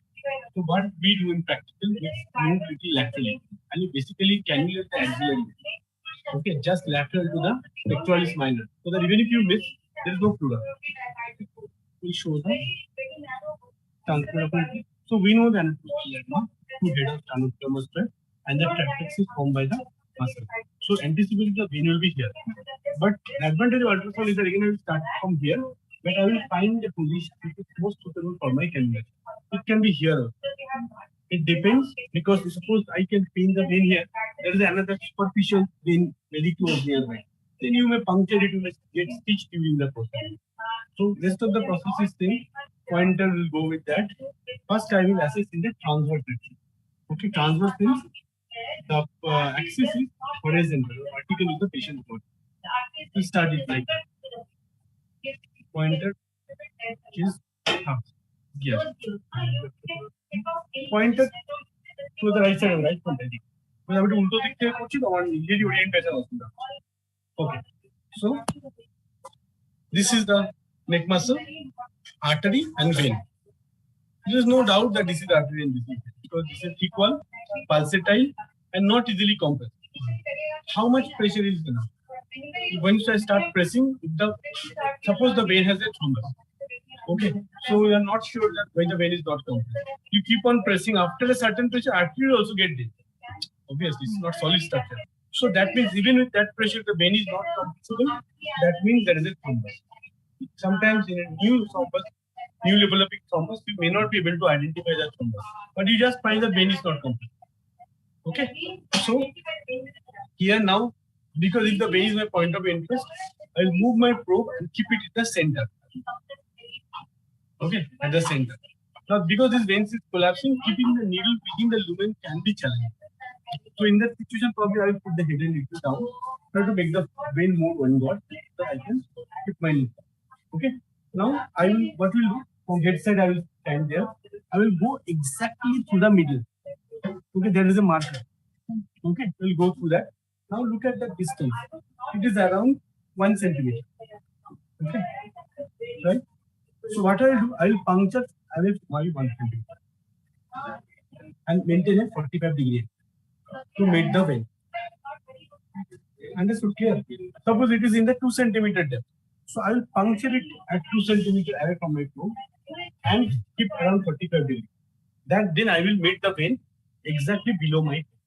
It's just by the physics principles. Suppose if you form a triangle, and let's consider that if you maintain 45 degree angle, then the both arms of the triangle will be of same size. Isobilateral or something supposed to be, right? So if I form a triangle like that, both are 45 degrees, then expected these two lengths will be equal. I'm doing exactly the same. Suppose the depth is 1 centimeter. If I make it 1 centimeter from here and make the 45-degree angle, I'm expected I will meet the vein just below my toe. Okay. That is by the transverse axis. Okay. Now for the longitudinal axis, this is the out of plane approach. We will see that nothing. Suddenly you see sharp dot just below the pore. Now you are not sure whether that's the shaft or the vein. What you have to do, you have to aspirate. Sometimes you have to go beyond the vein and again aspirate and come. That's why it is not a very safe procedure because the patient is coagulopathic thrombocytopenia. Once you puncture the posterior, he will bleed and there will be a hemorrhage. And in this type of vein, it will get covered. Right. So in that situation, incline is better.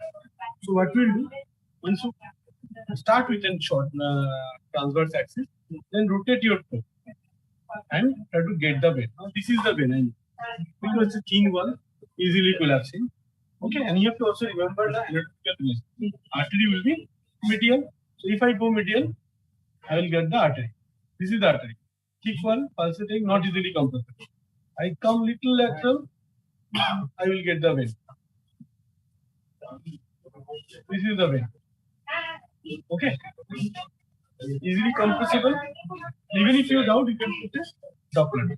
Doppler.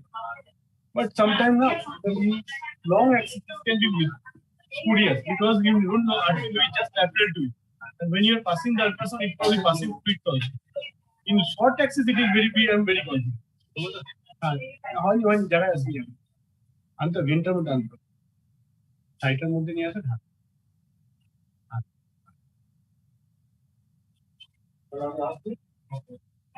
See, I'm not that convinced, but I want to do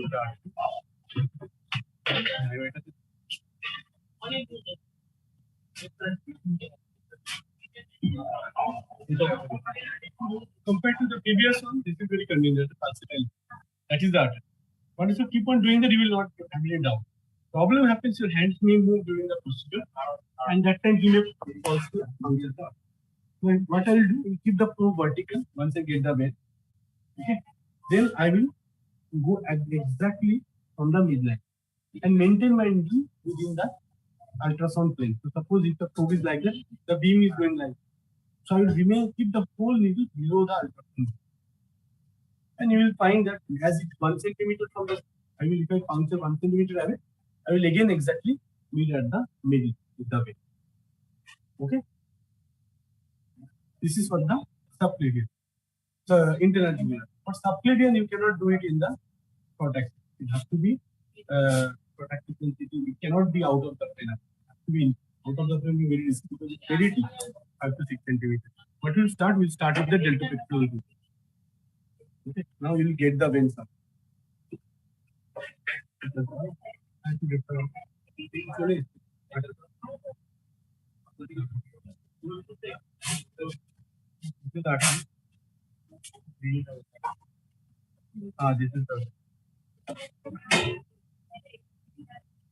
It's okay. So this is the pleura. Okay. Now see how close the vein artery. You can see how close it is. Maybe 0.5 centimeters. So unless you are very confident, don't start. Now, if we look at this, I'm not able to get both in the same place. But this is the artery and this is the vein. Okay. So if I want to do it, you can remember the relationship of the vascular structure on the first rib. First is the flat rib. You get an artery followed by the vein. So I will find the artery first. I'm first from anterior, I'm going posterior. Okay. Going posterior, I'll first get the artery. This structure is the artery. You can see there's a pulsatile structure. Behind there another vessel, that is the vein. My job is to focus only on the vein. Another thing you will find here, the vein has valves that you can recognize. This is just for the demonstration. So this is the vein. You can see a valve. So yeah, once I do it in the incline approach, I will see the needle is coming from here, puncturing and entering it. Okay. And once I he can extend his hand and go lateral further, the safety margin will increase because you are not coming to the foot. Even if you puncture and cross it will be very unlikely that there will be. Okay. So, and for the artery also, we just let me show you. So artery mostly we do like even yesterday's procedure we have seen all the advanced processes done by the surgeon. We will not recommend this time. We know that if you want to do cannula here, because there is a hole, you can press. So you try to write over the now want to do it here. Now it is not possible. Okay, but you can do it with an ultrasound. So suppose I started from here, you can start. How did you common? So now suppose there is a limit. I have to do it here.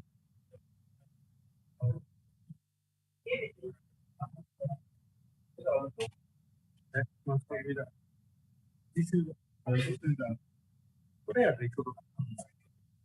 Okay. No, if I want, I can do it incline approach also.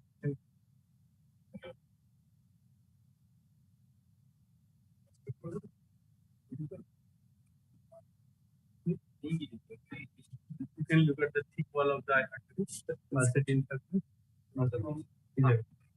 This is the thick wall, pulsating structure. So once you start doing it, you can start again with that out of the plane approach. Once you continue, then start doing it. So all the vascular aspects.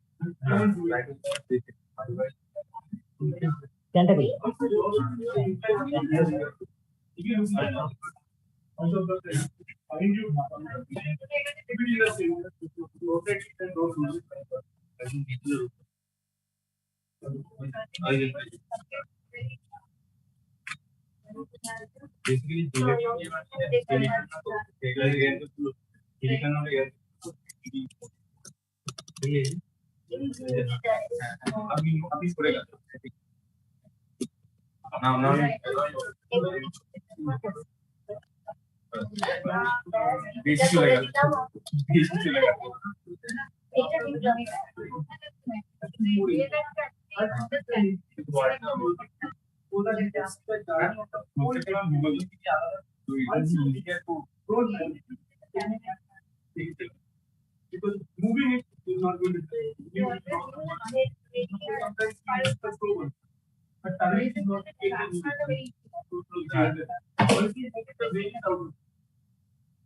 when you doubt, don't move your foot in the little back, but Persian ring. Yes, now you have going to the little side means you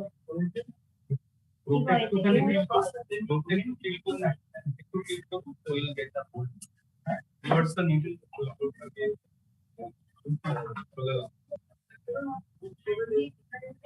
Don't fan it, just tilt. Yes, yes.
বিকাশ না সিরিঞ্জার তো বটলে জল আছে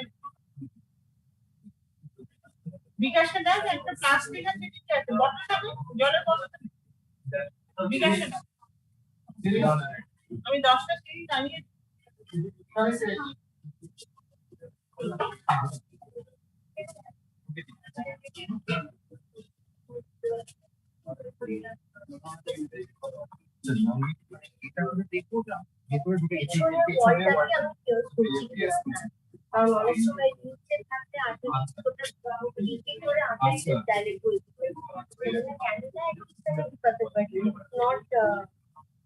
dilated.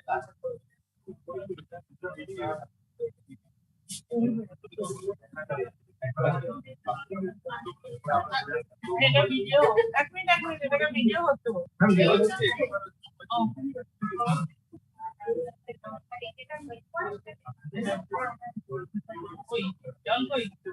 On করো Actually, I just can't. ভিতরের জন্য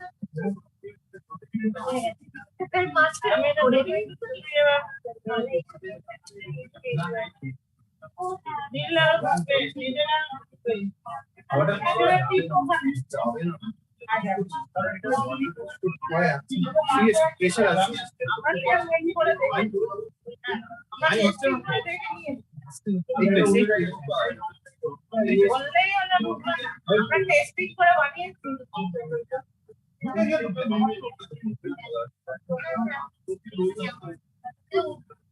ওই অবধি যাচ্ছে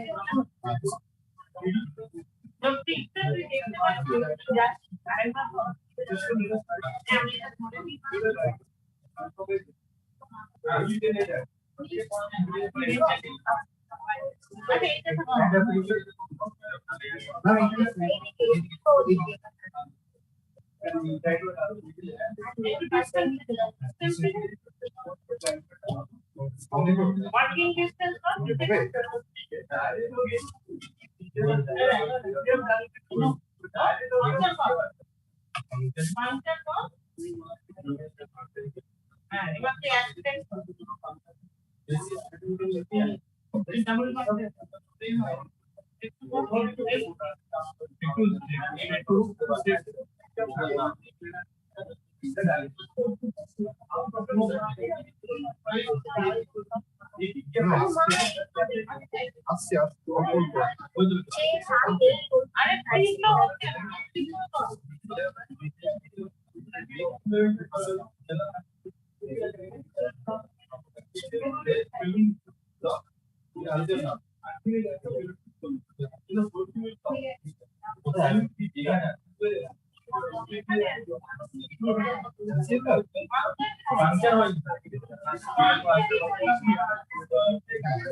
আমাকে একটু চা দিতে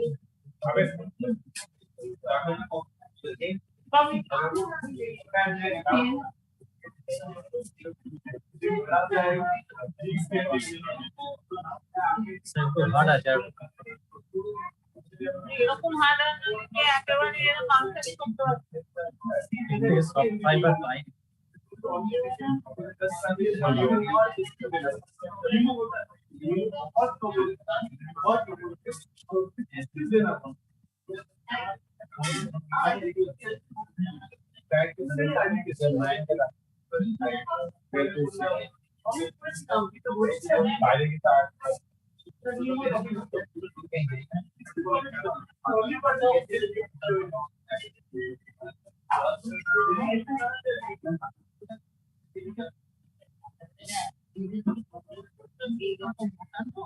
হ্যাঁ ম্যাম বুঝছে না পাঞ্চারটা করতে হবে এই মোটা আর নিচেরটা সব নিচেরটা তো নিউট্রাল আর নিচেরটা করে তো মোটামুটি টায়ারের মতো গাড়ির tyre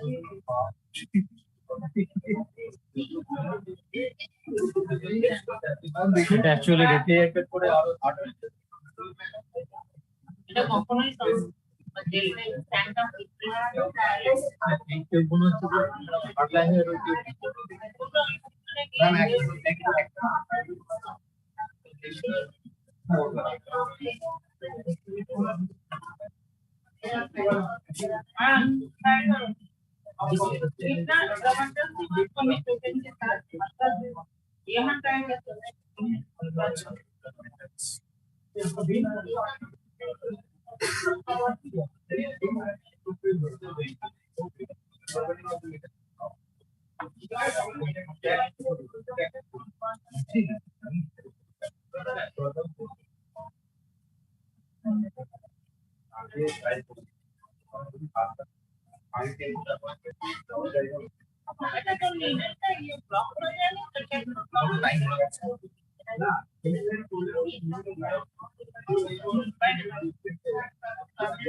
in this thing, plane of the two, right?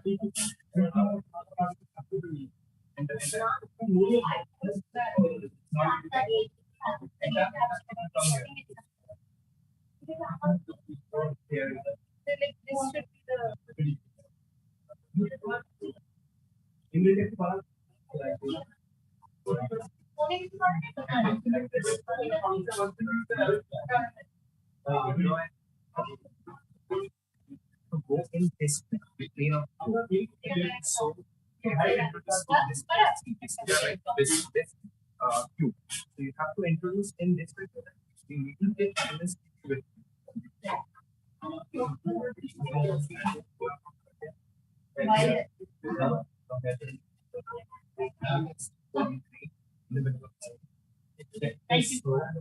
introducing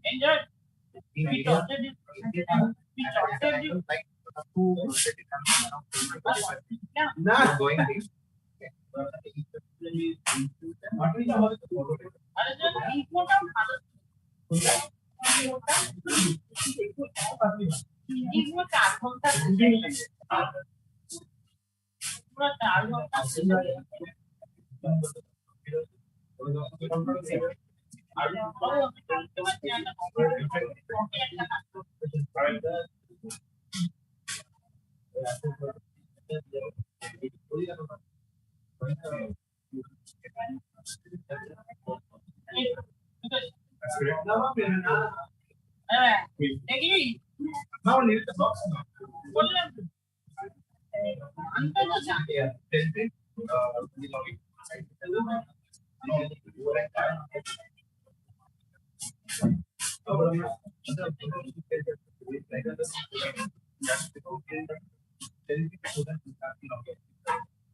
Hello. Hello.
Jugular vein, motor vein.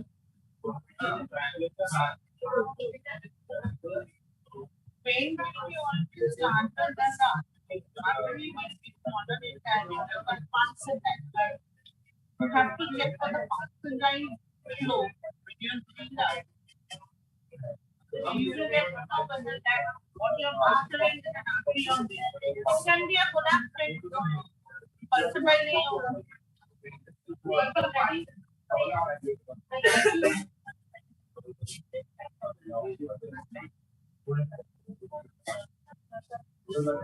যোগটা কোথা থেকে আসছে? ও ওটা তো নিচে আমাদের অ্যাকচুয়ালি বিল্ডিং আর সামনে এটা কি হবে? আপনার বিল্ডিং তো আমরা এখানে হওয়ার কথা ছিল আমরা গেলাম না কিন্তু মোটামুটি 1-2 মাসে ওই বিল্ডিং এর অনেকাংশই চালু হয়েছে এটা ওই থেকে পাইপ লাইন না